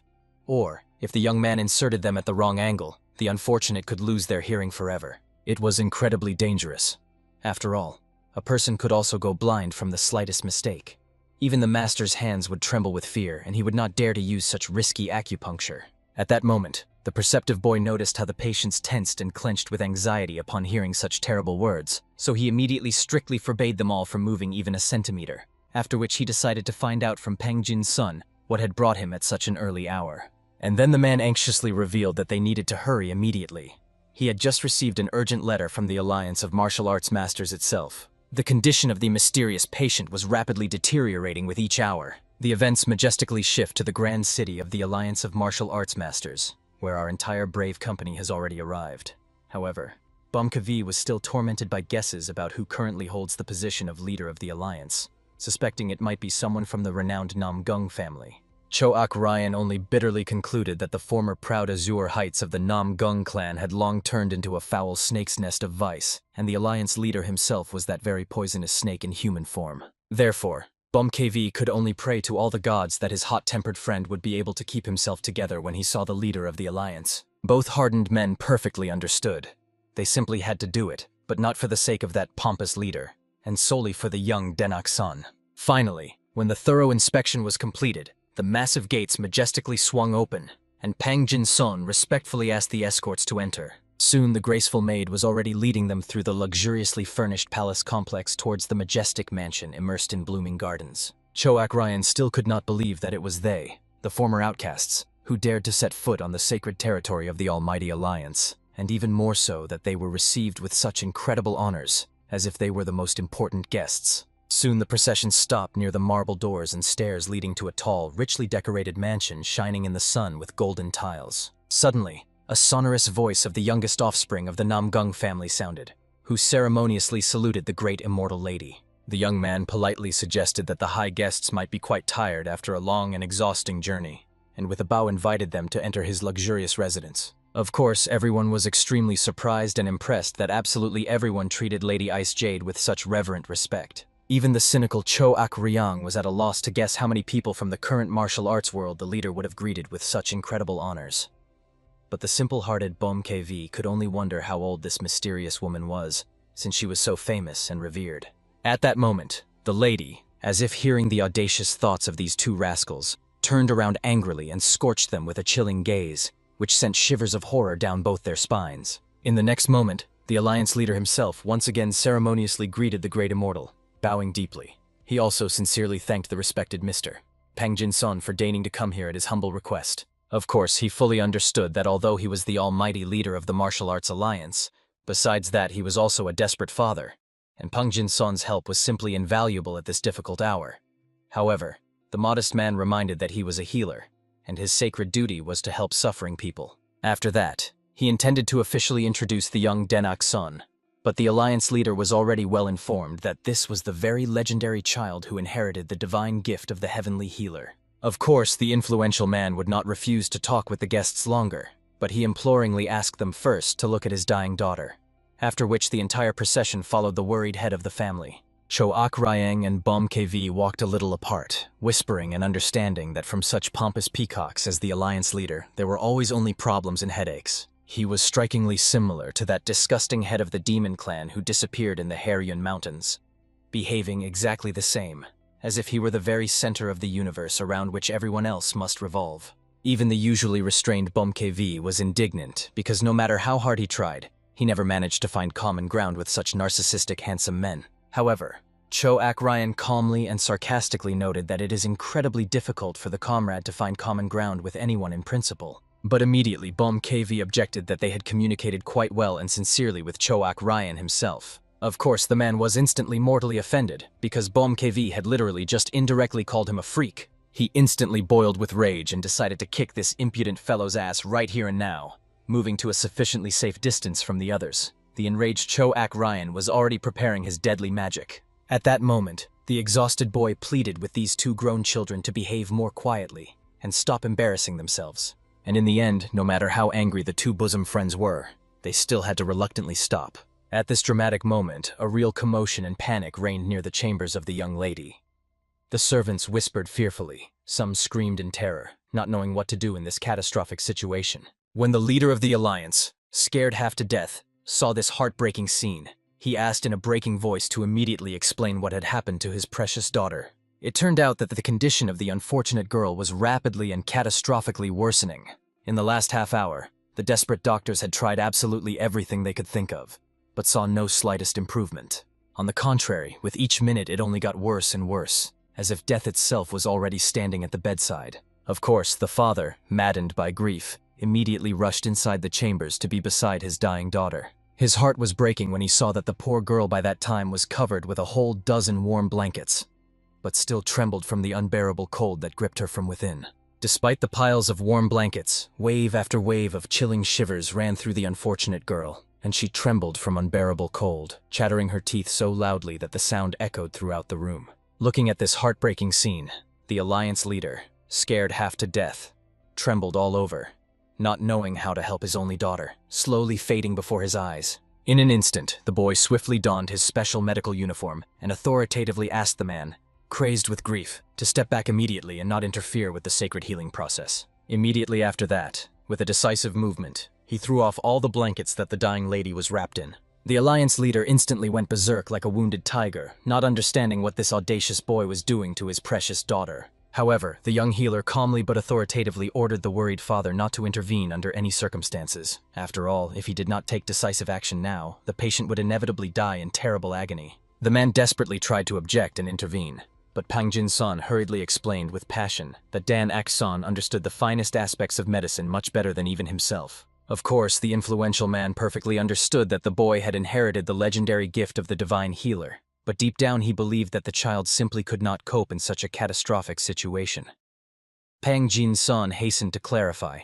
If even Dan Ak-son could not handle it, then no one had even the slightest chance. At this dramatic moment, the youth drew from his arsenal a sinister demonic needle. Staring intently at the trembling patient, He seriously warned that the acupuncture would be incredibly painful. Immediately after that, he swiftly plunged the needle in, and the girl screamed so piercingly that the walls of the room shook from her inhuman cry. Of course, the alliance leader also furiously raged. His daughter was barely holding on to life, and now she was screaming from unbearable agony. This definitely did not fit the definition of a little pain. Pang Jin's son desperately tried to reason with the grief-stricken father, explaining that if he intervened now, his daughter's condition would catastrophically worsen, and she would die. At that moment, Dan Ok-san urgently asked the honorable aunt for help. He physically could not lift the weakened patient himself, but it was vital for her to assume a sitting position. Immediately after that, the young man loudly ordered that from that moment on, no one, no matter what, was to touch either him or the patient. It was also strictly forbidden to let anyone into the room. After that, the formidable Choak Ryang and Bom KV stood like an impenetrable wall, blocking the passage to Dan Ok-san. The unfortunate father was forced to stand and watch as his only daughter writhed and suffered from unbearable pain. At one moment, the tormented man even jerked forward, no longer able to endure her heart-wrenching screams. However, the heavy, mountain-like hand of Bom KV, authoritatively resting on his shoulder, immediately made him come to his senses. The mad master of the mountain himself sternly reminded the man that he was categorically forbidden to go there. The alliance leader was insanely outraged that some impudent fellow dared to order him around, as if he wanted to die. The bloody fist calmly but firmly reminded the alliance leader of a bitter truth. If he did not trust the boy, he would never have let him near his precious daughter in the first place. The young man would never have taken on the task if he had known he could not help. So the father had better just trust and wait patiently, or else accept that otherwise he would kill his daughter with his own hands. And although it sounded unbearably cruel, the man, gritting his teeth, decided to wait nonetheless. Moreover, without realizing it himself in a fit of rage, he released his murderous intent. But these unshakable warriors were able to withstand it without even blinking. At this tense moment, Dan Ok-san stood over the girl, pierced by numerous needles of the divine healer, and joyfully exhaled with relief. They had at least barely survived the critical exacerbation of the illness. He felt immense relief, for if they had arrived 15 minutes later, he would no longer have been able to help the unfortunate girl. Of course, the man immediately lifted his spirits, believing that his daughter would now definitely survive. But Dan Ok-san harshly brought him back to harsh reality. If they do not find the true cause of the illness and eliminate it completely, the girl's condition will worsen again. The man immediately caught a glimmer of hope. If they do find the cause, she will survive. He solemnly swore that he would do absolutely everything required. However, the boy perfectly understood that perhaps everything here depended not so much on his healing powers. Suddenly turning to the head of the alliance, he piercingly asked whether his words were sincere about being ready to do anything to save his daughter. And as soon as the young man was convinced of the sincerity of the oath, a cunning smile blossomed on his face, and he authoritatively asked the man to leave the room immediately. At that moment, the leader indignantly stormed, not believing the young man's bold words. But approaching closer, Bom KV sarcastically reminded him that the man himself had just solemnly declared that he would do everything required. Even the icy beauty Han Sol-hwa insisted that the girl was now alive exclusively thanks to the divine help of the healer Dan Ok-san. The young man himself patiently tried to explain to the agitated man that his emotions could catastrophically worsen the situation. The stable condition of the patient was now an absolute priority, so he begged the leader of the alliance to visit his daughter no more than once a day. They would stay in the next room to immediately continue treatment if necessary. However, he categorically asked that absolutely no one approach them during this critical time. As soon as the grief-stricken man reluctantly left, Dan Ok-san remained in the room with his faithful friends. Pang Jin-son curiously wanted to know why the boy had so decisively driven away the unfortunate father. However, he mysteriously reminded that he was not just treating his daughter. At the same time, he had driven him away for the sake of the aunt and 2 other valiant masters. Moreover, he vitally needed that special power possessed by this mighty trio. It seemed to him that standard techniques simply could not help the patient. Soon deep night fell, and the room was lit only by a solitary flickering candle casting whimsical shadows on the walls. The girl gradually began to come to herself, as if surfacing from deep darkness. She could hardly believe she was still alive. Just yesterday she writhed in unbearable tearing pain, and now she felt a little better, and her clouded mind began to clear. She no longer remembered the last time she felt so well. The girl timidly dreamed of living without this agonizing pain for at least a month, not to mention a year. However, Dan Ok-san, who appeared by the bed with a warm smile, promised that she would live much longer than a month or a year, a whole long and happy life. At this touching moment, the girl noticed Pang Jin's son standing nearby, and thanked him from the bottom of her heart for helping her survive. The venerable man was incredibly glad that they had arrived in time, after which he proudly introduced the little boy who had literally snatched her from the clutches of death. Right then, Denak-san asked the lady to try her best together with him to finally defeat the illness. Of course, it was incredibly hard for the girl to believe that this child, just a boy with chubby cheeks, had truly saved her life. But she respectfully asked that healer Denak-san continue to take care of her. After that, the boy earnestly told that he desperately needed the help of the girl herself, for her unyielding desire to live was more important than anything else. Moreover, he had to warn her that terrible pain she was experiencing would soon return with renewed strength. Immediately, the little girl was gripped by a powerful primal fear. She desperately did not want to believe those terrible words. The young man gently explained that while the pain had not returned, he needed to ask several very important questions. She needed to think carefully and answer them as honestly as possible. Of course, she bravely allowed the healer to ask absolutely anything he wanted. The very first question was, when exactly did these agonizing symptoms begin? It turned out everything started exactly 3 years ago. She solemnly assured that she had not taken any mysterious elixirs nor undergone any purification rituals. Therefore, the young man decided to find out if she had touched any unusual exotic plants or poisonous animals. But she could not recall anything like that no matter how hard she tried. So the young man thoughtfully explained that her symptoms clearly indicated serious damage to the meridians. But he saw not a single logical reason for such a catastrophic condition. If he was right, then some external mysterious factor must have triggered her illness. He could not find this cause, although it definitely had to exist, given such a special and extremely rare case. At that moment, the girl deeply pondered everything the healer had just said. And suddenly, like a lightning bolt of insight, she remembered something, guessing that it might be related to the mysterious gift she received exactly 3 years ago, a snow-white bed. The giver mysteriously said that such a treasure could not be found anywhere else. It was skillfully carved from the purest celestial jade. She had peacefully slept on it for a whole year until she returned to the usual wooden one. Obviously intrigued, the young man urgently wanted to know why she stopped sleeping on it. It turned out that one morning she felt in horror how her whole body was covered with sticky cold sweat. At first glance, it seemed that the magical jade was developing her inner strength, but the sensations were not pleasant, rather frightening and disturbing. Danak-san literally jumped up at these words as if struck by lightning. This was exactly what he needed to find out. Soon the excited head of the Alliance was leading the heroes to that very mysterious bed, which was first given to him, and then he lovingly passed it on to his precious daughter. It was no longer used, and it was just gathering dust in the far storeroom, forgotten by everyone. Of course, the man was extremely surprised and skeptical that the boy thought some bed was to blame for everything. But the young healer decided to carefully check his suspicion first. He cautiously lay down on the mysterious bed, then began to carefully feel it from all sides, as if searching for something invisible to the eye. The insightful Choak Ryan was sincerely surprised and disappointed by what he saw. He naively believed that the storeroom of the almighty leader of the Alliance of Martial Arts Masters would be something special, a treasure trove of unprecedented riches. But before him was just a pathetic pile of dusty trash and forgotten things. Moreover, the boxes in the far corner had no dust at all, which led him to think, apparently, they had been brought here quite recently. At this tense moment, the young man was cautiously lying on the mysterious jade bed, keenly listening to the slightest changes in his sensations. And finally, he felt it. A certain unusual, disturbing energy pulsating deep within the stone. After this revelation, he instantly jumped up from the cursed bed and began to examine it with even greater diligence and thoroughness. Bom KV immediately noticed the strange behavior of the young man, so the boy hurriedly explained with excitement. There was not a single speck of dust on the bed, which was extremely suspicious. Therefore, he categorically requested to immediately cut this ominous bed into pieces.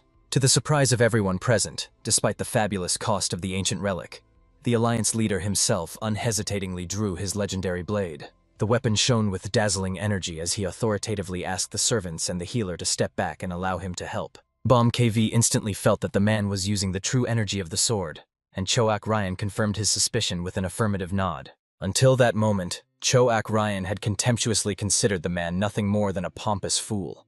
Despite seeming like a millennia-old wise serpent, he turned out to be just a pathetic yellow-bellied rat snake. He believed that the insight and determination of the leader were worthy of envy. That is exactly how a true Alliance leader should be.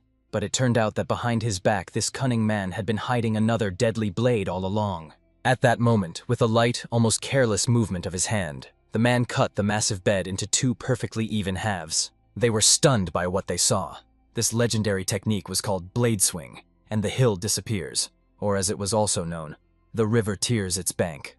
He had always thought that all the stories about this mythical technique were just tales for naive simpletons, but now, seeing it firsthand, he realized the technique was clearly underestimated. In the next moment, the young man urgently told the head of the Alliance what he had felt while lying on the cursed bed. Inside the jade there was a full measure of sinister death energy. From the very beginning, nothing added up. The symptoms indicated meridian damage, but the energy flows were absolutely fine. Therefore, he was not at all surprised that the other healers did not know what to do with this mystery. The matter was not at all about the meridians. After all, everything was excellent in the energy flows. The real problem was that her bed was thoroughly poisoned by an ancient corruption. Because of this curse, the true energy had catastrophically weakened, and now could not pass through the meridians, for the corruption had poisoned the very soul of the unfortunate daughter. Of course, the man instantly felt overwhelming guilt for not checking that cursed bed beforehand. He hoped to ask the hero whether this terrible disease was curable, and the youth promised to do everything in his power. However, the man furiously raged. The boy's words were insufficient for him. He had heard these empty promises more than once. He categorically demanded that the youth save his daughter at any cost. The boy was deeply disappointed and insulted that the man dared to threaten him. No threats or intimidation would certainly help cure his daughter. On the contrary, such disgusting behavior would only catastrophically hinder her treatment. However, for the arrogant head of the Alliance, such audacious behavior from the youth was genuine black ingratitude. But at that fateful moment, he suddenly froze, unable to utter a single word, and he felt some primal horror binding his body with icy chains. When he slowly turned around, he saw the piercing, scorching gaze of two formidable men who accompanied the hero everywhere. From their appearance alone, it was crystal clear. Just one more careless word, and these two would pulverize him into fine powder without the slightest hesitation. Therefore, the man instinctively switched his blade to his hand and already pointed its tip towards these two deadly warriors. However, Den-ak-san indignantly demanded that the man stop immediately. He did not understand how he dared to treat those who came to help him in his hour of despair so disgustingly. In the end, the young man bitterly realized the man only wanted one thing: for everyone to obey his orders unconditionally, like mindless puppets. Resolutely grabbing Bomkevi and Choak Ryan by the hands, he proudly asked them to leave, for he categorically did not want to obey this unbearable man. In the end, the shocked leader had no choice but to humbly beg the hero to stay, offering his sincere apologies. He humbly made it clear that he was insanely worried about his only daughter, which is why he lost control in a fit of despair. And he reminded that the boy was treating the girl, not himself. He asked for help for his little daughter. Bomkevi once again was convinced of a great truth. Not brute force, but divine medicine works real miracles, making even such arrogant little men humbly kneel. In the end, Den-ak-san graciously agreed to help, but strictly ordered to treat his masters with the utmost respect. He also categorically reminded, until he finished the sacred healing process, absolutely no one was allowed to approach the girl's room, not even the almighty leader himself. But that was far from all. The main condition was that while they were here and engaged in treatment, the man should not even think about interfering with them in any way. Finally, after this tense conversation, the exhausted young man went to his room to rest a little and regain his strength. Only then did the curious Choak Ryang decide to find out. Did the boy really want to leave if the Alliance leader had not apologized? But in reality, the noble youth did not even think of abandoning his patient to fate. Den-ak-san did not even get truly angry, because when a patient's condition catastrophically worsens, their loved ones always become more aggressive than usual, and he had long been used to this. The friends were touched by the kind, merciful heart of the young healer, for the great leader of the Martial Arts Alliance did not even hide his deadly intentions, and the youth took and magnanimously calmed him down. However, the wise boy perfectly understood. If they left him there in such an agitated state, everything would turn out even more catastrophically. And although everyone understood this well, Choak Ryang barely restrained himself from killing the impudent one right there. And Bomkevi did not understand at all how he dared to unleash deadly intent on their precious young healer. He was eager to smash his head into tiny splinters. They did not suspect that this secret conversation was secretly overheard by Han Sol-hwa, who was standing around the corner. Soon the agitated leader of the Alliance sat in his luxurious room, desperately trying to compose himself. He repeated again and again, like a mantra, that under no circumstances was he allowed to interfere in the sacred process of healing. After which he reported this very strict order to all his close servants so that they would immediately pass it on to the others. However, suddenly an extremely worried servant burst into the room, fearfully calling the leader. She wanted to urgently report the arrival of the formidable Ice Jade, who was also in a very bad mood. But the devastating power of the enraged woman literally knocked the unfortunate man off the path with soul-chilling cold. The faster she approached with her majestic stride, the more the entire room was covered with frost and froze, and even the people standing in it were covered with an icy crust. She herself scorched the Alliance leader with a look that clearly indicated what would happen to him if he dared to unleash murderous intentions on her precious child again. She warned menacingly. If he repeated such a thing, she would immediately enter the legendary top 10 great villains and mercilessly kill him and all his henchmen. After that, the hurricane wind beneath her feet became even fiercer, sweeping everyone around like grains of sand. However, in an instant, everything suddenly stopped as if nothing had happened. Only deep footprints of her feet remained scorched on the floor. And then the shocked man realized with horror. This was far from a great immortal, but a true tiger demoness. A famous ghost woman who mercilessly destroys everything in her path. In his secluded room, the young man calmly discussed everything that had happened with Pang Jin-sun. He also proposed a revolutionary healing technique to influence the changes of yin and yang energies. However, the concerned Pang Jin-sun skeptically reminded the young man that none of the known elixirs were capable of such a miracle. The young man knew perfectly well that elixirs would be absolutely useless here. However, living people with their unique abilities could help. He excitedly explained to Han Sol-hwa and Bom Ko-wee, if they joined forces and helped him, then they would definitely be able to heal this unfortunate girl. Auntie would carefully protect the internal organs and meridians using cold yin energy, while Bom K-wee would destroy all the filth with blazing yang energy. Of course, it was incredibly hard for both legendary masters to believe that they, complete opposites, should work together as a single whole. It was especially shocking to realize that it was their joint synchronous work that could help save a human life. Shortly after these reflections, Dan Ak-son summoned absolutely all participants to discuss his guesses. Choak Ryan was deeply shocked.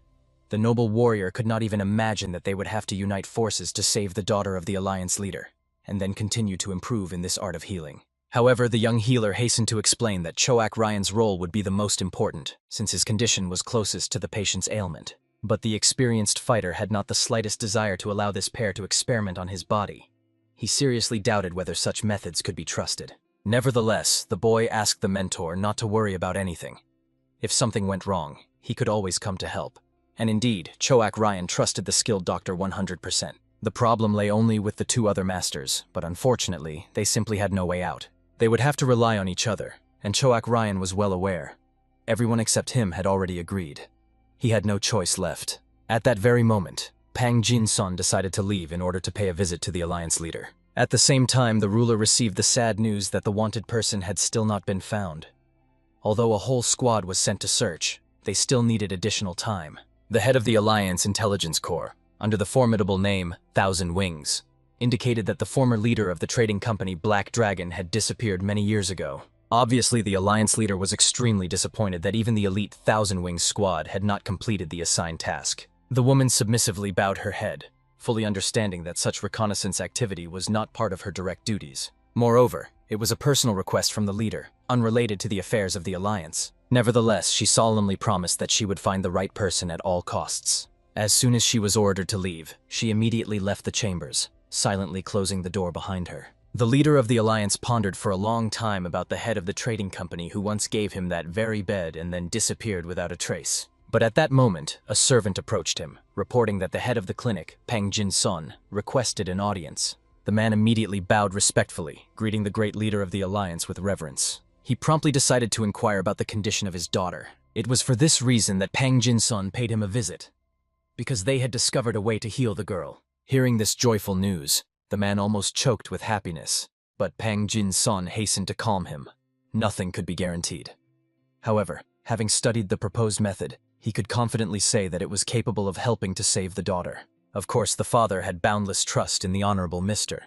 Pang Jin-sun and begged him to do everything possible to save his little daughter. The man promised to convey his words to Dan Ok-sun, after which he patiently explained to the gentleman that he was not responsible for the girl's treatment at all. Both he and the doctors of their infirmary only provide assistance. The healing itself is conducted by the Lord of the Valley. Usually he explains everything himself, but now he is completely absorbed in working on the healing method. So Pang Jin-sun came to report everything. The leader of the Alliance was completely indifferent to who exactly conducted the treatment. He solemnly promised that he would never forget the kindness of the person who could help his daughter. Of course, Pang Jin-sun only smiled, indicating that this was just part of their work, for which thanks were not necessary. However, they had something they wanted to ask the leader for in return. After that, Pang Jin-sun handed him a scroll, which the man examined carefully. The list included Heavenly Fruit of the Snow Lotus and the Millennial Many-Flowered Knotweed, truly great restorative herbs of Shaolin. Moreover, there was the Purple Healing Pill, known as the Divine Plum Blossom Pill, and even the Divine High Frequency Pill. All these elixirs and pills were capable of stirring the entire martial arts world. But the most shocking item on the list was the Azure Stone Essence. Nevertheless, Pang Jin-sun hastened to explain that with such medicines, the probability of healing the daughter would increase by a full 10%. But at that moment, the concerned leader of the Blue Flower Squad, responsible for the Alliance's finances, spoke up. He quickly explained to the leader that the requested elixirs were strategic resources of their organization. They could only be obtained in extreme special cases. However, the man decided to use these priceless pills for personal purposes, and later return everything from his family's reserves. At the moment, the probability of healing the girl was 50%. The chances were small, but by no means hopeless. Nevertheless, Pang Jin-sun reminded the leader that even this was an unthinkable achievement. Besides their healer, no one else would have saved the girl. The man was fully aware of this, so he agreed to provide all the necessary resources. Moreover, considering that his daughter's life hung by a thread, even 10% represented a huge breakthrough. He was ready to do anything to save his child. At the same time, the young healer was still in his quarters, working on the method to cure the lady. At that moment, he inserted the last acupuncture needle into Choak Ryan's body and decided to rest a little. Bom Kei and Han Sol Hua took his hands in their palms and slowly transmitted life energy into him. However, the woman was extremely surprised. The procedure turned out to be far from simple, and Bom Kei was already quite tired of the fact that his physical abilities were completely unnecessary in this process. For the most part, he was frankly bored. The young man only reminded the two that saving lives is never an easy task. Yet he felt that they were managing much better compared to previous attempts. In the next moment, Han Sol Hua noticed that before starting to treat the girl, Den Aksan needed to take care of his own health. But he perfectly understood how little time they had left. They needed to perfect the treatment method as soon as possible, because the patient simply would not endure any longer. Obviously, everyone immediately began to pity the young man, hoping that he would turn to them for help if it became too difficult for him. At that moment, coming out of meditation, Choak Ryang loudly exclaimed in amazement. His body felt completely new. It seemed he was in such a state that he could destroy everything around him and still have energy left. Bom KV was only indignant. While they were working so hard here, someone was fully enjoying life and just meditating. However, the test subject only laughed at his comrades. They were to blame themselves for having their health in order. And if they wanted to rest, they could get sick, just like him. At that moment, Mr.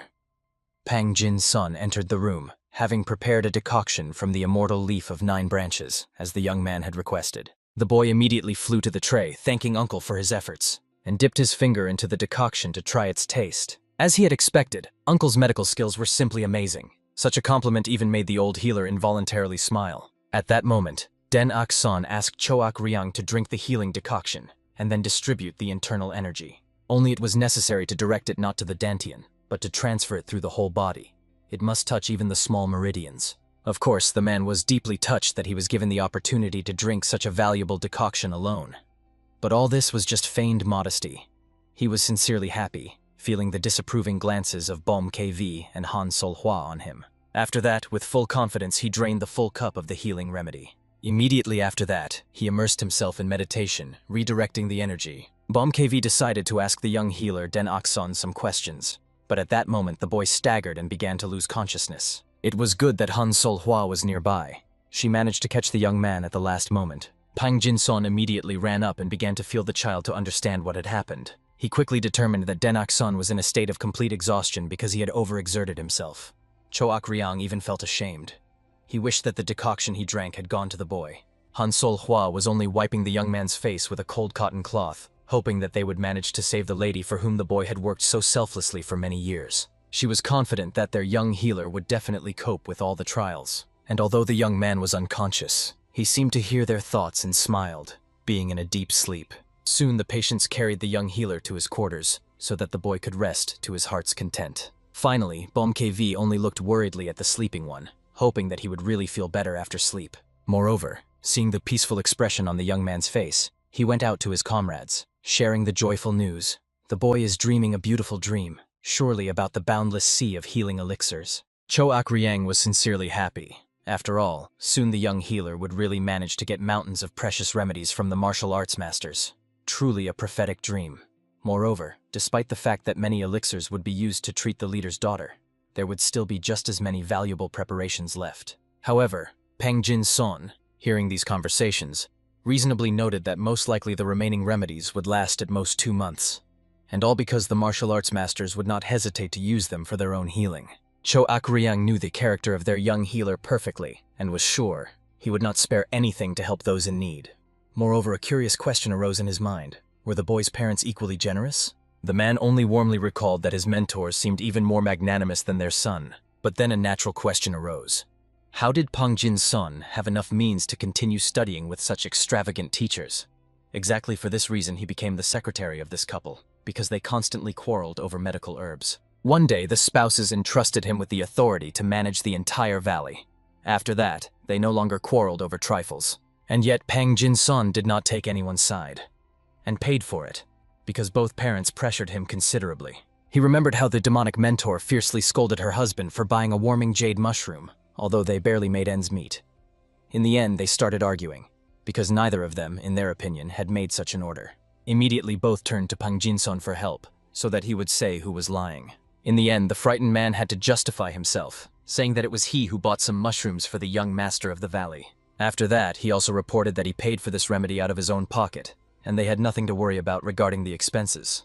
As soon as the parents found out that it was for their little son, they calmed down instantly. Moreover, they made it clear that they would have no hesitation in allocating funds from the family budget for such expenses. Hearing this fascinating story, Cho Akryang realized how difficult it had been for Peng Jin-son during his studies. These memories brought only a joyful smile to the honorable doctor. After all, he sincerely missed those days. At that moment, Bomkewi had a brilliant idea. They also needed to get a secretary.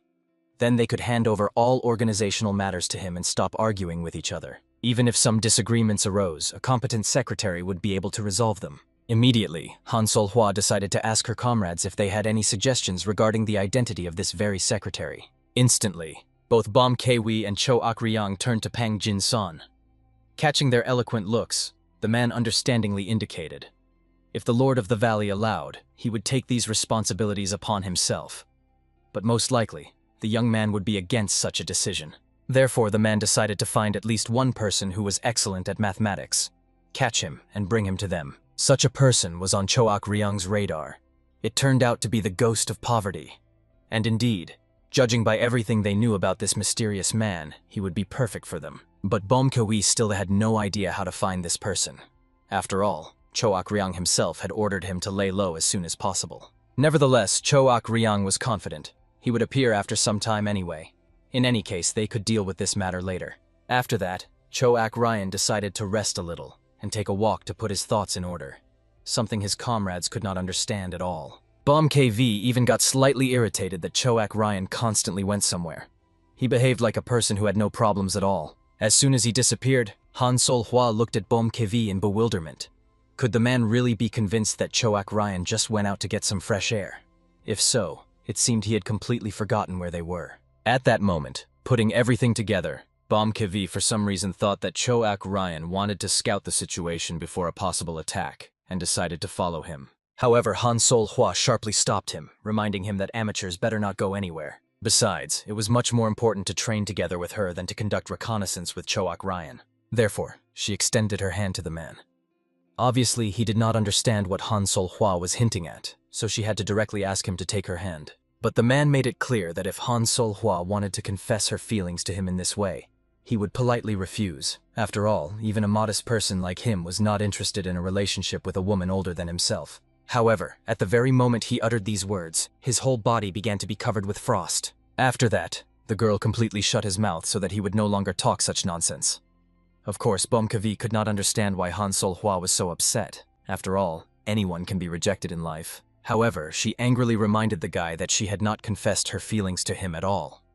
They needed to practice the methods taught to them by the young healer, otherwise he would continue to lose consciousness from fatigue. Only at that moment did the man understand what Han Sol-hwa was hinting at, and reproached her for not explaining everything directly from the start. After that, the two carefully took each other's hands, beginning to concentrate their life energy. Peng Jin-son watched them closely. Only now did he begin to realize how lucky he was that such wonderful people were near the young lord of the valley. Meanwhile, Cho Akryang had already finished inspecting the territory. he finally understood how everything was arranged here. Moreover, he realized that the security was not as strict as expected. However, suddenly he noticed warriors rushing somewhere, although he could not understand the reason for their haste. At that moment, one of them excitedly noticed a stranger walking towards them and headed to him. Cho Akryang hurried to explain that he had gone out for an evening walk, and the warrior tactfully advised the man to return to his quarters. Recently, near the borders of the Alliance, a man was spotted who killed the Ironblade Dao. It was Master Peng Wu Wei from Hebei Province, but as far as they knew from intelligence data, he was defeated by a certain mysterious ghost of poverty. Of course, Cho Akryang was shocked to hear this information. Only recently they saved Samu Sim, and he had already started doing such things, attracting excessive attention to himself. The warrior hastened to clarify that there was no reason to worry. The evil elimination squad had already taken countermeasures, so the situation would soon settle down. There was nothing left but to promise that he would be especially careful and to assure an immediate return to his quarters. The warrior also sincerely hoped that the guest would remain safe and sound. After that, he went to his comrades. At that moment, Cho Akryang remembered that the leader of the squad for the destruction of evil was supposed to be No Dan Yan, a traitor from the top 10 greatest villains, who had settled quite well under the wing of the Martial Arts Alliance. As promised, Cho Akryang immediately disappeared from the square, pretending to head towards the dwelling where they had stopped. However, at that moment he saw a human shadow cautiously moving in the shadows of the buildings. It was that very loser Samu Sim, who immediately after his rescue took on the role of a troublemaker. He immediately rushed towards the young man to drag him into the darkness of the building. However, not recognizing Cho Akryang's appearance, he immediately attacked him using his blade. But the Great Bloody Fist easily dodged this attack, grabbed the unlucky fighter by the hand, and reminded him of their recent meeting, as well as what he was supposed to do. After that, he pinned him down flat on the hard ground, which even took the poor guy's breath away. And Cho Akryang glared at the loser angrily, reminding him that he was supposed to lie low and wait it out. But apparently, he took the words of the Great Fist as some kind of joke. At that moment, the man realized who he was dealing with, and fearfully decided to ask the gentleman what he had forgotten within the walls of the Alliance itself. However, it seemed to him that such a question was appropriate to ask someone like the Ghost of Poverty. As if he had rushed into hell and climbed into a tiger's cage. He reported that right now the Alliance warriors were prowling everywhere in search of him. If not for the stop, he would have been caught long ago, or maybe even killed. But for Cho Akryang, it still remained a mystery why the man continued to take such reckless risks. However, when Samu Sim fell silent, the man ordered him to tell the whole truth. After all, he wanted to know the real reason why he constantly got into adventures. It turned out that the whole matter was that he desperately wanted to return the wooden box where the handprints of his children were kept, and only then did Cho Akryang understand why the man continued to risk his life for this box. He made the poverty ghost understand that he recognized the importance of this relic to him. It turned out that even a reasonable person can act too recklessly under the influence of despair, and it became clear. The matter was that Samu Sim had very little time left. Already now his internal energy had begun to deviate, and he would soon die in any case. Before death, he only wished to find his precious box.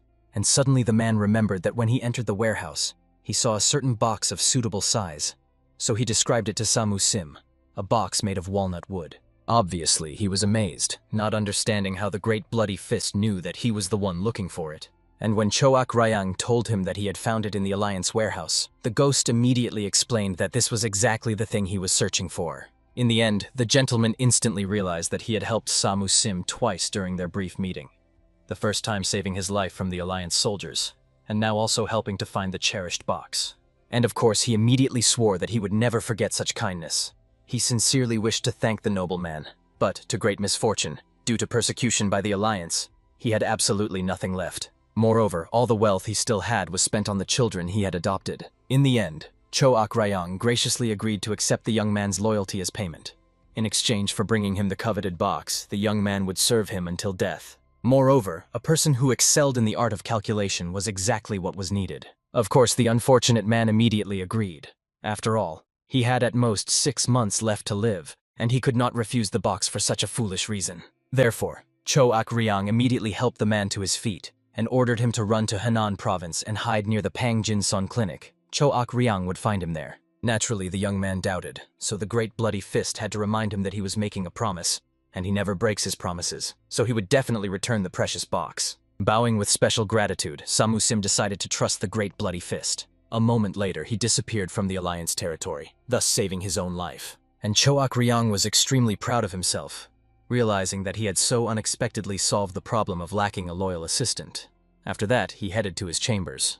However, he unexpectedly ran into one of the Alliance warriors. Obviously, as soon as Choak Ryang looked at his face, the mask of composure almost fell off his face from shock. This man, who now noticed that Choak Ryang looked too suspicious wandering at night, was the very traitor Mu Dan-yan. The scoundrel calmly continued that it was the first time he met Choak Ryang here, and asked him to answer the question. What was he doing here? However, he only laughed good-naturedly, indicating that his presence here was quite difficult to explain. Obviously, Mu Dan-yan flew into a rage. He thought Choak Ryang absolutely did not understand what was happening, and if he did not answer honestly, then he would face severe punishment. In the end, the man hurried to justify himself, saying he was just taking a walk before sleep, and he urgently needed to relieve himself, so he had to do his business in a secluded place. He even offered Mu Dan-yan to look if he did not believe him. However, the enraged scoundrel immediately grabbed his blade, thinking that this impudent fellow was mocking him and had no idea who he was. Choak Ryang calmly asked him to calm down a little and apologized if he had been too rude. After that, he introduced himself as a healer from the Pangjin Sun Clinic, who had arrived to help the daughter of the Alliance leader. Of course, Mu Dan-yan was quite amazed that a person with such behavior was actually a highly respected healer. After that, he also spoke with his evil eradication squad and confirmed that this man was indeed invited by the Alliance leader himself. Choak Ryang, having introduced himself, now asked the person who dared to threaten him to state his name. In the end, he proudly named himself Mu Dan-yan, leader of the evil eradication squad from the Martial Arts Masters Alliance. And Choak Ryang, with feigned admiration, realized that it seemed he was standing before that very villain from the top 10 greatest scoundrels. He also explained that he was familiar with the stories about the Lord of the 7 greatest demons, who was famous not only for martial arts but also for his unwavering determination and iron will. Moreover, he did not harm people without reason.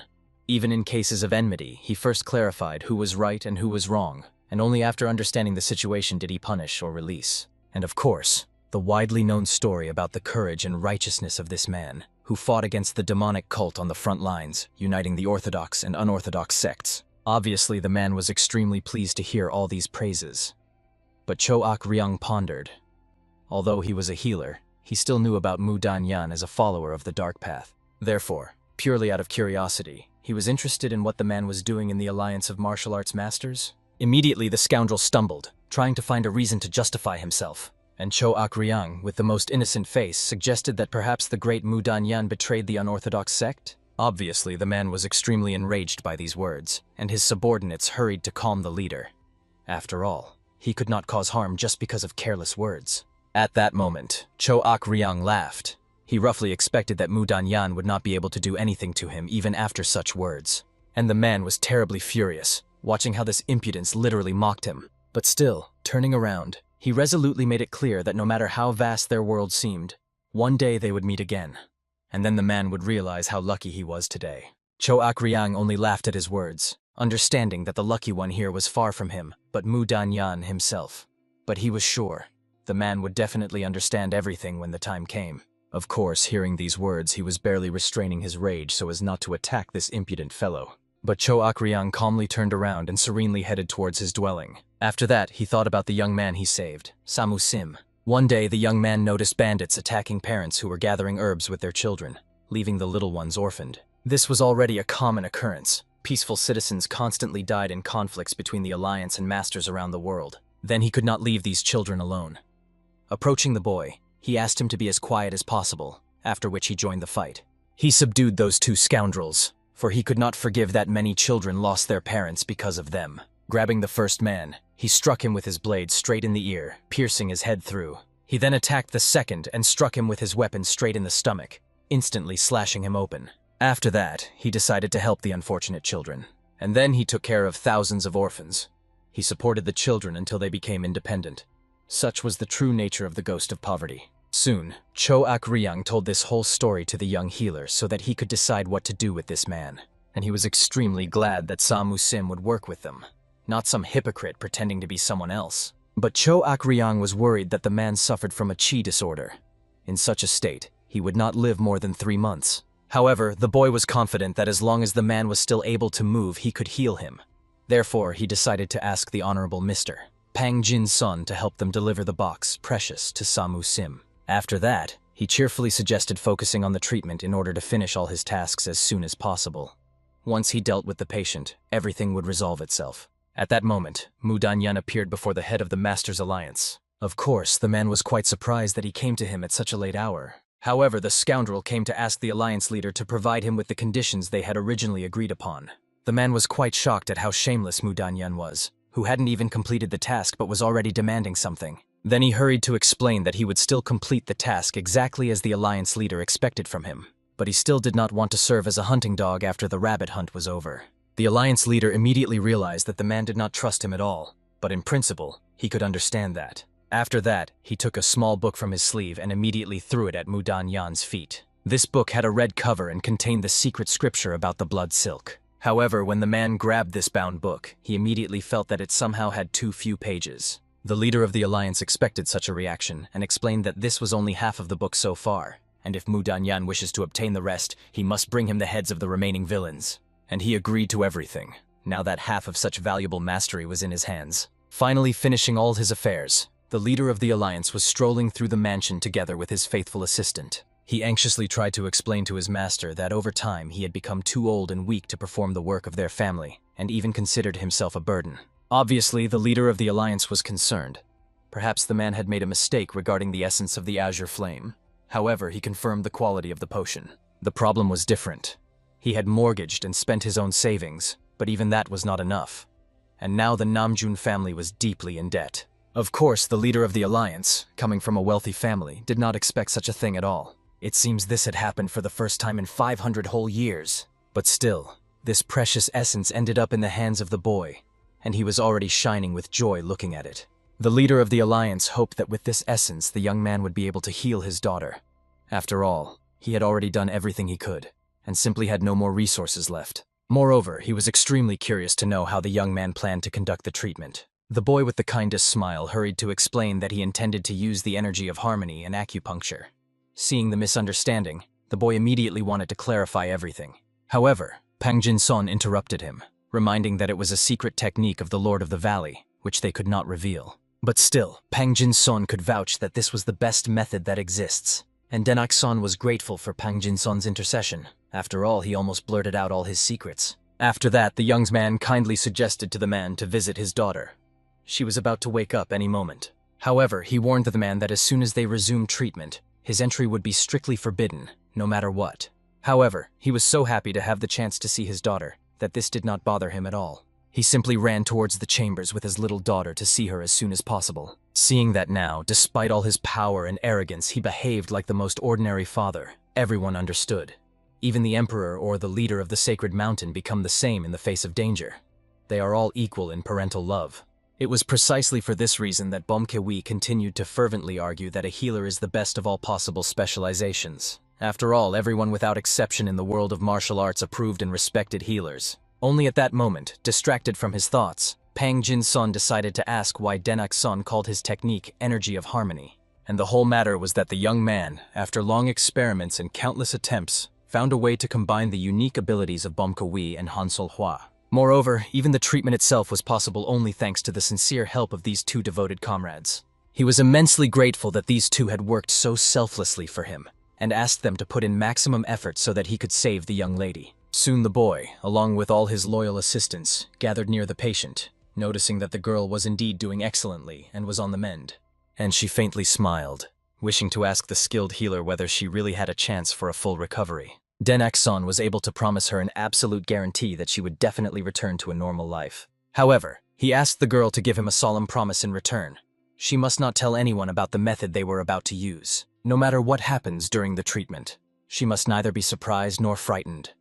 The entire success of the healing depended on the patient's unconditional trust, and the boy was by no means exaggerating when he said this. The girl had no other choice but to hope. If she kept her promise, the likelihood of her recovery would increase significantly. And even if not, she sincerely trusted the young healer. Therefore, she faintly smiled, allowing everything necessary to be done to her. Denak-son was deeply grateful to his young patient for the patience that even many adults lacked. After that, he gave the command to Mr.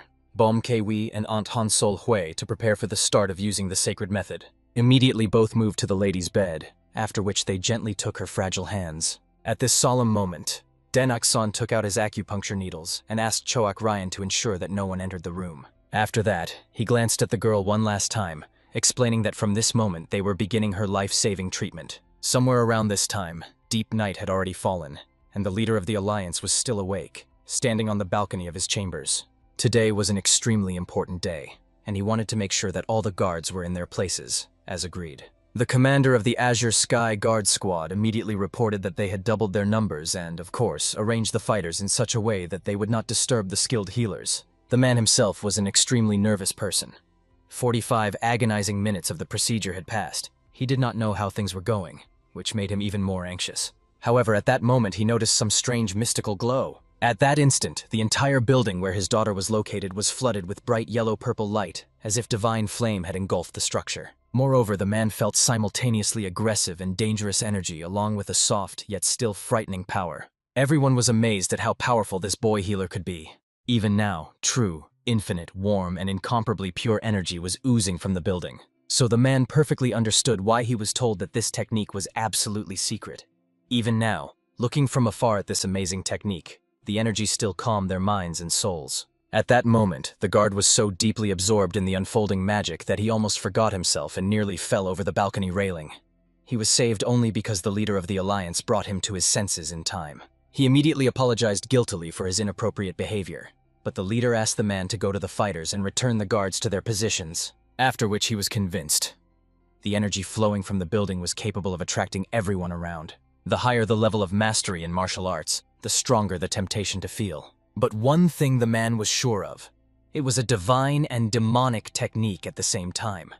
It was pure energy that was simply impossible to resist. Of course, the leader was extremely interested in how the boy could have studied such a powerful inner strength, and what magical method he used. At that moment, the boy had already placed the demonic and divine acupuncture needles and praised the lady. She was doing an excellent job. She was still trying to breathe evenly, conducting healing energy through her fragile body, and was already more confident that she would definitely cope with this trial. At that moment, even skilled martial arts masters began to falter, for they were extremely tired from the endless circulation of life energy. At that moment, the boy warned the patient that he would remove the needles one by one and direct her energy very slowly, step by step. From that moment on, she was not allowed to open her mouth. She had to concentrate exclusively on breathing. Moreover, he warned that she might experience excruciating pain, but under no circumstances should she be afraid. After that, as promised, he began slowly removing the needles from her body. The girl really felt unbearable pain, but she only clenched her teeth harder so as not to make a sound. At that moment, her wounds began to bleed a little,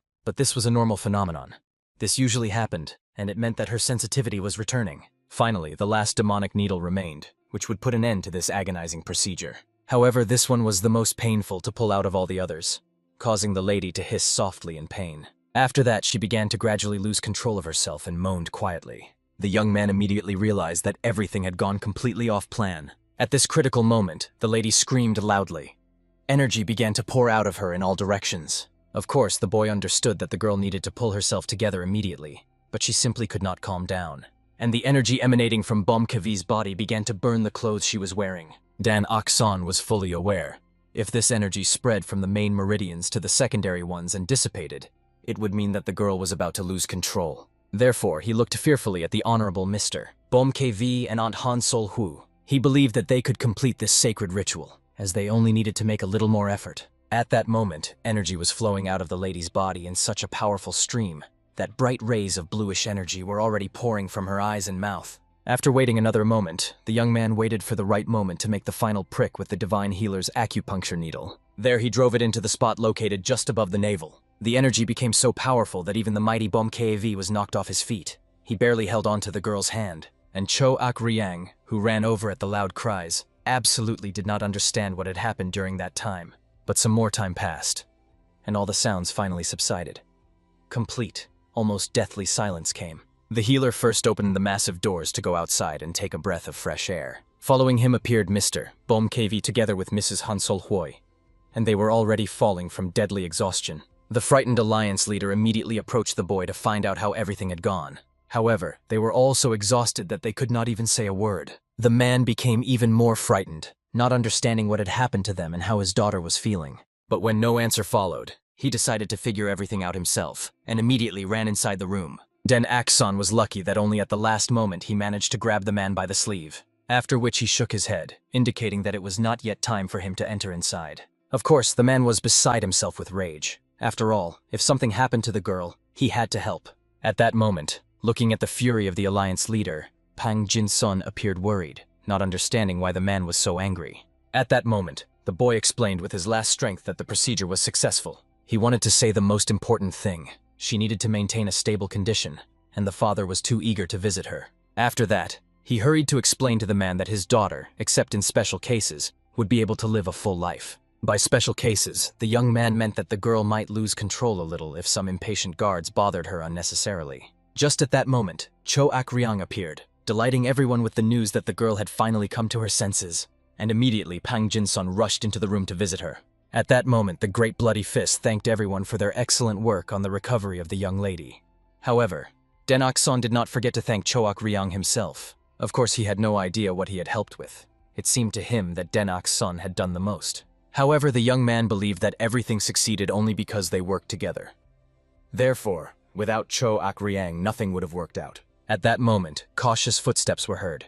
Pang Jin-sun, carefully supporting the lady, was leading her outside. And the father immediately started running as soon as he saw that his daughter could walk on her own. The girl apologized to the worried parent for the fact that he had suffered during the time she was ill. And after these words, the man's eyes filled with tears, which he barely tried to hold back, but still could not. In him manifested the nature of a truly soft-hearted father. He burst into tears, trembling as he took his daughter's hand, realizing that now everything would definitely be fine with the little one. Soon, the usual healers came to check on the lady's condition.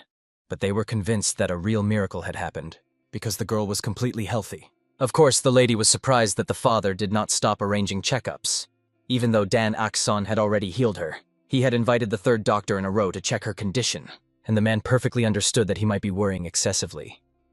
However, he was pleased to hear from several other people that his daughter was definitely healthy. At that moment, the girl's gaze for some reason sadly darkened when she looked out the window. She wished that Dan Ok-son could at least stay a little longer. The father calmly explained that he had asked them many times about this. However, Dan Ok-son persistently repeated that he had other patients whose treatment he could not postpone. Moreover, they could not even properly pay him for the treatment, although the alliance leader offered him any gifts and treasures. But the young man took only an old wooden box stored in the warehouse as the sole payment. Even when the man offered to cover travel expenses, he categorically refused. However, the father solemnly promised his daughter that she should not worry about anything. He would make sure they met again. After these words, the girl gave her father a very grateful, though slightly embarrassed look. Only then did the man begin to realize that his daughter wanted to see the hero not as her skilled healer, but as a boy who sincerely liked her. Soon the friendly company reached a noisy town called Lanzhou. Den Ok-son, as usual, was peacefully strolling with Han Sol-hwa behind, curiously looking at the stalls and people, while Cho Ok-ryang and Bom Kv kept arguing all the way. Bom Kv was furiously angry that Cho Ok-ryang sent the ghost of poverty to Lanzhou, not Shanghai, although when they planned the route, they intended to go through Shanghai, and Cho Ok-ryang categorically refused to admit he made a mistake, reminding that the Pang Jin-son clinic was located precisely in Lanzhou. However, Bom Kv continued to gloat mockingly over his buddy, who apparently had grown quite old since he had already started making such ridiculous mistakes. He asked his friend to finally back down and just repent. Then everyone would understand him, considering his advanced age. Den Ok-son asked the two to calm down. It was not a problem for him that they would not stop in Shanghai, because he was having a great time even now. Learning that the young healer felt excellent, Bom Kv immediately offered the boy to travel together for the rest of their lives. Although the boy would have been sincerely glad of such an offer, he reminded them that he still had some important matters to attend to. Bom Kv was unaware of them, so he hurried to explain that they were ready to do anything for the young man. Therefore, he hastened to say that he wished to combine the healing arts of his mother and father into one unique mastery.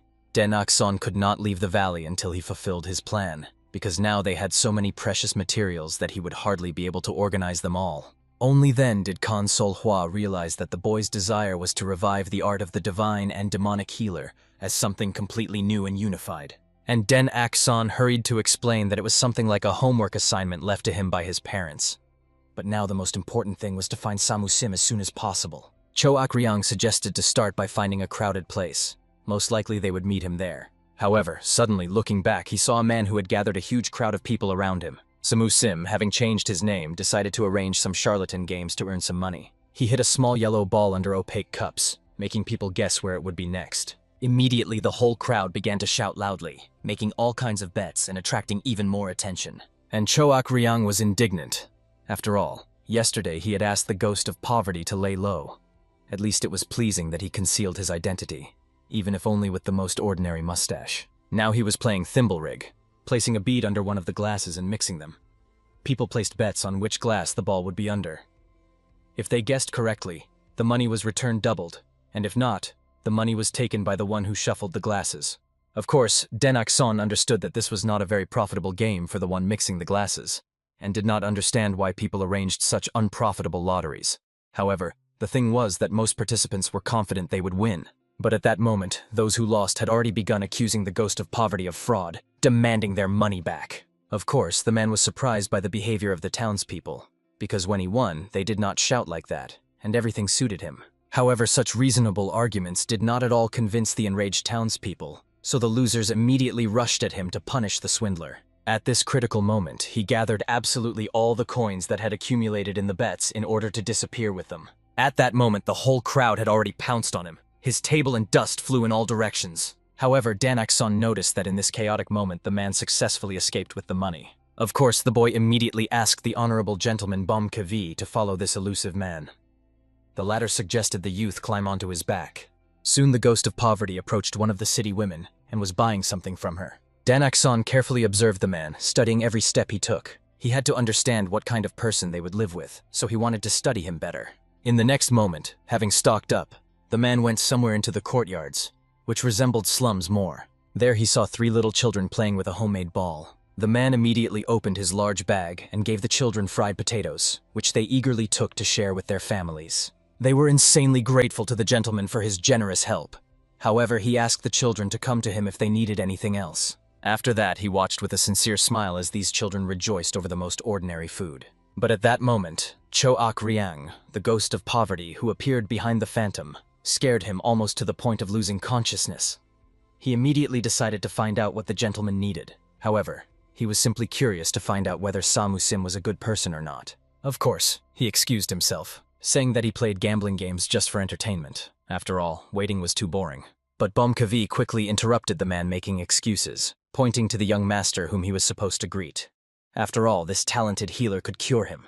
Of course, it was extremely hard for the man to believe that this young lad was capable of curing even his chi disorder. However, at that moment, he felt some mystical horror as soon as he began to doubt the truthfulness of the words. The loyal comrades surrounding Denak-son immediately threatened sternly that the man should immediately take back his words. Therefore, apologizing, he immediately bowed and introduced himself before the young master of the valley. Denak-son kindly responded to this greeting, after which he asked the man to stand up and come to him. As soon as he approached, Denak-son took out a bright red box made of walnut wood from his bag and handed it to him. The man took it in his hands with trepidation.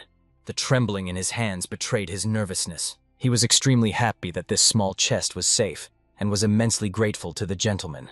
And he swore to the bloody fist that he would never forget his kindness.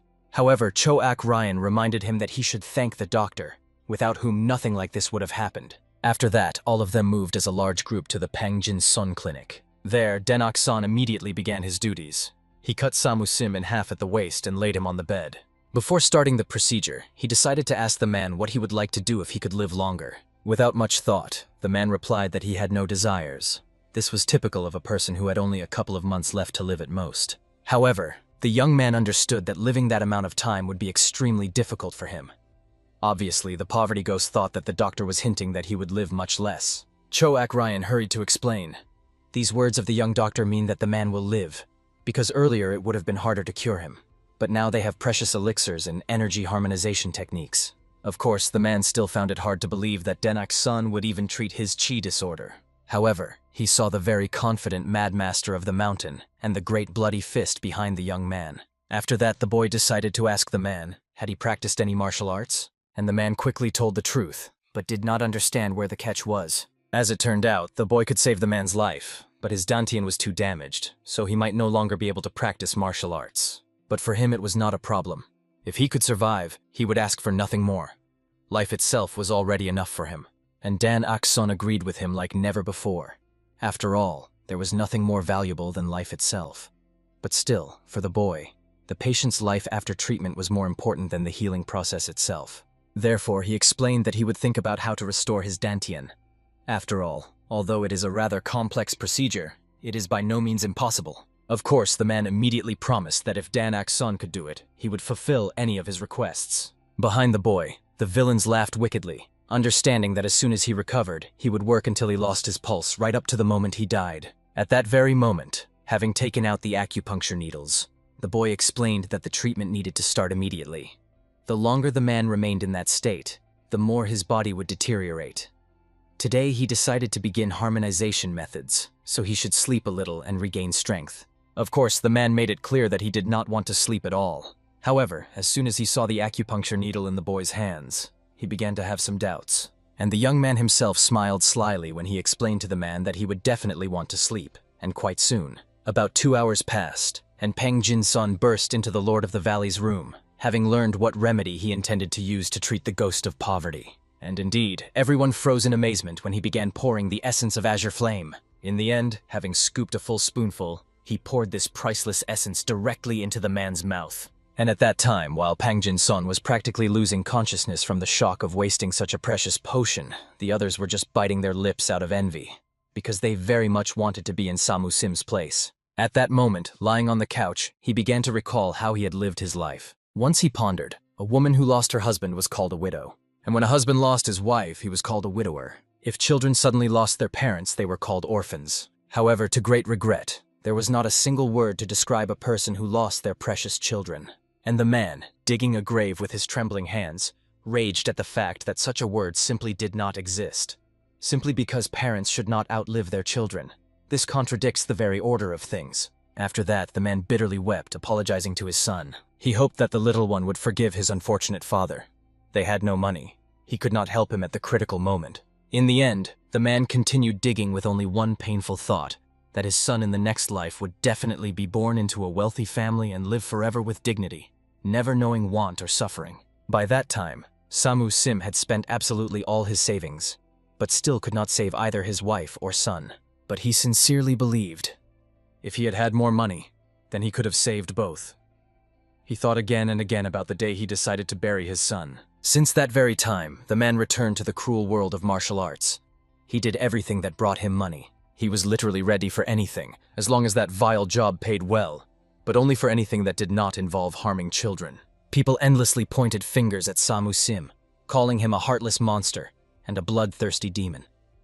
It was then that he acquired this despicable name, the Ghost of Poverty. But his true ability, which even he did not know about, brought him money in the most unexpected way. Once the Ghost of Poverty came to the man to punish him. He was on his knees and did not understand why Samu Sim treated them that way. After all, he had done nothing wrong. The ghost, by that time having already killed many people lying behind his back, was surprised at how low the sinner had fallen, who forgot that everyone had to pay their debts. That is how Samu Sim became the man because of whom 5 entire trading houses went bankrupt. And that is not even mentioning gambling establishments, brothels, and even weapons stores. However, he still could not get enough. His thirst for money only grew, as if he could not drink enough seawater. One day he met a little boy who blocked his way. The boy, trembling with fear and cold, begged imploringly for the man to give him at least 1 coin for food. And for some reason, in this fragile boy, the man saw something that reminded him of his late son. He very much wanted his child to live in safety and prosperity. At that moment, he looked at the young man so attentively and intently that he scared him to death. In the end, the young man simply burst into tears from fear, and the man decided to inquire how the boy's stomach was feeling. He himself did not even understand how strange his words sounded. He had not communicated normally with people for so long, so he immediately apologized and decided to feed the boy properly. Thus began his amazing friendship with this child.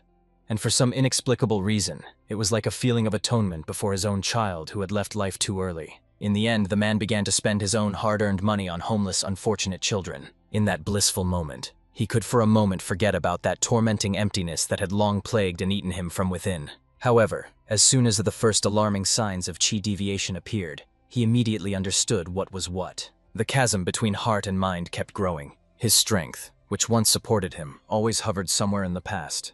Because of the tragic death of his wife and child, his life stopped on that very cursed day. However, the man understood and hoped that he had done enough, at least to justify this life of his. It was precisely on this painful memory that the tormented ghost of poverty began to gradually come to himself. At that moment, he was pricked with divine and demonic acupuncture needles. Choak Ryan stood over the man, making sure that he was already fully conscious. Denak-san was extremely surprised that the man had come to his senses so early. And then Choak Ryan hurried to help. He hit him in the face, causing him to immediately lose consciousness again. Denak-san was sincerely grateful for such timely help. However, this was the minimum that Choak Ryan could do to assist in this difficult healing matter. Very soon, after the complex procedure was completely finished, Samu-sim regained consciousness. Coming to, of course, he was extremely surprised that the treatment ended so quickly and painlessly. Moreover, there was absolutely no one around him. And then suddenly a little boy burst into the room, joyfully calling for his father. He immediately rushed into Samu-sim's arms, and he could not believe that this was really his beloved son. At this touching moment, the man turned fearfully toward the door, for he heard some quiet but painfully familiar footsteps. It was his wife in her favorite pink clothes. The man thought that he might have died during the dangerous treatment. However, this did not upset him at all. Therefore, rising to his beloved wife, he excitedly told her how much money he had saved for them over all these years. Still, he regretted, because he had not managed to do this while his family was still alive. After that, he burst into bitter tears, apologizing to his relatives for not even being able to bury them in some beautiful place. He also apologized for helping other children, but not being able to help his dearest ones. However, the wife was proud of her husband's noble deeds, and even the son believed that he was a great fellow and had done a lot for those in need. At that moment, the man heard someone calling him, the ghost of poverty. Someone on the other side of the door, where a bright divine light shone, was persistently asking him to come closer. And the man really rushed to run upon hearing that familiar voice. There, at the end of the long corridor, he saw Denak-san and his entire company, who were patiently waiting for him. Only then did the ghost of poverty realize that he was alive. And his son gently asked that Dad go to the healer who was waiting for him in this world. However, the man simply could not leave his family again. Therefore, the wife had to kindly promise that she would stay here and wait for him patiently, while he had to finish his worldly affairs. And then, unable to hold back any longer, the man burst into tears and told his beloved wife that he had been lucky in this life to meet truly good people. He was glad that he could move forward, but felt guilty about it and wanted to know, would his family blame him for it? They embraced the man in warm, comforting hugs. After all, he had suffered so much since the time he buried them. They hoped that at least now he could find his deserved happiness. And with these bright thoughts and tears of relief in his eyes, the man finally came to himself. Immediately rising in bed, he began to feel his body, trying to understand what changes had occurred. But in the end, he realized only one thing. The people he met had given him the greatest true honor by allowing him to heal them. After that, the man went outside to think over everything that had happened to him. He lit a small fire and solemnly burned the contents of the chest, the last thing that connected him to the past children. He understood that he had to say goodbye to them in order to start moving forward in life. Of course, everyone waited until he finished this painful ritual and was ready to move on. However, despite all the previous care from Bomb KV and Choak Ryan, now their looks were somehow too cunning. So for a moment, the ghost of poverty even doubted. Did these people really wish him well? At that moment, Pang Jin-san asked if Denak-san would stay with him a little longer. However, he wanted to focus on treating patients, so they agreed that Pang Jin-san would visit him more often. All that was left for Pang Jin-san at the end was just to ask the young man to promise that he would arrive safe and sound. However, suddenly turning around, he shouted in amazement. So Denak-san, following his example, also looked into the distance. When he looked back, he saw that the man was carrying many heavy boxes, barely bearing such a monstrous load. Denak-san was genuinely worried that the patient was carrying such a weight. However, Bom KV reminded him that Samu Simu had the great honor of receiving the priceless essence of the Azure Flame. So for him, this weight was a real trifle. And Choak Ryan sarcastically reminded that if he suddenly started complaining about fatigue, it would mean they had just wasted part of their precious essence on this poor guy. Even the usually cold-blooded Hansol Hua supported the opinion of his comrades, believing that Samu Sim needed to honestly work off the received essence of the Azure Flame. In the end, this is how the second life for this man began.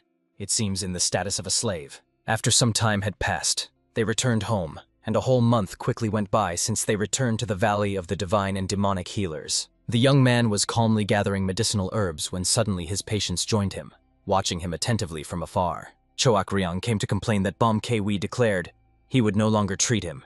Even Denok-sun was surprised that the man's opinion had changed so sharply. However, the man calmly noted that Choak Ryang's brother categorically refuses to admit that he was the leader of the 10 greatest villains.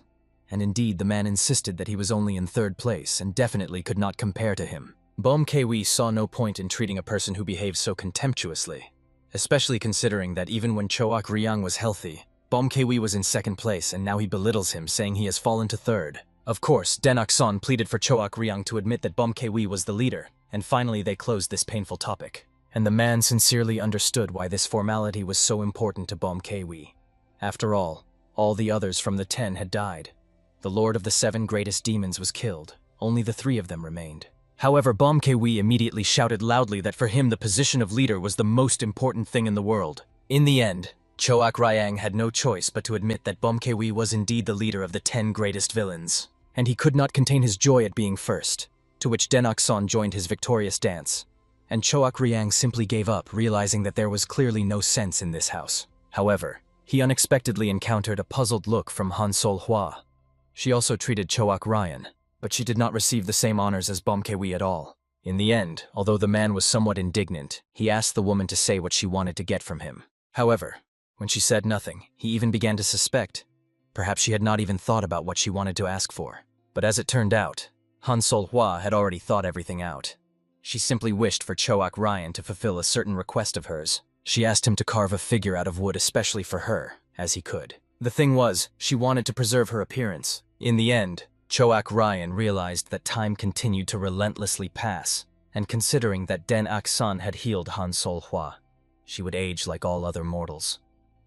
Probably she wished to preserve the memory of her most beautiful appearance. The noble warrior solemnly promised that he would erect a stone statue in her honor so that her divine appearance would be preserved for many centuries in the memory of descendants. At that very moment, Lord Sa Mu Sim, having left the seclusion of his chambers, went outside and was stunned by the sight he saw. Everywhere there was general merriment. People danced and celebrated with unprecedented enthusiasm. The ghost of poverty felt his soul overwhelmed with amazement, for he had never before imagined that the most notorious villains in the world would turn to a hermit life. Moreover, even the sinister ghost now dwelled among them and felt that he had finally found his true place. After the tragic death of his family, he seemed to have strayed from the righteous path, wandering in the darkness of despair, and now he had finally found himself. However, the noble warrior was tormented by agonizing doubts, how to thank these kind people for their mercy. Therefore, he decided for now to devote himself entirely to work, laboring to the limit of his abilities. Entering the storeroom, the ghost of poverty reverently examined the wooden figurines crafted by Master Choak Ryan, famed throughout the region. He intended to carefully monitor their quantity, so that these precious items would be valued as highly as possible. Then his gaze turned to the adjacent shelves, where special pills belonging to the Lord of the Valley were kept. Although they were quite inexpensive and made from ordinary herbs, their healing power far exceeded the remedies of other healing houses, and moreover, they had no harmful side effects. The wise warrior fully understood. If martial arts masters learned about these miraculous pills, they would simply go mad with desire to obtain them. After all, these magical remedies heal both internal injuries and external wounds. Even the famous cream of the renowned swordsman of the blooming cherry was many times weaker than these pills. At that very moment, the man had a bold idea about how he could use such valuable information, and he decided to put maximum effort into this matter. With the onset of evening, the young healer again sat late into the night in his quarters, meticulously recording everything related to the treatment he had conducted today. But suddenly there was a knock at the door. It was Sa Mu Sim himself, wishing to visit the Lord of the Valley for an important conversation. The youth immediately respectfully inquired what had brought the worthy man at such a late hour. He revealed that he was eager to engage in the sale of wooden figurines and healing pills. Of course, Denakson was immensely happy to hear such a proposal. Moreover, the respected master had already repeatedly inquired when the items would be delivered to him. The man promised to personally take care of this matter, as he felt it was high time they worked on pricing policy. The boy, thank heavens, fully trusted the ghost of poverty in this matter, and allowed him to do whatever he deemed necessary. However, the loyal assistant had one more request.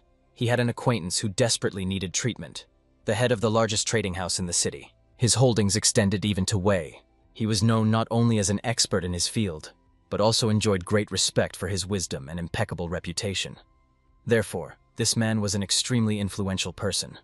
But alas, he had been bedridden for a long time due to a severe illness. If Dan Akson agreed to heal him, it would incredibly help their valley. Moreover, they would gain a reliable ally for the future. The young healer agreed to fulfill Sa Mu Sim's request and asked to bring this patient to him. At that very moment, the head of the trading house lay in his home. The man sighed heavily and felt that his days were numbered.